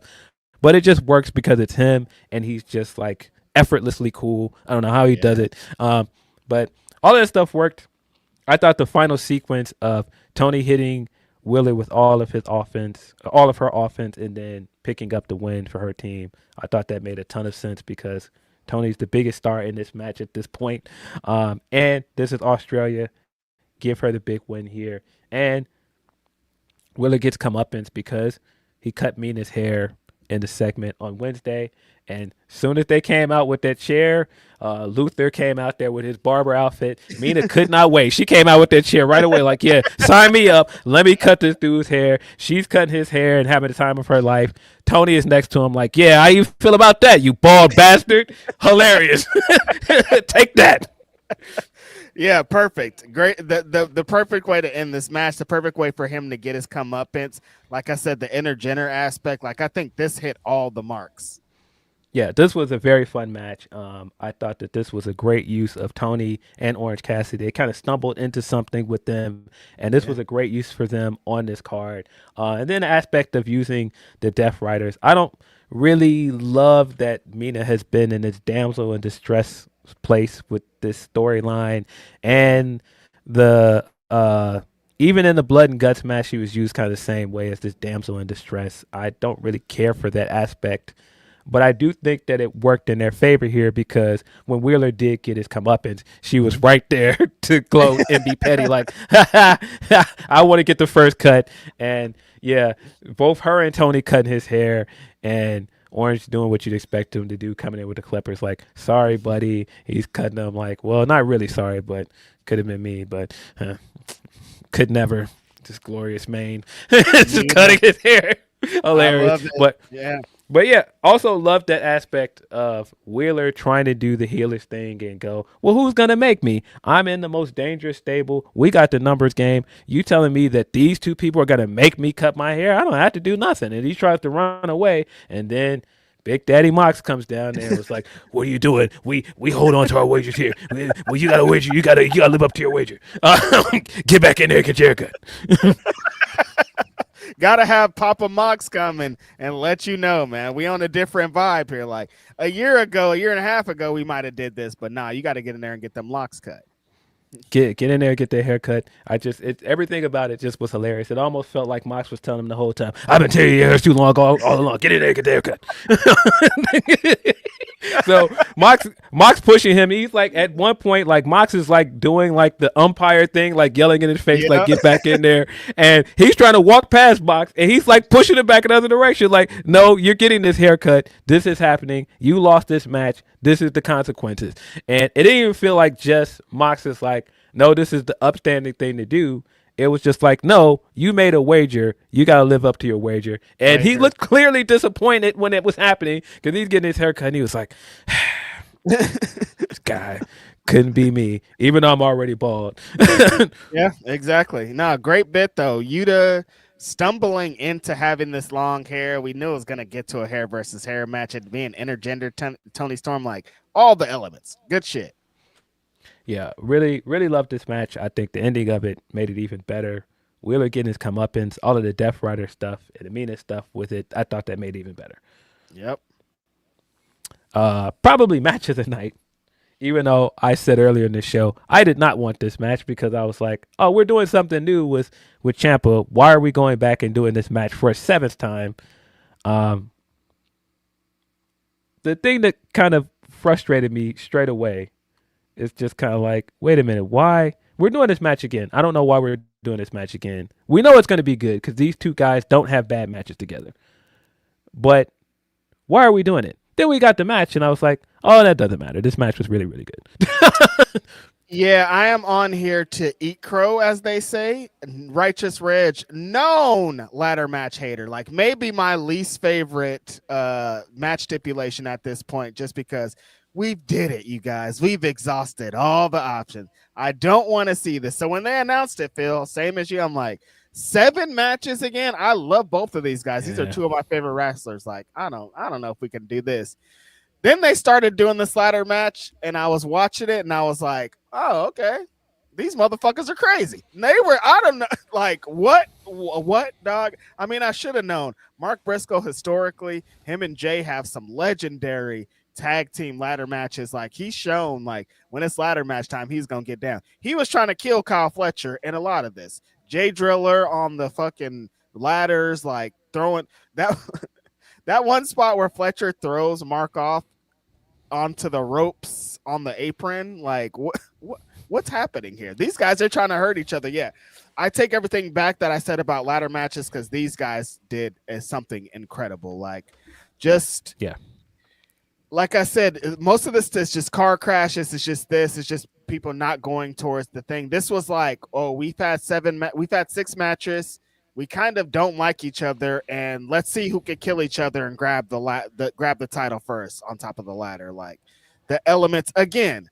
Kyle Fletcher just had one of the best matches of the year already a couple days ago against Tommaso Ciampa to win this, and then to do it again and have the match of the night in a ladder match, dangerous ass ladder match against Mark Briscoe is saying something. I was just watching a clip of somebody in the crowd during the Jay Driller bit. He takes it and they shoot over to Kyle Fletcher's mom, and she just like has her heads in her hand, and she just like, why is my son out here dying? What a crazy situation. I can't see this. Just incredible performance though, Phil. I mean, if you're gonna do this bit where you essentially have Kyle Fletcher win the belt back to go into Australia as the champion, I'm not mad at it, man. It all worked out. Like, I think the match, the reception, he looks like a big fucking star. Like, it did something. Yeah, and this is to my point earlier about the pacing of the first match. I had to look this up to make sure I was sure about this. The first match was 20 minutes.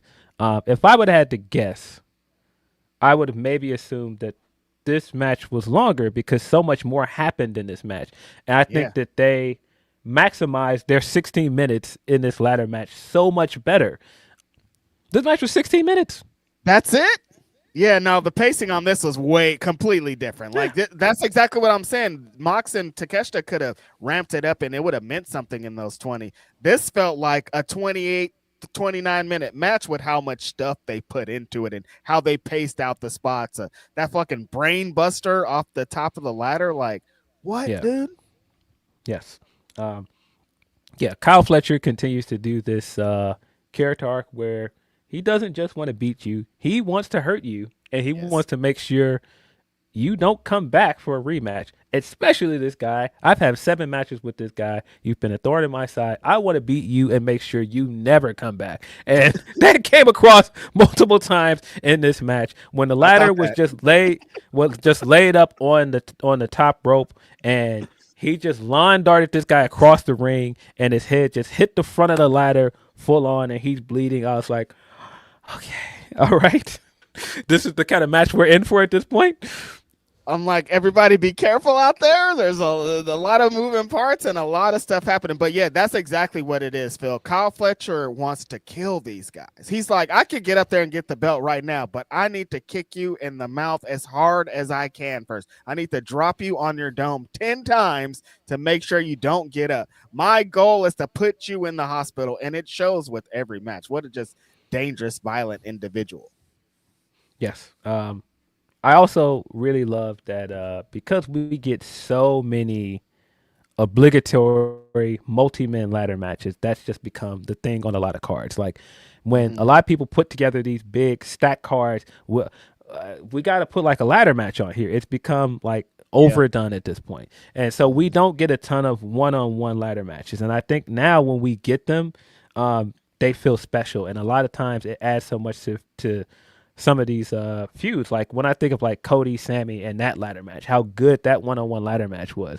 And this was kind of the same thing because you're putting over this idea, and commentary did a great job with this. Have to give them credit for this, is that a ladder match is harder to win than a straightforward match because it's more dangerous. First of all, you're putting yourself on the line, but then you have to keep your opponent down for longer than 3 seconds to get up there to get the belt. And so it's like, it should be the case where the stipulation should accentuate the feud, and it should be a harder match to win. It shouldn't be just like, hey, toss all of these flippy guys into this ladder match and they're going to do all these cool spots. That's fun to see, but I think this is different because it adds this different element to what this feud is of, hey, these two guys hate each other. They're kind of at this standstill. They've had 6 matches already. Let's put them in this stipulation match, and this is it. You hit the nail right on the head, Phil. I think I don't like multi-man ladder matches. I think that's what the beef is, because it's just too much going on. There's chaos, people flying, dangerous. When it's one-on-one, 2 guys just in an intense-ass feud, it just feels totally different, and that's what this match represented. Yeah, but man, very dangerous match. Very violent match. These guys still so dangerous. Very much in there trying to kill each other. But that fits this feud and everything that's been going on between these guys. That fits Kyle Fletcher's character coming into his home country with a chip on his shoulder. The way that he lost the TNT title, and even the way that he lost the Continental Classic as well, and feeling like, no, this is my belt. I'm the greatest TNT title holder ever. I'm going to go into my home country. I don't care who comes out of there, especially if it's that Mark Briscoe guy. I'm putting you in the dirt. Don't get in this ring with me. Like, stop playing with me. He does have that stop playing with me energy of like, you guys underestimating me. You fucking around. I'm about to kill this so you don't do it again. Yeah. Another incredible performance from Kyle Fletcher. He's almost just guaranteed at this point. He's like, it's so funny that he came up with Ospreay, because like he's starting to be that, like, you're about to get something special when it's a Kyle Fletcher match. We're going to talk about another guy out of that circle in a minute. The Ospreay circle, them guys is kind of cooking right now, dog. Like, I'm saying, them United Empire guys. I don't know, dog. Them United Empire alum guys, them guys are doing pretty good right now. Listen, but the Ospreay tree branches are starting to cook, brother. It's starting to mean something. It is, but yeah. All of the big spots in this, like you said, the big brain buster off the top of the ladder all the way down to the ring. Why? Disgusting looking.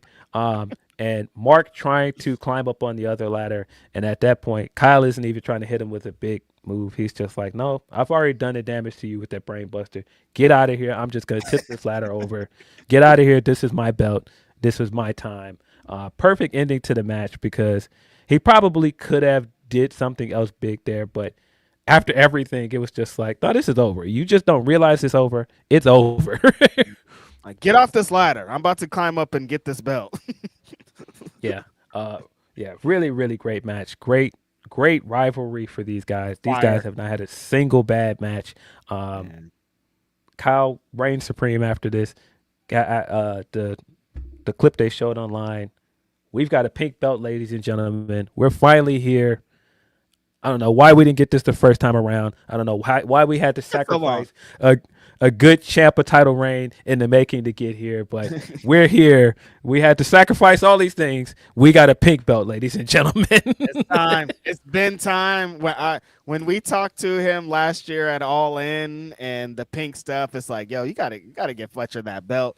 It is now official. Kyle Fletcher, the TNT champion, with this pink championship. Bro. But yeah, I think if you watch one match from this show, this probably is it. This is what you would want out of a violent ass ladder match. Now that he's got the pink belt, I don't know who I need to talk to over there. I don't know who needs to make this possible. Get this guy an interview with Killer Cam immediately. Get this guy sit next to Cam with the pink belt and everything. Make this interview happen. What's going on? He needs to be on that show talking to Mason Cam immediately. With the pink, come on, you guys. There's a reason. There's a reason. Make this interview happen, guys. If anybody from AEW is listening to this podcast, make this interview happen.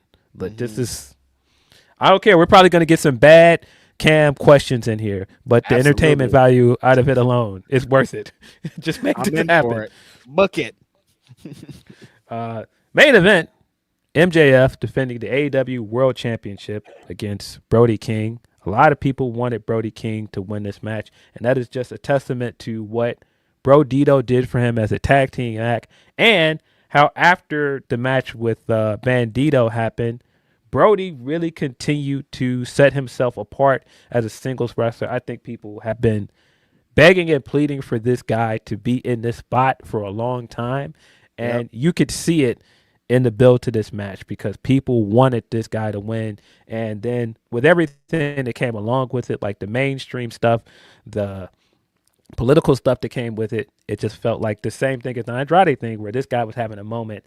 I never believed he was going to win, but I was really happy for him because I feel like he's belonged in this spot for so long.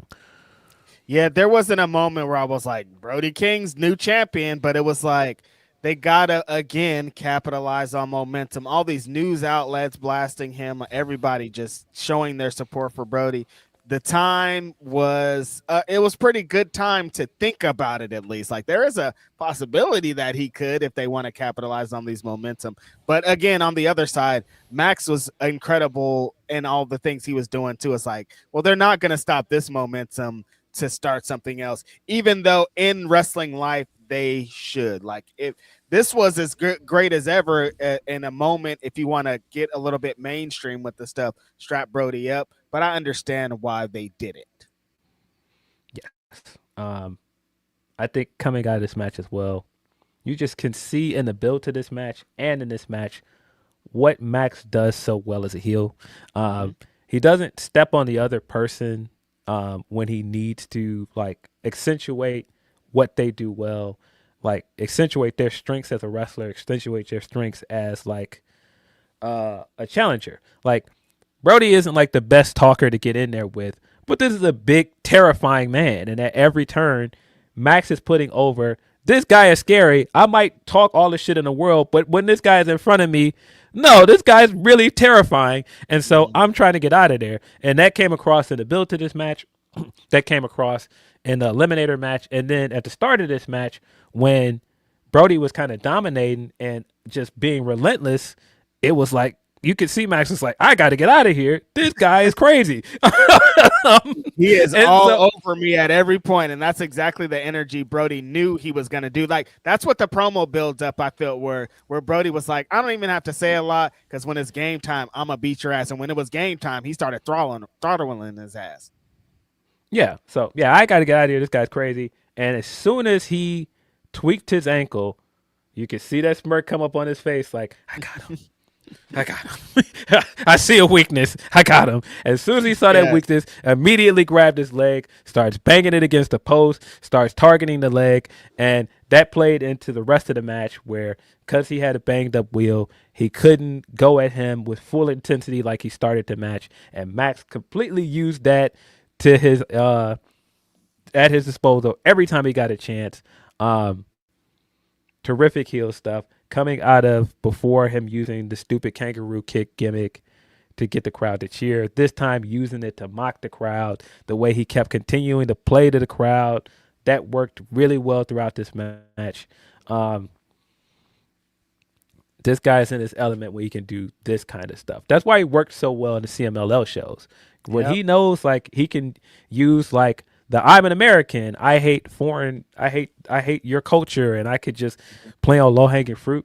It works really easy for him.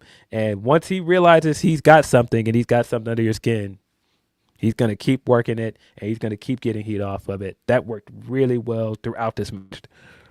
Yeah, I think the thing that I loved about this match is, and what this reign is, it makes Max look really smart, because I think that's what it is. Like, he's an old school, intelligent Nick Bockwinkel style heel of like, I'm gonna figure out something completely different than what they expected the match to be, because people are like, well, what is it? Brody's gonna come in. Are you gonna try to go blow for blow with Brody? Are you gonna try to stand on the feet? Are you gonna try to do this? Max is like, I'm not gonna do any of this. I'm gonna come in and take one of those big ass limbs out, and I'm gonna focus on that, because that's what an intelligent heel world champion would do. Just keeping him off his feet, keeping him at bay, using the crowd against him. Like, it showed how smart of a champion Max is, and I think that's what the reign is about to entail. And I loved, even though Brody lost, I thought that he came across really well here. He still came across strong. He came off as Bandito. like a big, terrifying, big man. And I thought at one point, because he kept targeting that leg, that he was going to force him to tap, or even he was going to use the salt of the earth. But so I think that's why it worked even better when he used the heat seeker and just caught him by surprise and beat him, because it just kind of felt like he caught him with a sudden move at the right time and beat him. Yeah, I love the match. I love the story, but it felt predictable. Like, I think that even more with Hangman already winning earlier in the night, it was like, there's no way Brody's going to win now. Like, Brody and Hangman doesn't really fit the aesthetics, fit the vibe of where they were going. But I do like the story that Brody and Max told going into this. Again, Max is a smart, intelligent champion. He knows that he attaches himself to people with momentum. He attaches himself to people that if he beats him, it's going to mean more for him. He knows if he builds Brody up, if he builds Hangman up, if he builds Swerve up, if he builds these guys up before he beats him, it means anymore. And that's what it felt like for Brody. He was like, let's put him on TV. Let's get him wins. Let's get him out there. Let's get this big moment. And then when I beat him, I get all that glory too. That's another smart heel tactic that I think Max continuously utilizes. Yeah. I thought this was a really strong main event. It felt like it, because I think you run the risk when you do these kind of shows and like Battle of the Belts of doing a main event was just like a title match for the sake of a title match. And I thought this match still felt big because it's Max. He's the main champion. And with all of the fanfare that you got around Brody in the weeks to follow, you did such a great job in the build after the Bandito match to get people behind Brody. And then you got like lightning in a bottle with like the fuck ice stuff and everything around it, that it actually felt like a bigger match because of that. It's crazy. It just continuously opening up my phone and seeing Brody's face on a different news outlet and them talking about this and then the controversy with Dave and all this stuff. And getting to the match and feeling the vibes and energy and moment, and like, if it would have happened, it would have hit. And I think that's an important thing for the future of Brody King, because we know now what he represents. If we put him in a main event, it's going to be good. Like, we know now we can push this guy as a main event star. Absolutely. And hopefully he continues to get other opportunities. I'm a big believer in Brody King. I have been for the longest. I feel like this guy can be world champion, man. So hopefully this isn't the last we see of him with a world title picture. Can't be.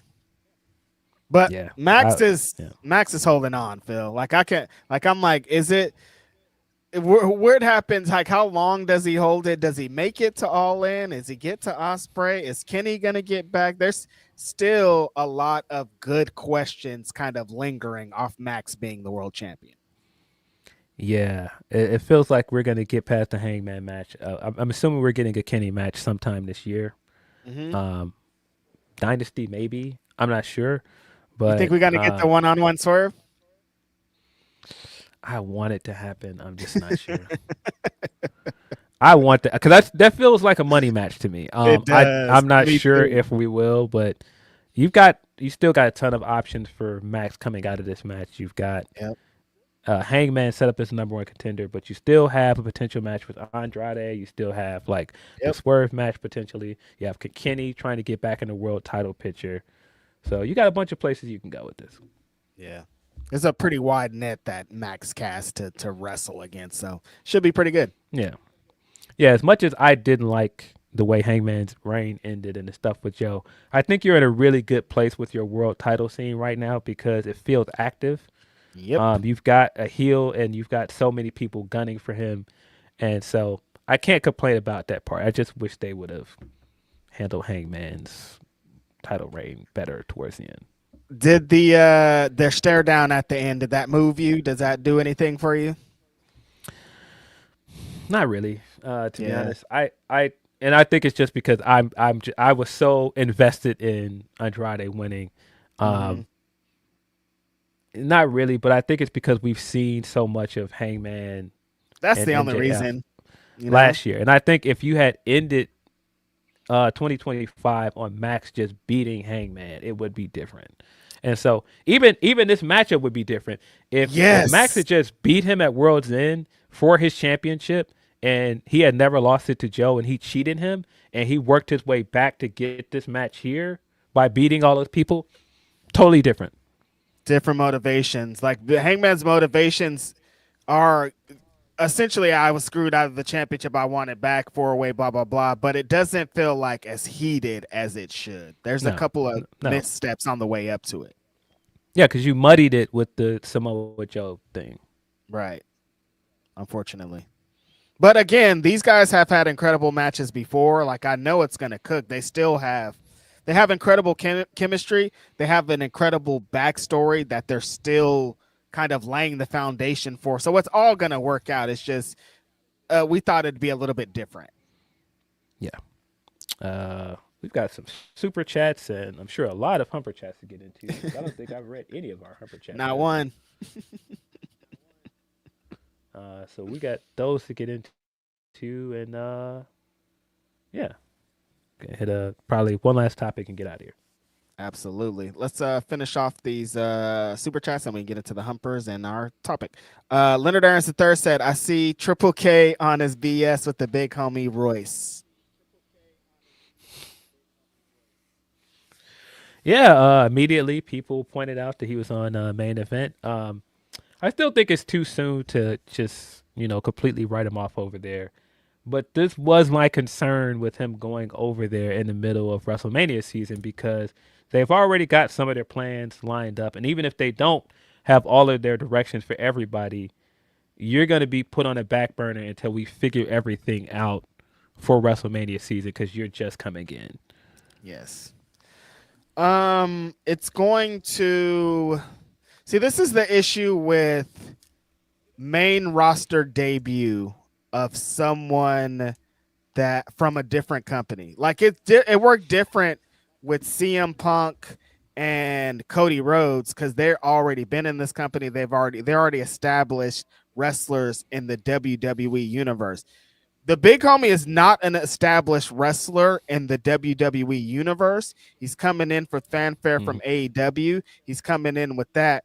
But the fans aren't going to immediately be all in like if he had went through the NXT system, if he had kind of established that. So it's gonna be this, but yeah, it's like Phil saying, this was the concern. Coming in at the time he's coming in, you got other extracurriculars like Oba and people doing this. It's like, where is he gonna land on this roster? But I think it is too early to be like, that's it, it's fucking done. Yeah. Like he'll probably start cooking after WrestleMania season at this point. Pretty much. It's not over. It's not over. I appreciate that, Leonard Darren. Other Mikey V says, glad Private Party are back. Mark looks jacked. Yeah, no, homie's in the gym for sure. I like all the black brothers are just like, let's go to the gym, homie. We all want to be in the Hurt Syndicate. I'm not mad at it. Appreciate that, Mikey V. MJF Scarf says, good afternoon, mouth breathers. This show is the only show to watch live. # better than you. Appreciate you. If that's the real max, $5 max, you're a rich person. What do you mean? What's going on here? What started happening over here? Oh, they're saying something about Twitter again. Leave me alone, StreamYard. I'm trying to work over here. Yeah, I think StreamYard is late trying to explain to us that the Twitter feed is not working. We figured that out 2 hours ago, guys. We got that. Yeah, we're going for 3 hours. They're like, hey, did you guys know the Twitter? Yeah, we know. We got it. Yeah. Appreciate that, MJF Scar. Laron Ford says that Aminata feud really helped get Thekla over. Incredibly, yeah. That's like Phil was saying, that's how you throw somebody in the deep end. Have her come in with a feud where her and another person are trying to rip each other's heads off, establish who she is to this company, and she's rode those waves to the top. Yeah, and to that point, it was never like, hey, this is particularly what I don't like about Aminata. No, I just want to beat her up. Yes. That's it. From the very beginning, no, I just want to beat this woman up. Like, she likes to fight, I like to fight, so I'm going to fight harder. Yeah, it's simple. It's the simplest wrestling shit in the world. You make somebody look like a badass, you have them, put them in positions like that, the fans are going to react. Yep. Appreciate that, LaRon. Shadow X 641 says, in my opinion, her losing the title or anyone in that position is supposed to be harder to keep, especially if you never had it before. It's supposed to be growing pains, not just dominate where the best are. I think this is a great example here that you're saying too. Like every title reign doesn't have to be a dominating title reign. I think that's where the TNT championship is going to be a thing. If you're continuously against the other best wrestlers in the world, you might lose this on any given night because you're against the tip top competition. And like, that's what Mercedes and Tony kind of cast over the division, Phil, is they did have these long dominant reigns. So everybody thinks it should run like that, but it doesn't necessarily have to run exactly how they did it. Yeah. I don't think you needed like a long reign for Statlander. And like I said, it's not like I feel like this is it. She's going to get another title reign. Right. She's the only, she's about to be a Grand Slam champion. I'm assuming that she's going to win the tag belts too. Definitely. Like, this is the beginning here, you guys.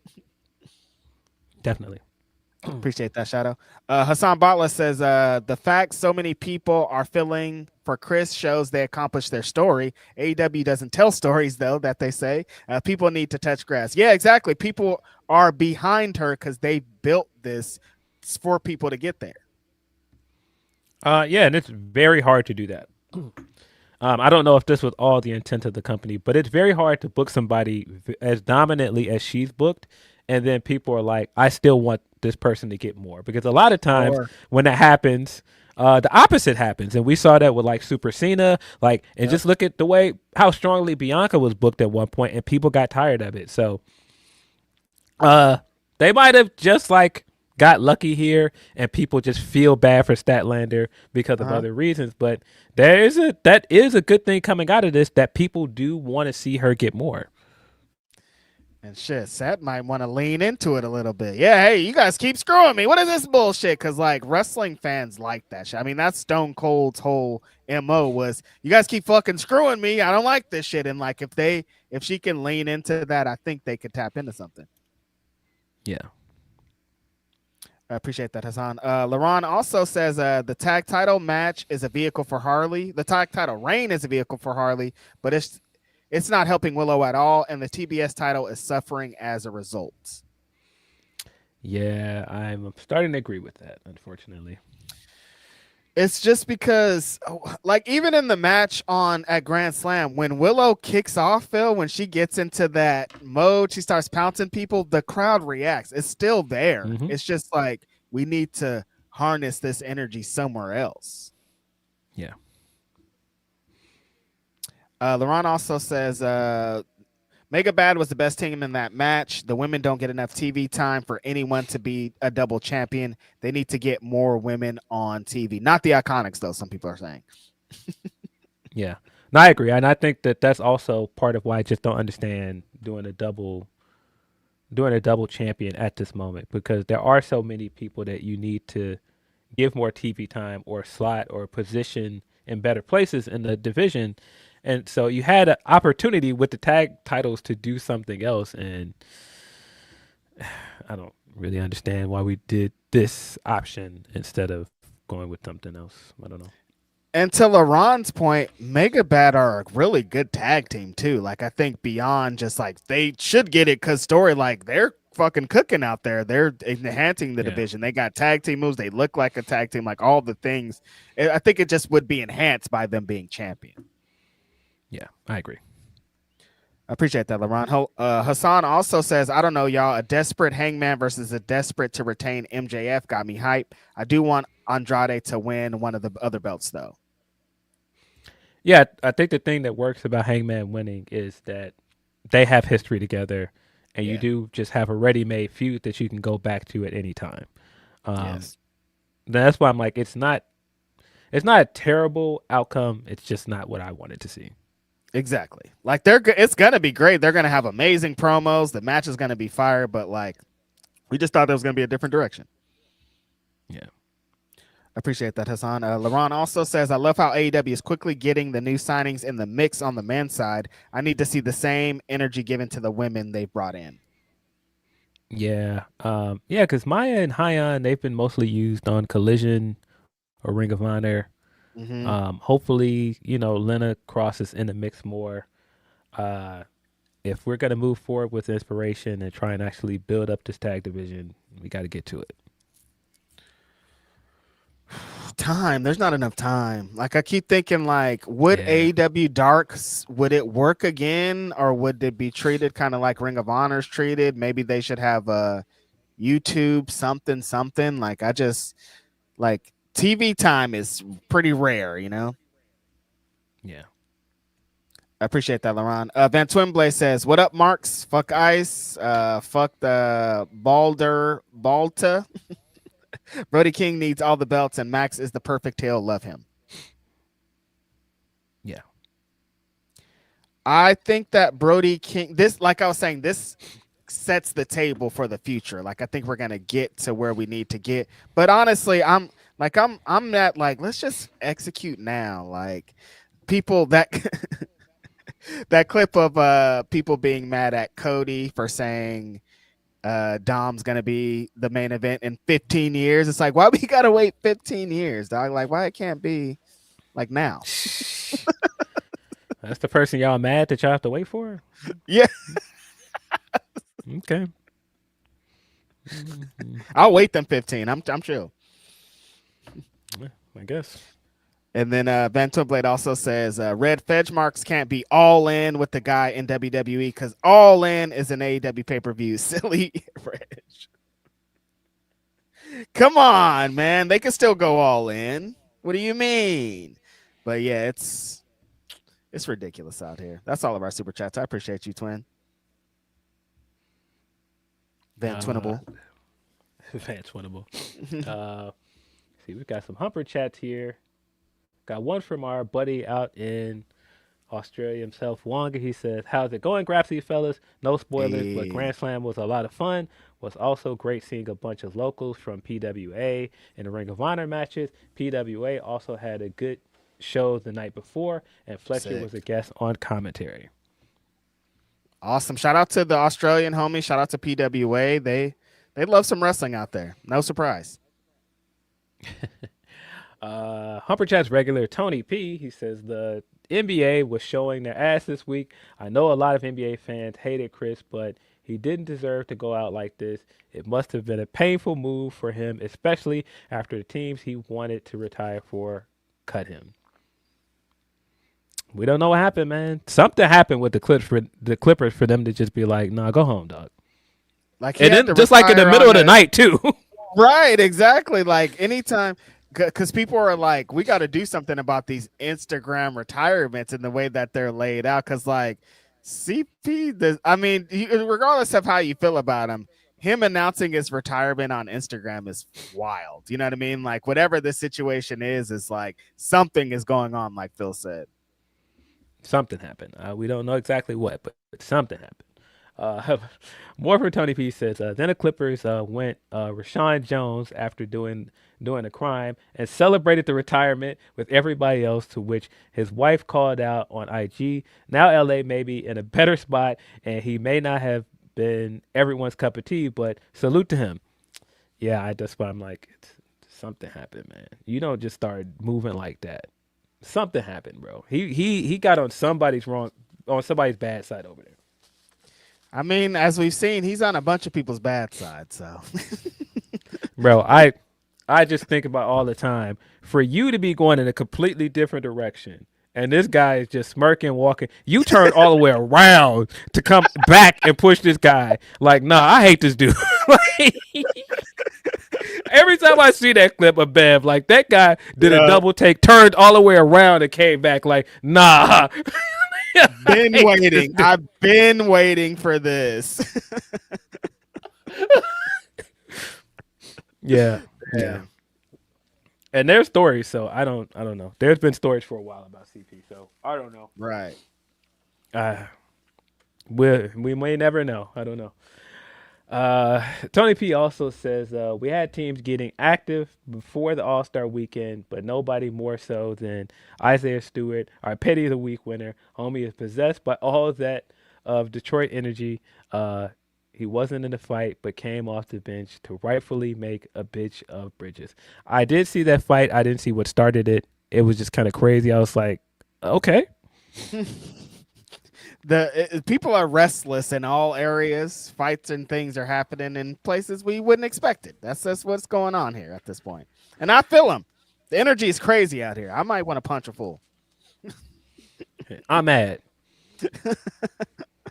For real.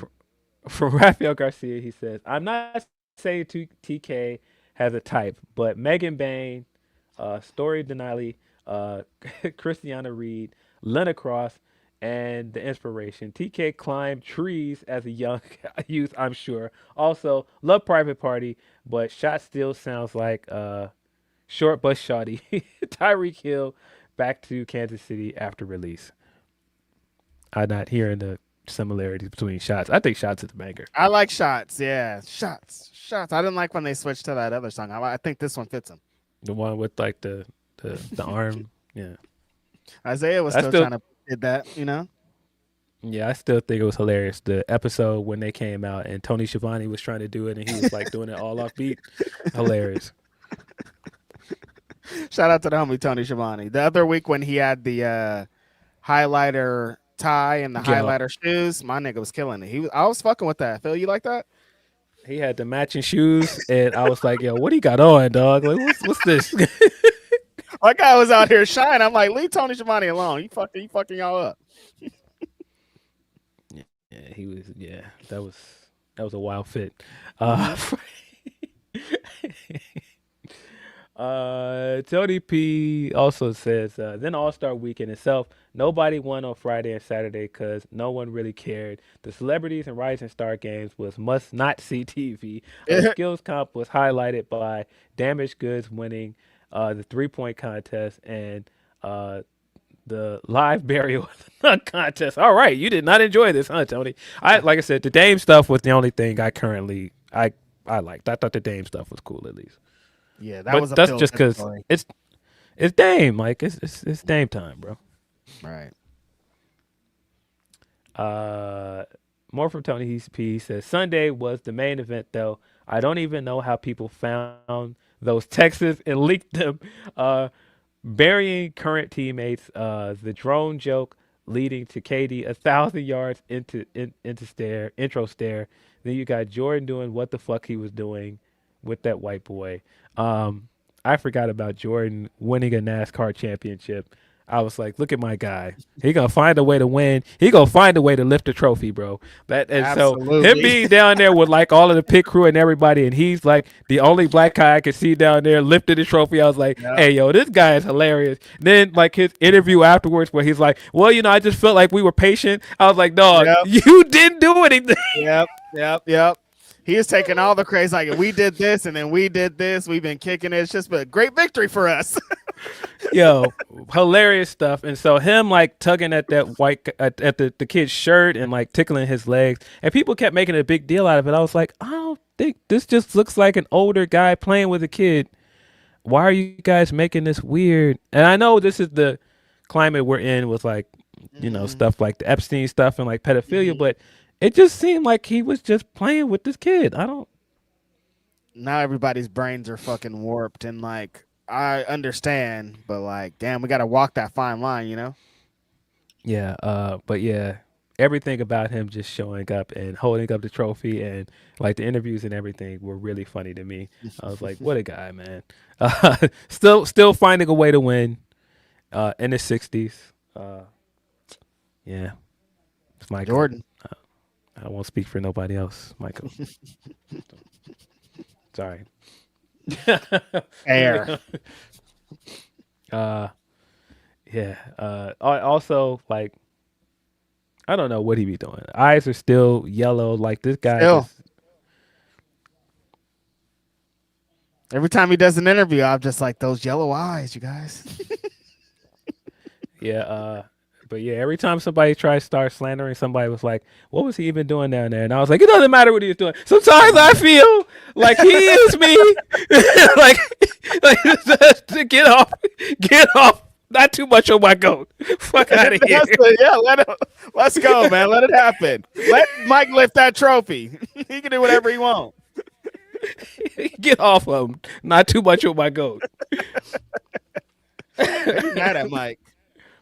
They do be mad. Like they still trying to bring up old stuff. I'm like, that's old. Like, oh, he didn't care about them kids. I'm like, hey, well, Okay. listen, man.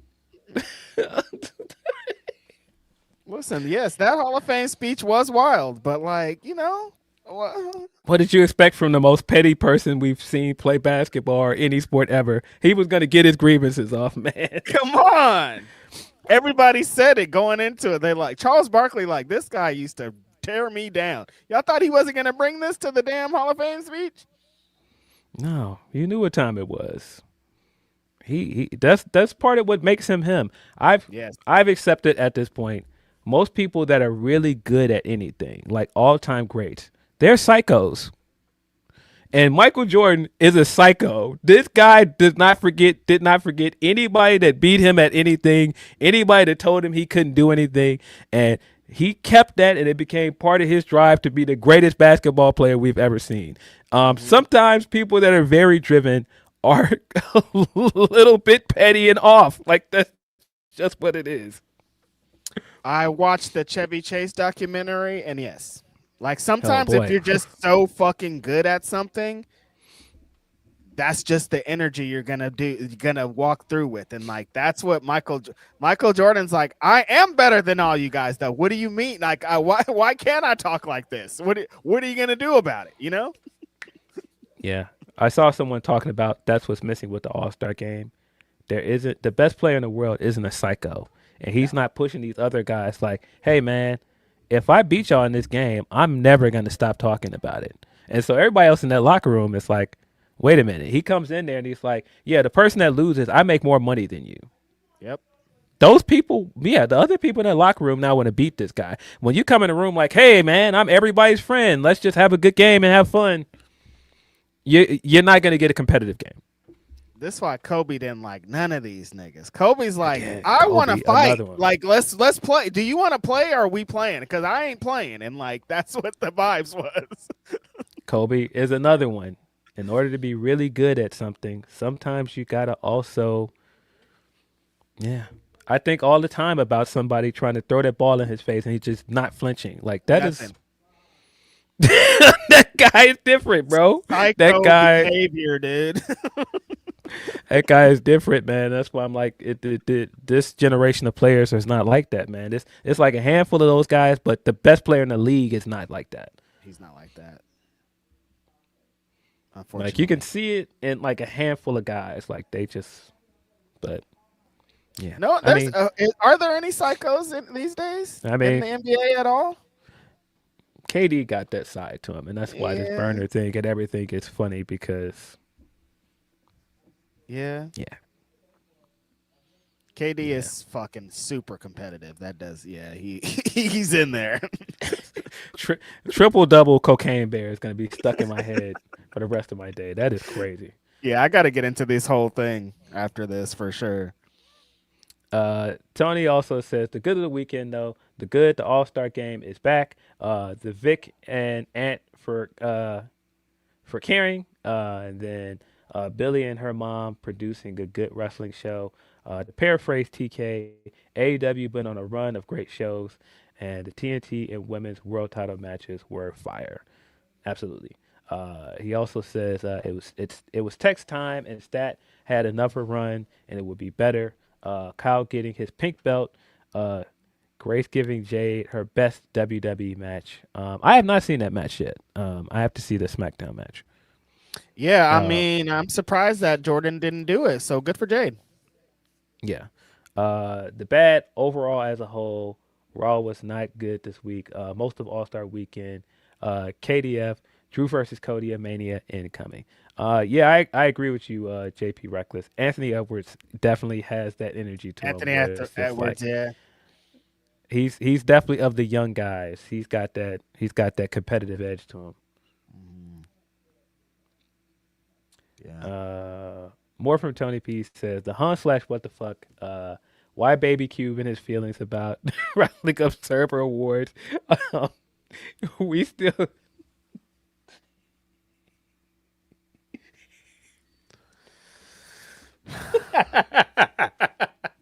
Again, if it's as lit as you say in your company, and why are you over here? Like, if it's lit, if these awards don't matter, then what are you doing over here?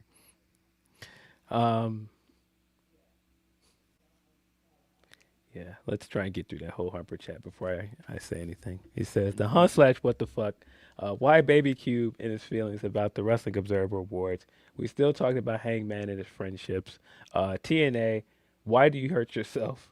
I have no issue with Ariana Grace, but to make her your knockout champion, yeah. You see, O'Shea Jackson is not a bad guy, but he's been up there to Stanford. He's done like Stephanie's podcast. He tells you at every point he's a big WWE fan. So when he does these kind of things, I'm not surprised by it. It's just hard when you're trying to walk this line though and trying to do, but I'm a podcaster now and I do this, and it's just like, it's just a lot of people that position themselves close to that company, or they let you know at every turn they're very pro WWE, and they have to make a point to take on the company's stance about the Observer. And it's just interesting every time I see it, because it's like you're positioning yourself as media, but then also trying to position yourself on their side with their viewpoint of media. I don't know how you can do that. And just like the way they're so upset about certain things, like people not praising WWE, even though they use their platform to praise WWE constantly, it's a little funny to me. I think the fact that people have spent the past, I was going to say few weeks, but that's actually not even true. We've been doing year-end lists since December. We're all the way into February, close to March. We spent 3 months almost whining about year-end awards because the company you like didn't win them. Yeah. Y'all don't think that's wild? Like, let's chill out, bro. It's just wrestling. It's just wrestling publication awards. I saw people trying to do other awards don't award to like worse things. The Oscars would never do that. We're not talking about movies. We're not talking about TV shows. We're not talking about real cinema. We're talking about wrestling. These are publications. It's not that big of a deal. I beg you guys that are constantly telling everybody else the internet don't matter and all of this stuff you complain about and your marks don't matter. I'm begging you to take your own goddamn advice and stop fucking whining. That's what I'm begging you to do. It is February. Cut it out. Please, you guys, we're done. Like we said ours in December. Like we should move on. Like I don't understand, but dog. Yeah, that's the biggest thing. Is like you don't have to put on the cape every time. If you think something was hot and you put out your year-end list, we should be done here, bro. Start the QBs. I don't know, dude. Start your own year-end awards. I don't know. And people are gonna people are gonna think I'm shooting at him, but I just. Like this whole trying to go at the Observer and trying to do the dirt sheets, dog. That's what they do. You don't work there. You're not over there. Stop trying to act like you're. Never mind. Let me move on because it'll turn into. Just stop trying to act like you work for that company. You're in that bubble. You're not, and it's just like. And then that's what bothered me about the Rosenberg thing when he was like, "Yeah, well, Alvarez and those guys are talking from inside their bubble. You're in a bubble." Said from inside of a bubble. Like, dog, you're in a bubble. And bothered is the wrong word. I just thought that was the thing that made it so ironic that he was saying that. Oh, well, those guys are in a bubble. They're talking from this place of misunderstanding. You're in a bubble, dog. Like, you're putting yourself in a bubble. Mm-hmm. And they get mad at people that are not in that bubble. That's what this is all about. Wait, you don't see it how I see it? How dare you? You're not credible. You guys are dumb fans. And it's like, but what? Bro. And they're the same people that'll tell you all the time, you like wrestling that I don't like. That's not that big of a deal. Why are you making this a big deal? Why are you talking down to me because you like different wrestling? Then why do you care about how fans vote on awards? If you're telling us it's not that deep what other people like that you don't like, why do you care about what other people are voting on for awards? Mm-hmm. Why do They're you all care? It AEW ain't that shills. serious. What if they are all AEW shills? That's what they have their rights to be as fans. That they could vote however the fuck they want. It just doesn't matter. It's not that serious. Dog. Tony If you Khan is start to not queue, sending out checks to talk good about AEW. I just want to say that again on there's the record. We have to say it all the fucking time. there's Stop no using budget for that. stupid-ass excuse. There's no budget for that at these companies, guys. No. You want Hey, me do to you guys believe have that Dave Meltzer's check for this month? They would. What? there is no budget to pay for certain things that I want this company to pay for. No. And you Just think like that it's they're not on the shelling- other side. You guys are grifting for free. Why would they pay people to grift on this side? I don't know. People gotta relax with this like conspiracies and misinformation, or this publication didn't say what I want them to say, so then I have to try to discredit them. It's just like, stop. Just it's okay. You guess what? You have an outlet. You can say what you want on your outlet. You can start your own newsletter. You can start your own ratings thing. You can everything that you be mad about. You can you can start your own 500 list. All the things that people are sad about, you can do it yourself. But that's what I'm saying. This is what bugs me about you trying to walk both lines. And I said I was going to move on, but this is what gets me, because it's like you're still trying to act like a fan, but you're trying to act like a fan with an outlet. You have an outlet. You can say what you want and put the information you want out there. You can talk about what is your favorite wrestling, what do you enjoy, but you're also trying to, as a fan, talk about what other fans are voting for on awards. It's just like, what is it? Are you a fan, or are you above fans? Are you an insider, or what are we doing? Because there's so many people in this space that are doing that, and this isn't all me saying this about O'Shea. It's just in general, because there's so many people that do this. There's so many people with podcasts, but then they also are just like, but these awards though, that this person said, hey man, you can get on your podcast and do your year-end list. Hey man, if you do the QBs, just give me credit. That's all. I want 700%, dog. It's all right. I know Rich Eisen is paying you, dog. Just shoot your boy a percentage. That's all. The QBs. Yeah. Just send the check. Just shoot your boy a percentage. That's all. Mm-hmm. That's all. Not that I think he listens to his podcast, or that people that are in his circle care. Maybe. I don't know. Other stupid things that I didn't think I said on this podcast would matter to people have mattered to people, so I don't know. Very true. But I just particularly just think this entire thing doesn't make Annoying. WWE fans look great when they're still complaining about year-end lists, especially if you have a podcast, because you can just do your own year-end lists. Mm-hmm. You should have already done it. We're in February. We're talking about a new year. I just, for the life of me, do not understand it. Tony P says, in relation to the new Knockouts champion, I'm assuming, y'all have really given up on that division. If Danny don't beat the hell out of her and win that belt, then I am assuming she is going to be all elite before the end of spring. Yeah, I don't really understand. You have a TV deal now. Why are you going back and putting your belt on a WWE wrestler? And even if you're going to do that, it's not even like you're doing it with like a big name from WWE. Right. That's going to get people to watch your show on AMC. I don't really understand the point of making Ariana a champion. And that's not a knock against her. It's just like, if you're going to do that, like, what's the benefit? How does that benefit you? Right. How does it benefit anybody? Yeah, because it's like, I don't know. I don't watch TNA like that. So. I don't watch it either. Yeah. I don't know. Whoopsie. More from Tony P. He says, on the WWE women, I am worried about who Jade's Mania opponent will be. I would play it safe and do Jordan rematch. She is better in matches with women who match her strength. I don't know at this point. For the longest, I thought it was going to be Bianca. I'm starting to think more and more it's not going to be Bianca.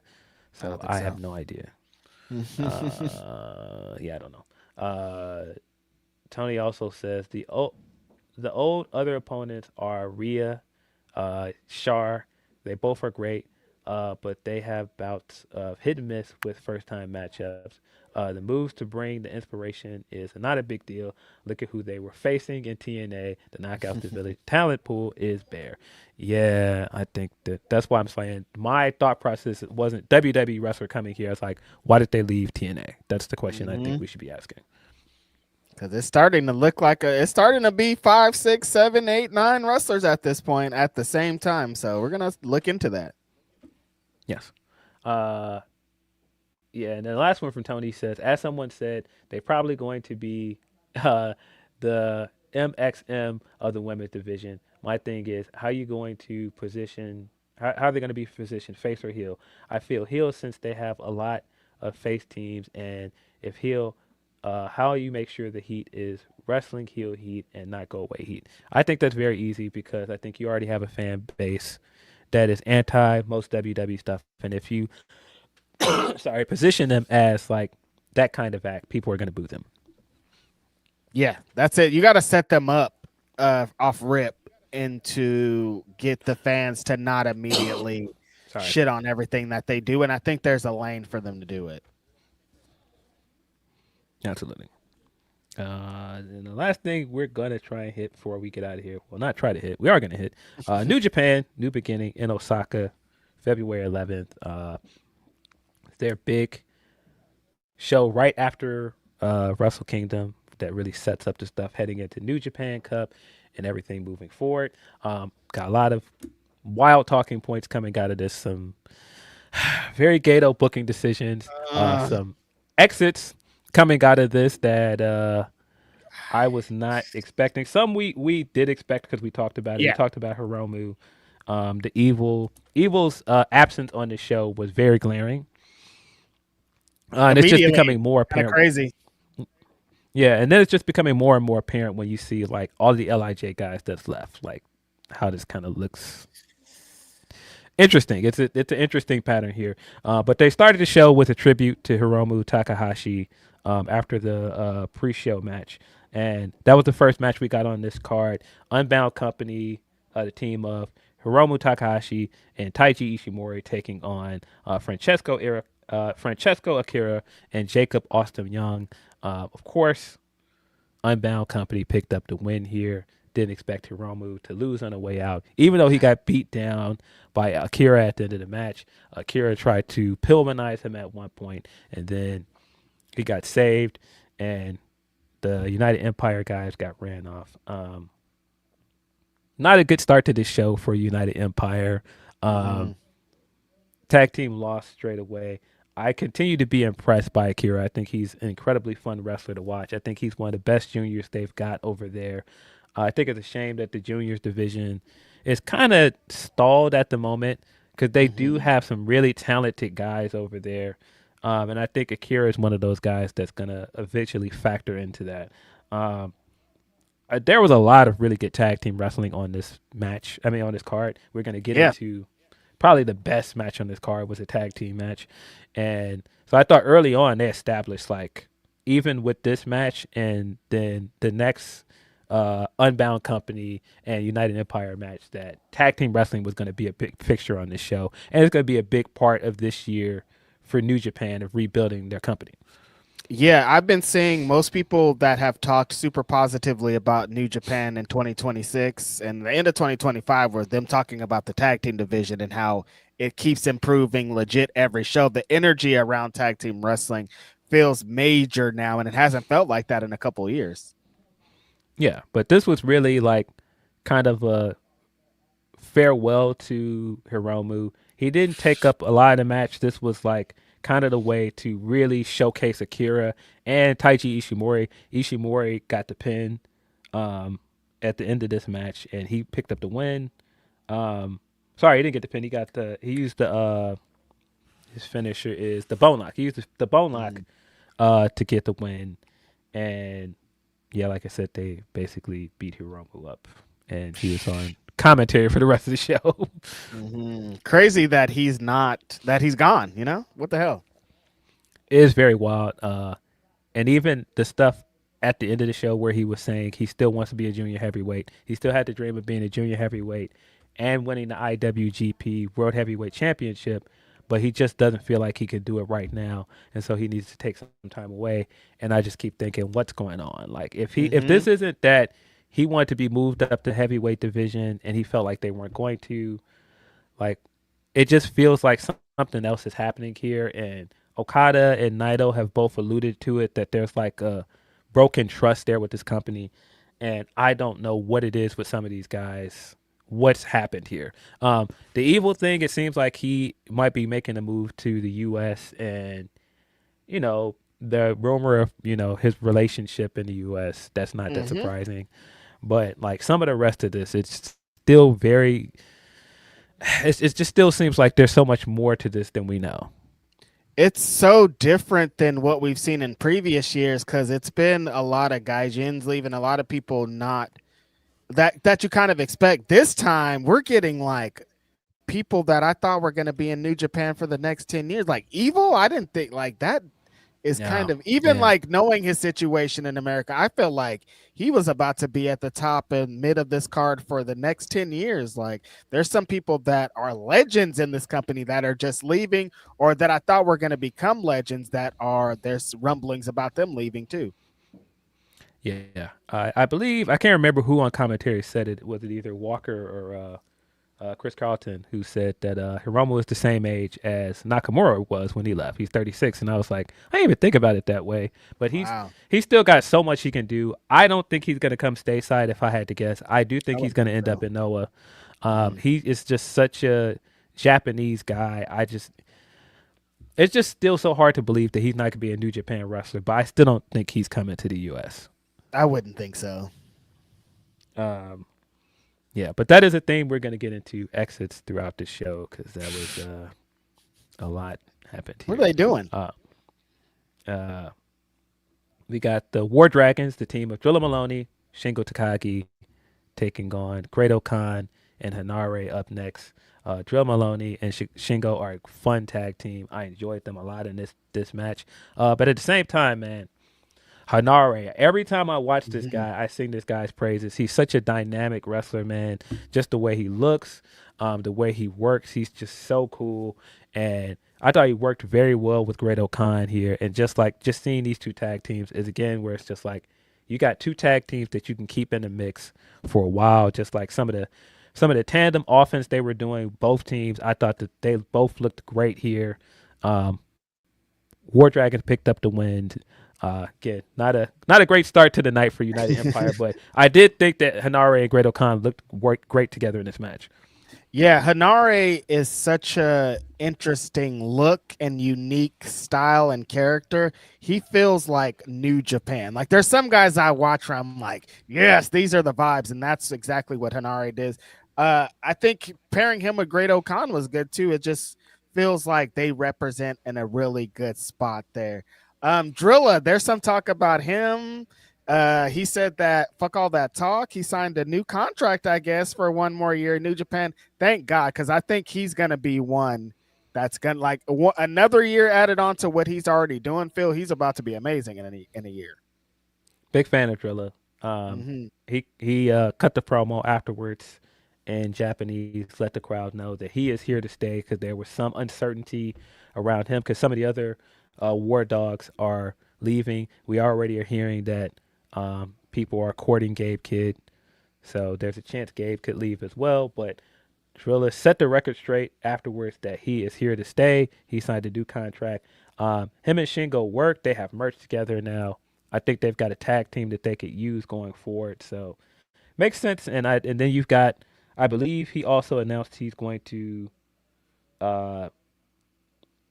take part in the New Japan Cup, I assume. Yep. I think the bracket for the New Japan Cup is also out. I don't have it in front of me. Dropped. But yeah, I think that's exciting because, again, Drilla is one of those guys I think you guys should keep an eye on, looking forward to. Yeah, you don't want to see this company be stripped completely bare of the kind of foundation that they were building. And I think Drilla's part of that foundation. So good to see him stay. Yes. We got the rematch between Bishamon and Bolton Oleg up next. TMDK is still trying to get their 6-man titles back that they ran in a Rambo. I'm still very confused about the decision to have them win in a Rambo at Wrestle Kingdom and then immediately lose those belts and then spend the next few weeks trying to get those belts back. Well, we've at least gotten some strong matches out of it because of the level of talent in these matches. Hiroki Goto and Yoshihashi are still a fantastic tag team. I will continue to sing the praises of Boltin Oleg because he's fantastic. And then on the other side, you've got Zack Sabre and Ryohei Oiwa and Hartley Jackson as well. So you've got a ton of great talent in these matches. So the matches are good. I just don't really get the booking decision. The timeline. Immediately take the belts right back off of them. But this was a strong match. Hartley came out on fire straight away because, he had finally won some gold and it was taken away from him immediately. So he came in on fire. That's going to play into the end of the match, funny enough. But this guy, Zack Sabre Jr., if he's going to do anything on the match, he's going to look around. He's going to see if anybody is in there bandaged. And he's going to start rubbing his hands together. When he saw Boltin Oleg was bandaged up, he was like, oh, no, tag me in. And then the second thing this guy is going to do, if he sees Yoshihashi in any vicinity, he is going to bully this man. Yoshihashi, standing on the apron, minding his own business, went out of his way to knock this guy off of the apron. He wasn't even asking for a tag, I think. He just was like, oh, this guy, get him out of here. He just doesn't even like him being on the apron. Yeah, Yoshihashi needs to find those Be a Star people because every time Zack Sabre is around, he is just a terrible human being. Goto is always on his side to come to his defense, but Zack just doesn't care. Just terrorizes this man. But yeah, I thought throughout Oleg still looks like the guy. He looks fantastic. Fantastic feats of strength he does. Oiwa, incredible. Oiwa, man. Really like this kid. He looked great here as well. He works really well with Zack. Their like tag team maneuver they do where Zack does that neck twist with his feet and Oiwa comes in and does a splash. It looks clean every time they do that. This match really got wrapped up when the Bishamon guys and Oleg isolated poor Jackson in the ring by himself, and they went on a sequence of moves and basically put this guy out of his misery. Bishamon ended up picking the win, and Jackson, you could see the shame after he came in, determined to get his belt back, and they were walking out of there beltless. He was just like, dang. He kept looking back like, you know how you like your parents used to take you to like the park or something, and you weren't ready to go. And they're like, no, it's time to go. That's what it looked like. It looked like Zack was like, okay, we lost. It's time to go. He kept looking back like, nope, don't look back. It's over. We're going home. It's over. Looking back at the swings and the big slide, like, damn, no, it's not. This could like I could still be there.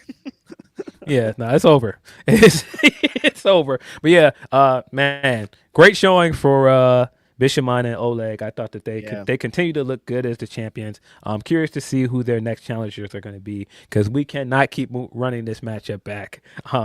Very curious to see who they end up facing later on. Got to the match that I was the most excited to see in the announcement for this card. Andrade El Idolo taking on Gabe Kidd. This was a lot of fun. Very physical match. Andrade continuing to get his shit off everywhere he goes. He was fantastic here. I was curious to see how he was going to play off of Gabe Kidd. And I think that's also what has been so great so far for Andrade is he's having so many different kinds of matches with different opponents.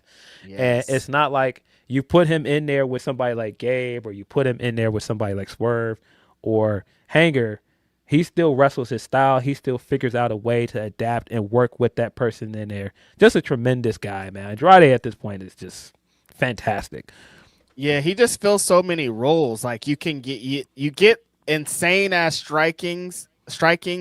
He'll high fly, then he'll fucking go out and take a selfie. Like he just does so many things. He encompasses so many things. But the intensity he's been working with, Phil, we talked about a little bit earlier, is off the charts. This guy is mean. When he throws that fake out back elbow, it hits hard every fucking single time. And I think a guy like Gabe Kidd's energy with Andrade was really good in this, of like trying to counter that momentum of like, this guy's coming through with everything. What do I do to kind of send him off course? Yeah. Yeah, I love that he goes into these matches where he'll do like some crazy like lucha stuff, like some springboard stuff, or he'll get his like that like double moonsault thing he does where he fakes like he's gonna do it and then like go it makes another flips, and he makes all of that stuff look so smooth. He'll come out there and style on you, and then when people like actually get in a mix with him and you think you're gonna be able to get physical, no, he's gonna throw some hard forearms and elbows at you too. Like this dude is actually gonna get in the dirt with you as well. He ain't just trying to be a flashy flippy guy. Wow. It's just, man, this guy is just on another level right now. Like it's hard to imagine this guy at one point was just over there in WWE doing like tag matches or just like middle of the road stuff. At this point right now, it's just like this guy is like come right now, like less than 2 months into 2026, he's been my favorite wrestler to watch. Absolutely. I think that the wrestling world out of Mexico has been looking for a big Mexican star, and dog, he is locked in, Phil. Like he's like, as far right now, he is a wrestler of the year. He is eating that wrestler of the year right now, 2 months in, just because every single match is different. His aura is crazy. Like he's just moving through like he's the best wrestler in the world, and it's becoming undeniable. Yeah. Gabe shows again.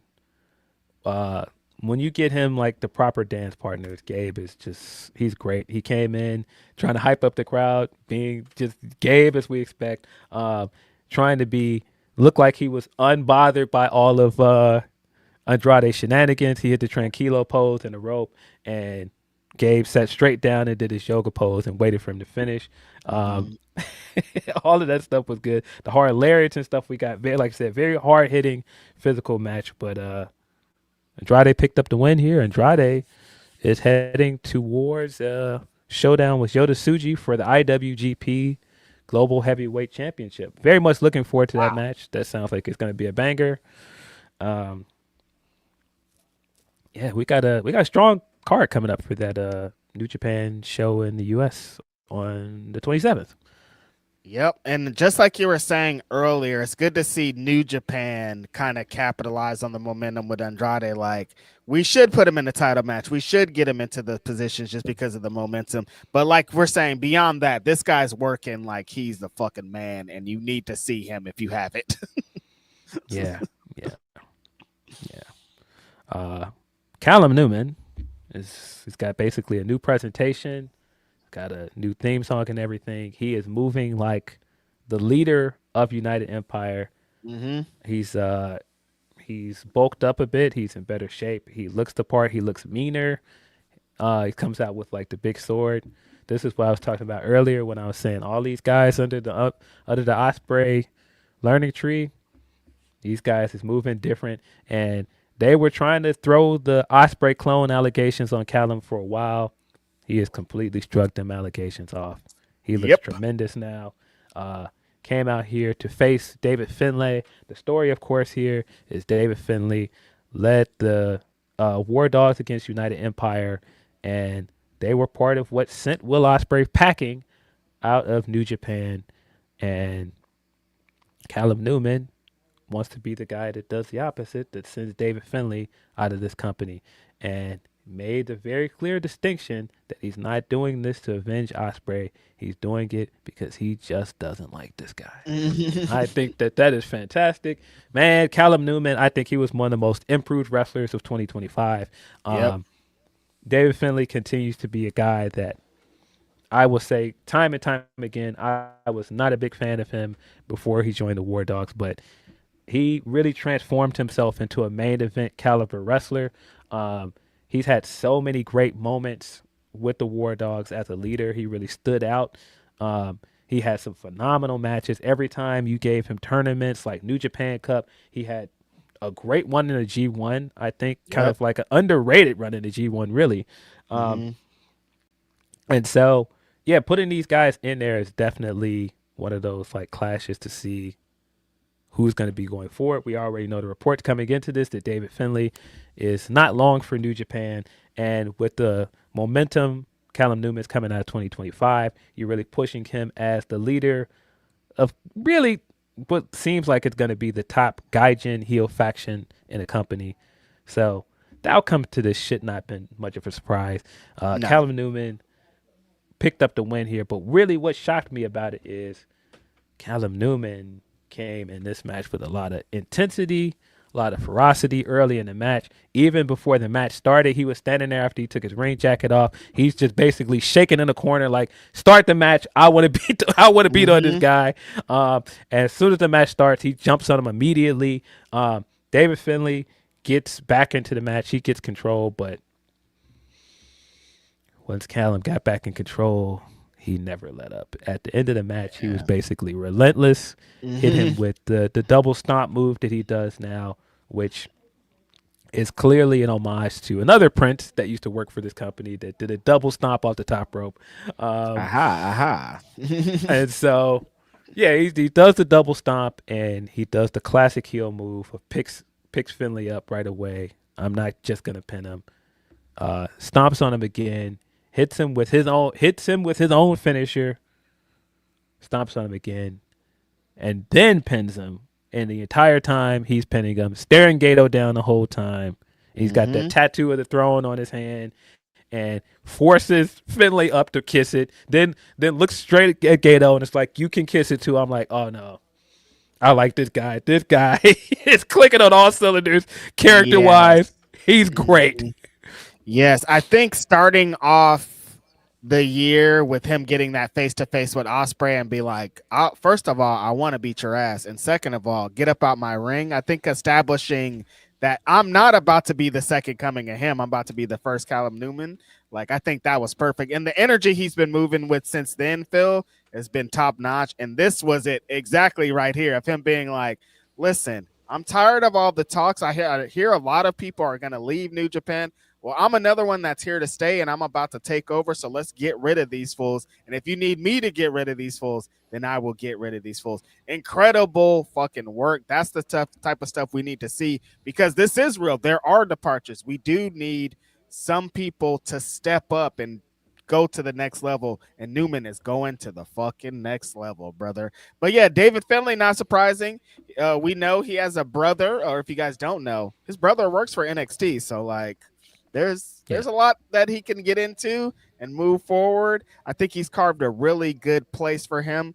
I turned the corner like you, Phil. I was initially like, not really for me. But the work he started to do with Goto and try to establish like a main event style, I was like, okay, no, I'm seeing it. I understand. I think he got to a place where leaving New Japan, he's going to get some new fanfare somewhere. Absolutely.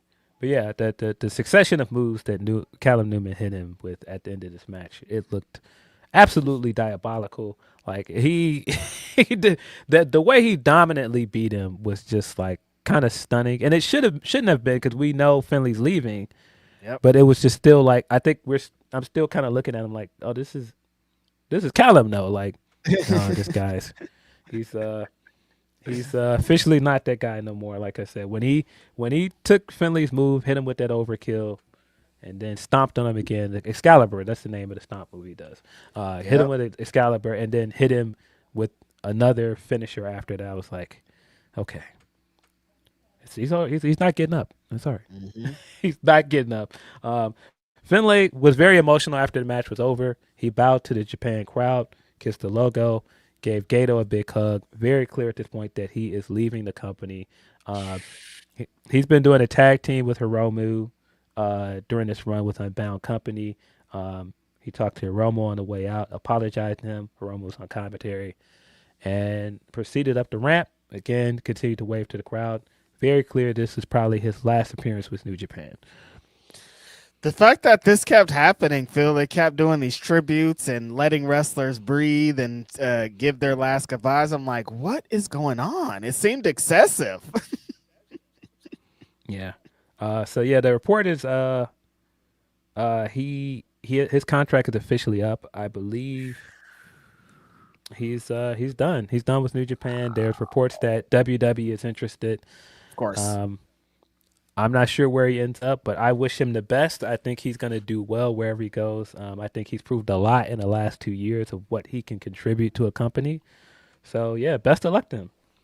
You might be able to build you a new War Dogs faction somewhere in a different company at this point. I wouldn't be mad at him coming to AEW. I just don't know exactly where he fits if he comes there now. Yeah. Because it's such a crowded roster, but I think he could come to AEW, and if given opportunities, he could do well. I mean, if they bring in officially Clark and Gabe, you know what I mean? Like, there's some places for it. But I kind of feel like you do, too. I'm like, I don't know what his place is. Like, in a year, what would his place be? Like, I don't know how it's moving. Because, like, Jay White still exists, and Ospreay will be back, and all these, like, there's a lot of places. Yeah, absolutely. But, yeah, best of luck to him. We got President Tanahashi coming out. He did an announcement for Dominion, which is in June after this, and then we got Ren Narita versus Aaron Wolf. Well then, as we know, Aaron Wolf had his debut, his big singles match debut at Wrestle Kingdom. Loved it. Defeated Evil for the Never Openweight Championship. He's now taking on Evil's protege, Ren Narita, one of this era's Three Musketeers. And as such, this guy has been really positioned as the new leader of House of Torture in Evil's absence. Now, I think that's the right move because I've been saying for the longest, if you're going to call these three guys the Three Musketeers, you have to get to it with them. You got to really separate them from the pack.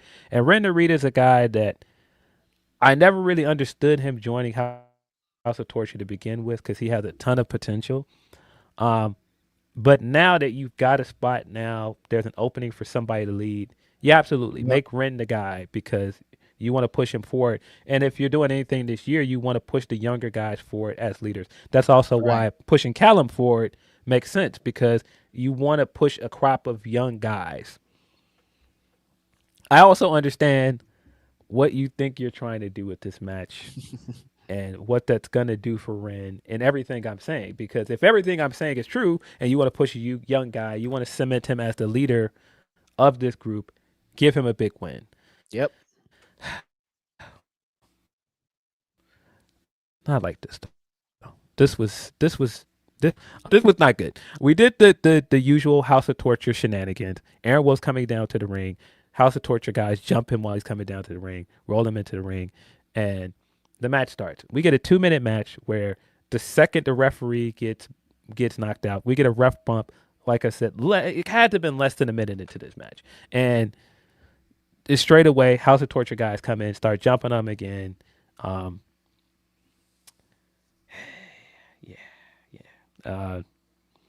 one, because that's what it was. I was trying to remember how the ref even got knocked down.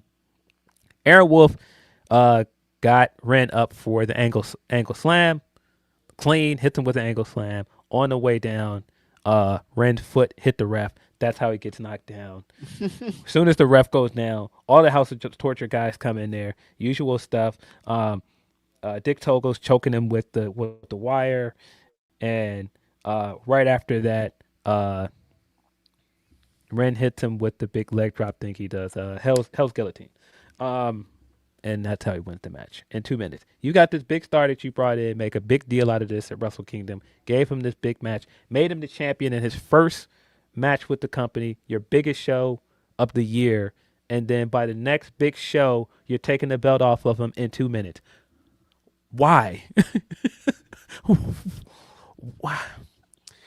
And the thing that's so funny, that was so funny to me, Phil, is the first match was against House of Torture. Like, it wasn't like they had him against Evil, and it shows how great Evil is as a character to put this together and have this amazing match. And then we get to this match, and it's like, wait, what? Like, the build up and all that, we got to Wrestle Kingdom and how they talked about this guy and all the interviews that he did, and then he loses it in 2 minutes of some shenanigans. But why? We didn't even get like if we got a match and there were shenanigans, maybe this wasn't even a match. This was just shenanigans. Yeah, and I like I said, I get it. You're trying to solidify Ren as the leader. You're getting heat on him, and it got a great reaction. He got booed heavily as soon as this happened. Absolutely. But it was just like, oh, I did not like this at all. Afterwards, you didn't have to sacrifice Torture, Aaron Wolf for it, did you? Like, couldn't somebody else have been the sacrifice? Yeah, I didn't like this at all. But afterwards, House of Torture continued to beat down on Aaron Wolf. Eventually, the Hantai guys came out and ran them off. But yeah, Ren Narita is your new never open weight champion. Yeah, I like Ren too. I think he could, they should, but like they're setting it up so weird. Yeah, I did not like this at all. And I mean, look, I know that Ren is. I mean, not Ren, but I know that Wolf is still a rookie, and I know you're still trying to do smoke and mirrors and like protect him and disguise his weaknesses. So, you know, you're not gonna have him do like these long New Japan style matches.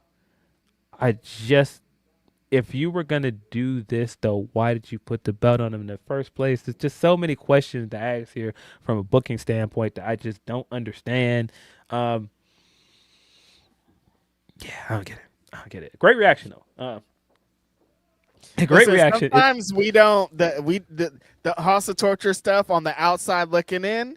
It's like, oh no, but like in the crowds and then some of these shows, like they get the heat that they are desiring. So who knows? Yeah, I hope this works out for Ren Narita because I want them to do more with him.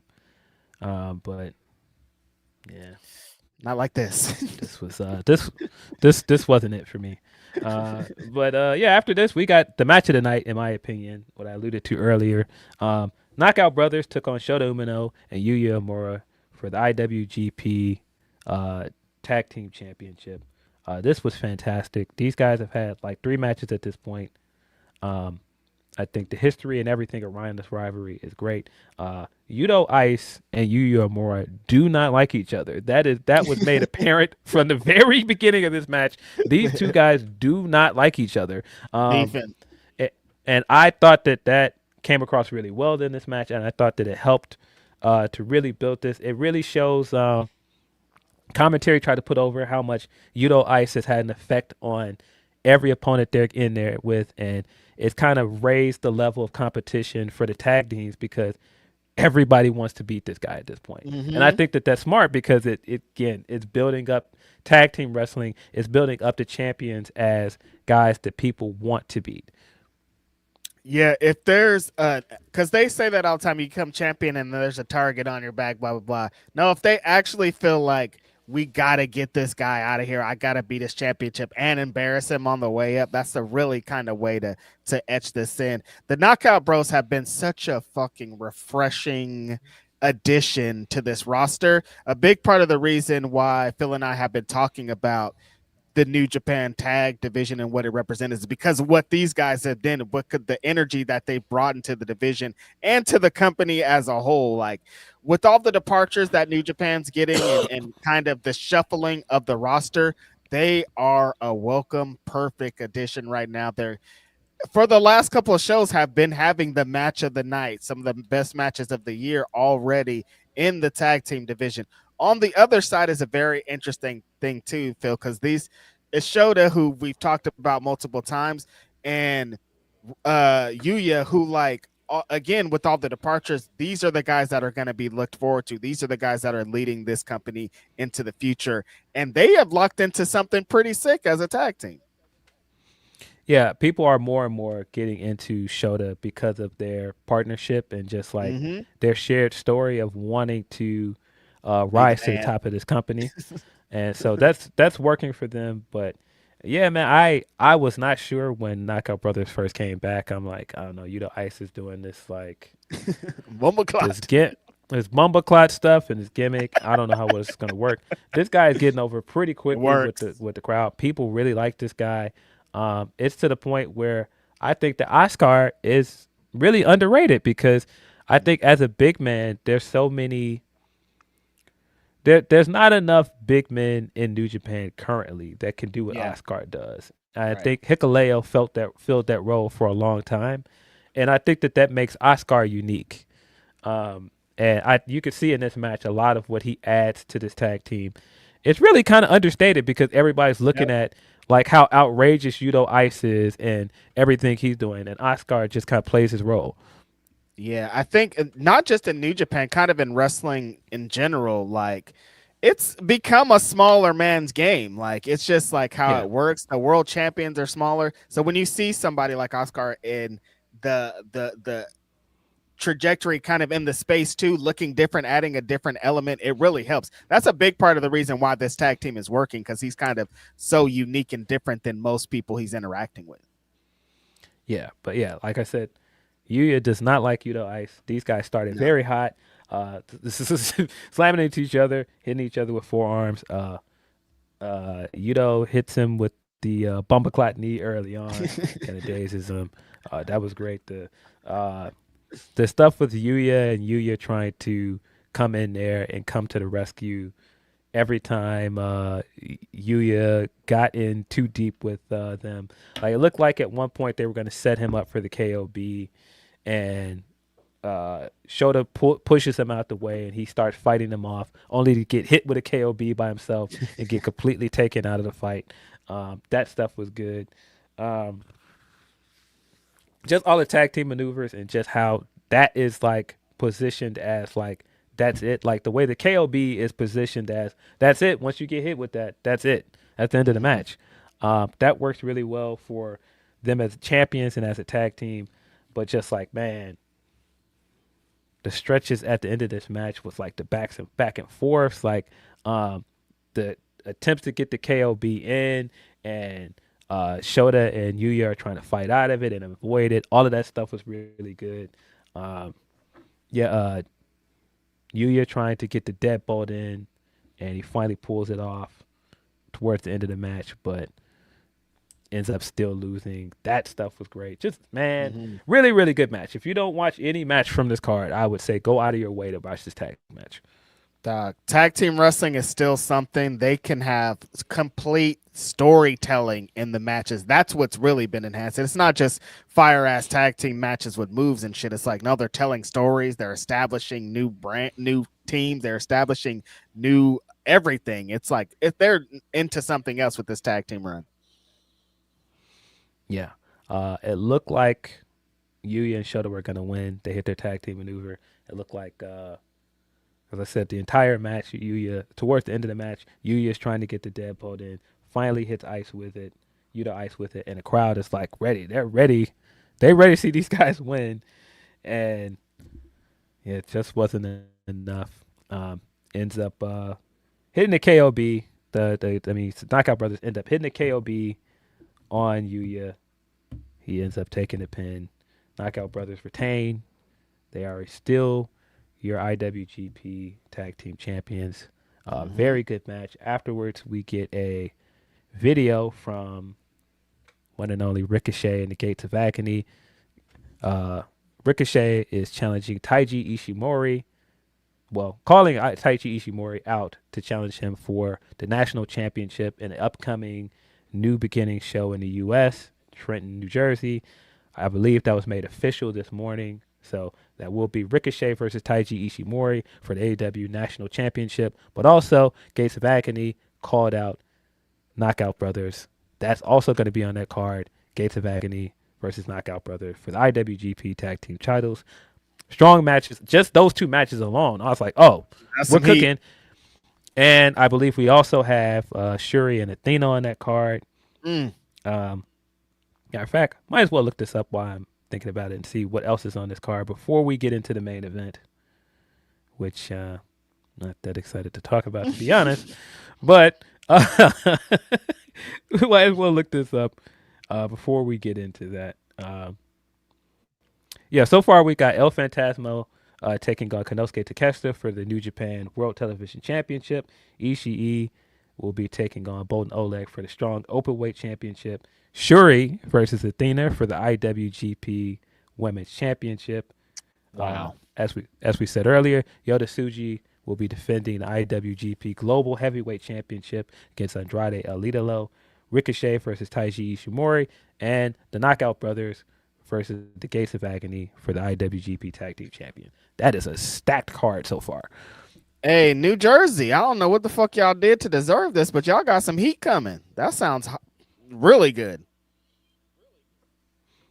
Yeah, big, strong card. I'm sure we're going to get some more announcements in the next week or so to come.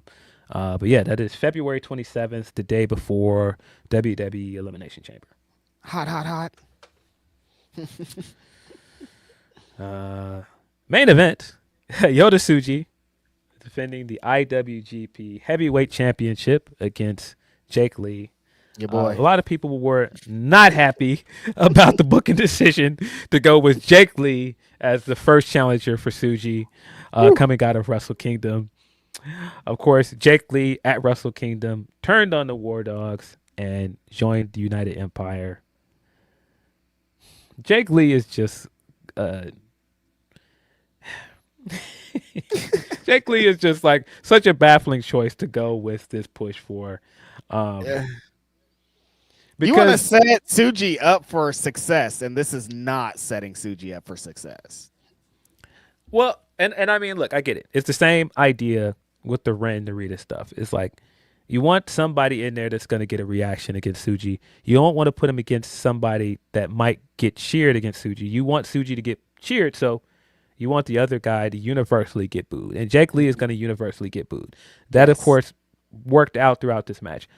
What doesn't work as well for Jake Lee is just his like his hand gestures and like his taunts and everything, and just like his facial expressions. It just all looks so silly and just like it just doesn't work for me, man. And I don't think he's a bad wrestler. I just think like the way he tries to add his character stuff into the matches, he hasn't quite got that together yet. At least here in New Japan. No. And there was a lot of that at the start of this match that I just was like, boy, I don't know. Like there's a bit towards the beginning of the match where he's like running his thumb into Tsuji's mouth, and then he's like looking straight at the camera and he's like doing this, and it's just like okay. Some of the faces Jake Lee makes, like, I don't want to say takes me out of the match, but like I'm like, why you look like that? Like, what are you doing? Yeah, it's just a lot of stuff that it didn't. Something wasn't connecting from any of it. Like the Wrestle Kingdom thing, I was like, coming up to it, and then in the match, it was like, this is all the reservations people were having. It's coming to light in the match. Yeah, he's like doing like this like Charlie Chaplin kind of stuff with like as a wrestler, and it just doesn't really hit for me, bro. It's like it's so bad.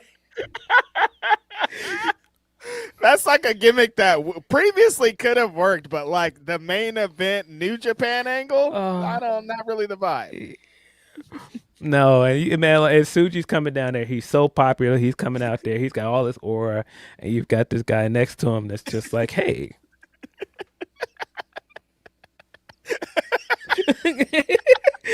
Just like what?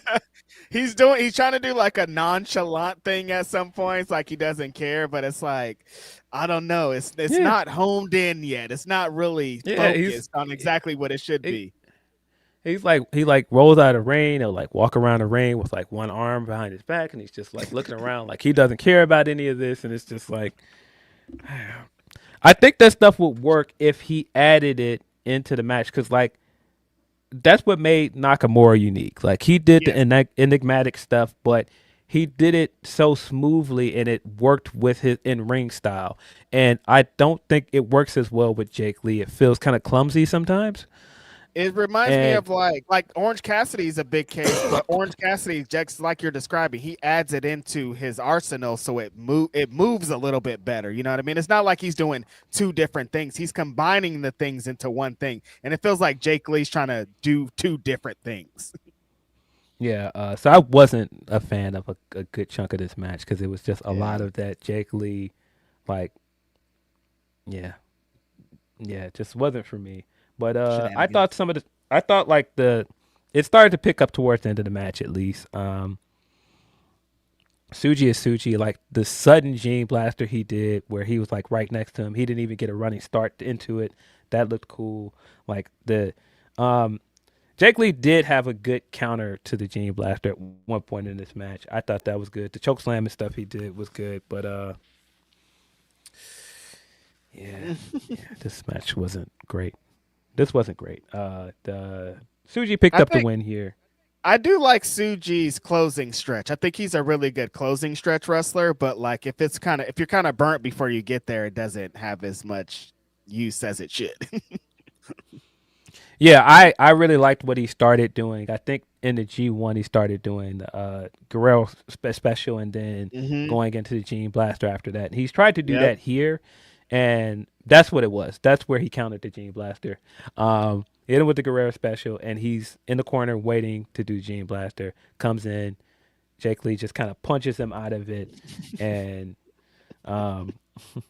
it's so funny because he's got like 3 finishers that can kind of end the match immediately. Like they're kind of like sudden finishes, like the FBS, and he's got the chokehold he does.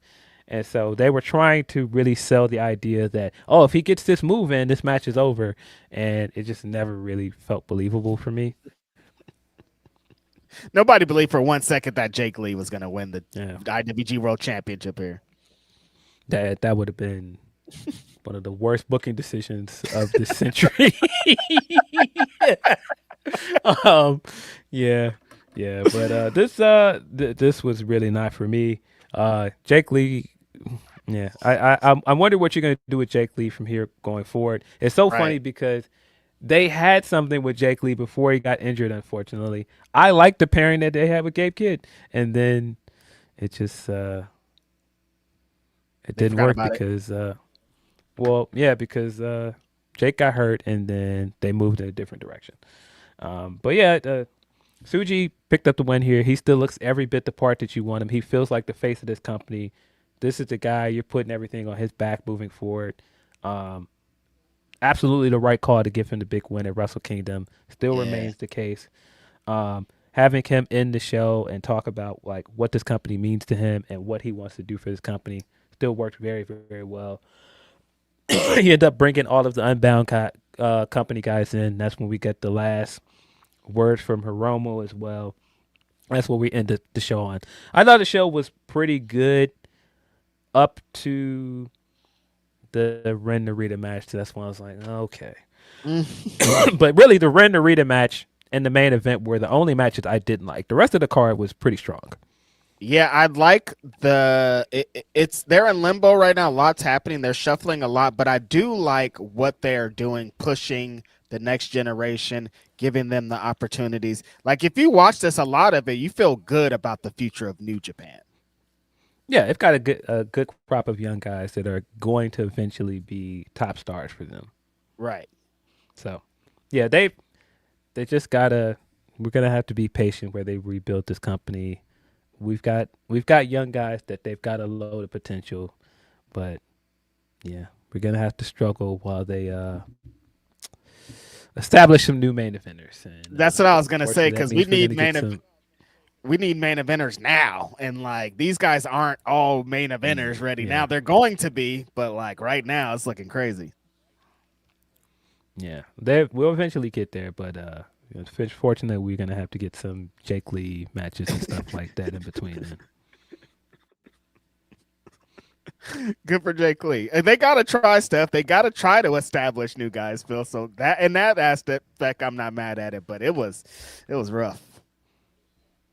I'm curious to see who is gonna come out of this and win the New Japan Cup because that'll be the next big opponent for Suji. Let's find this bracket before we get out of here because New Japan Cup 2026.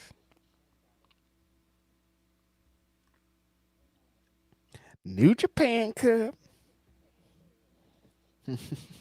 Yeah, okay. So Phil so far is Yuya Uemura, Great Okan, Drilla Maloney, Aaron Wolf, Don Fale, Shingo Takagi, Taichi, Ren Narita, Tomohiro Ishii, El Phantasmo, Bolin Oleg, Hinare.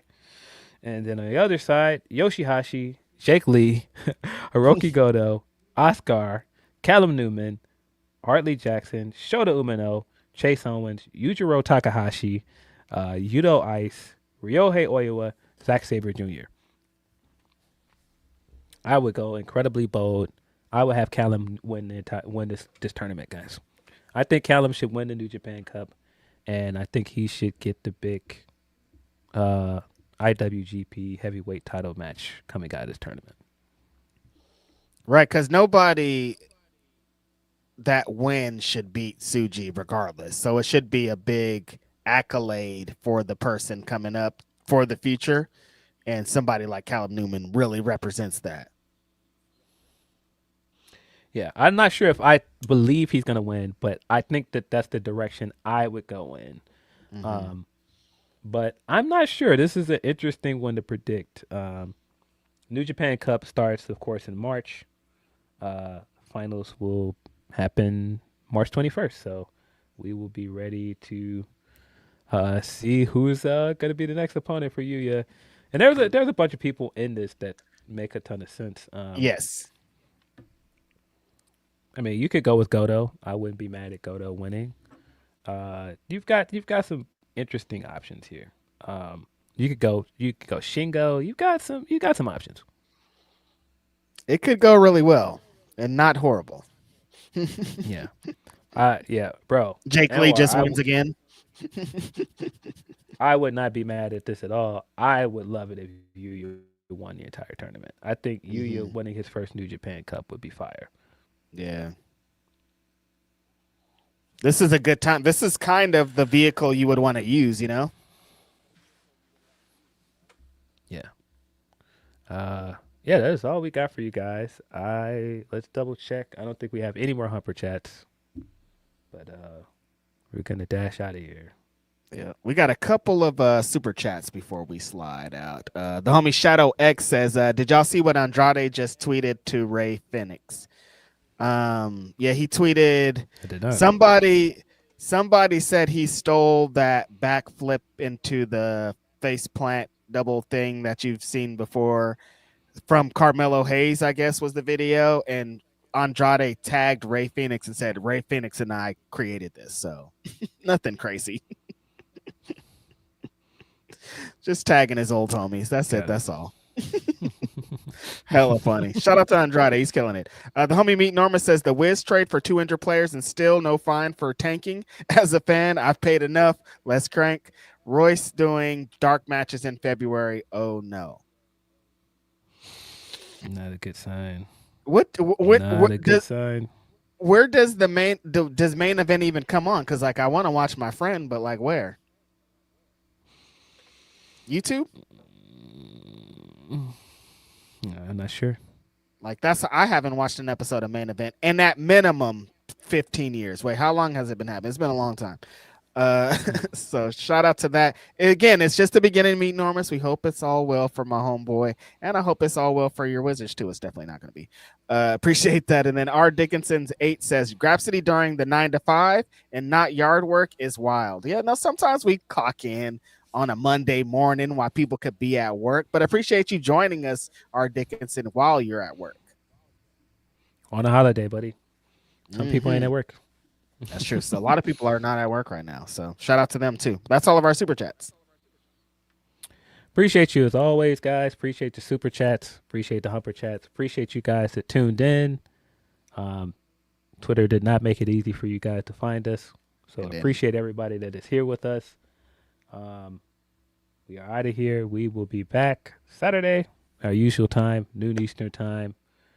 We're gonna get back to you guys. Probably going forward, we're gonna hit more streams on our YouTube channel, Q&A streams. We're gonna continue to probably do review streams. Probably would have hit a review stream for Grand Slam Australia today if we didn't end up rescheduling. Yes, that's how regular life is going to work. But I was traveling, so we did this. Yeah, so keep an eye out for those. We'll keep you guys posted. But this has been Grapsody. I'm Phil Lindsey. Righteous Reg. We're out of here.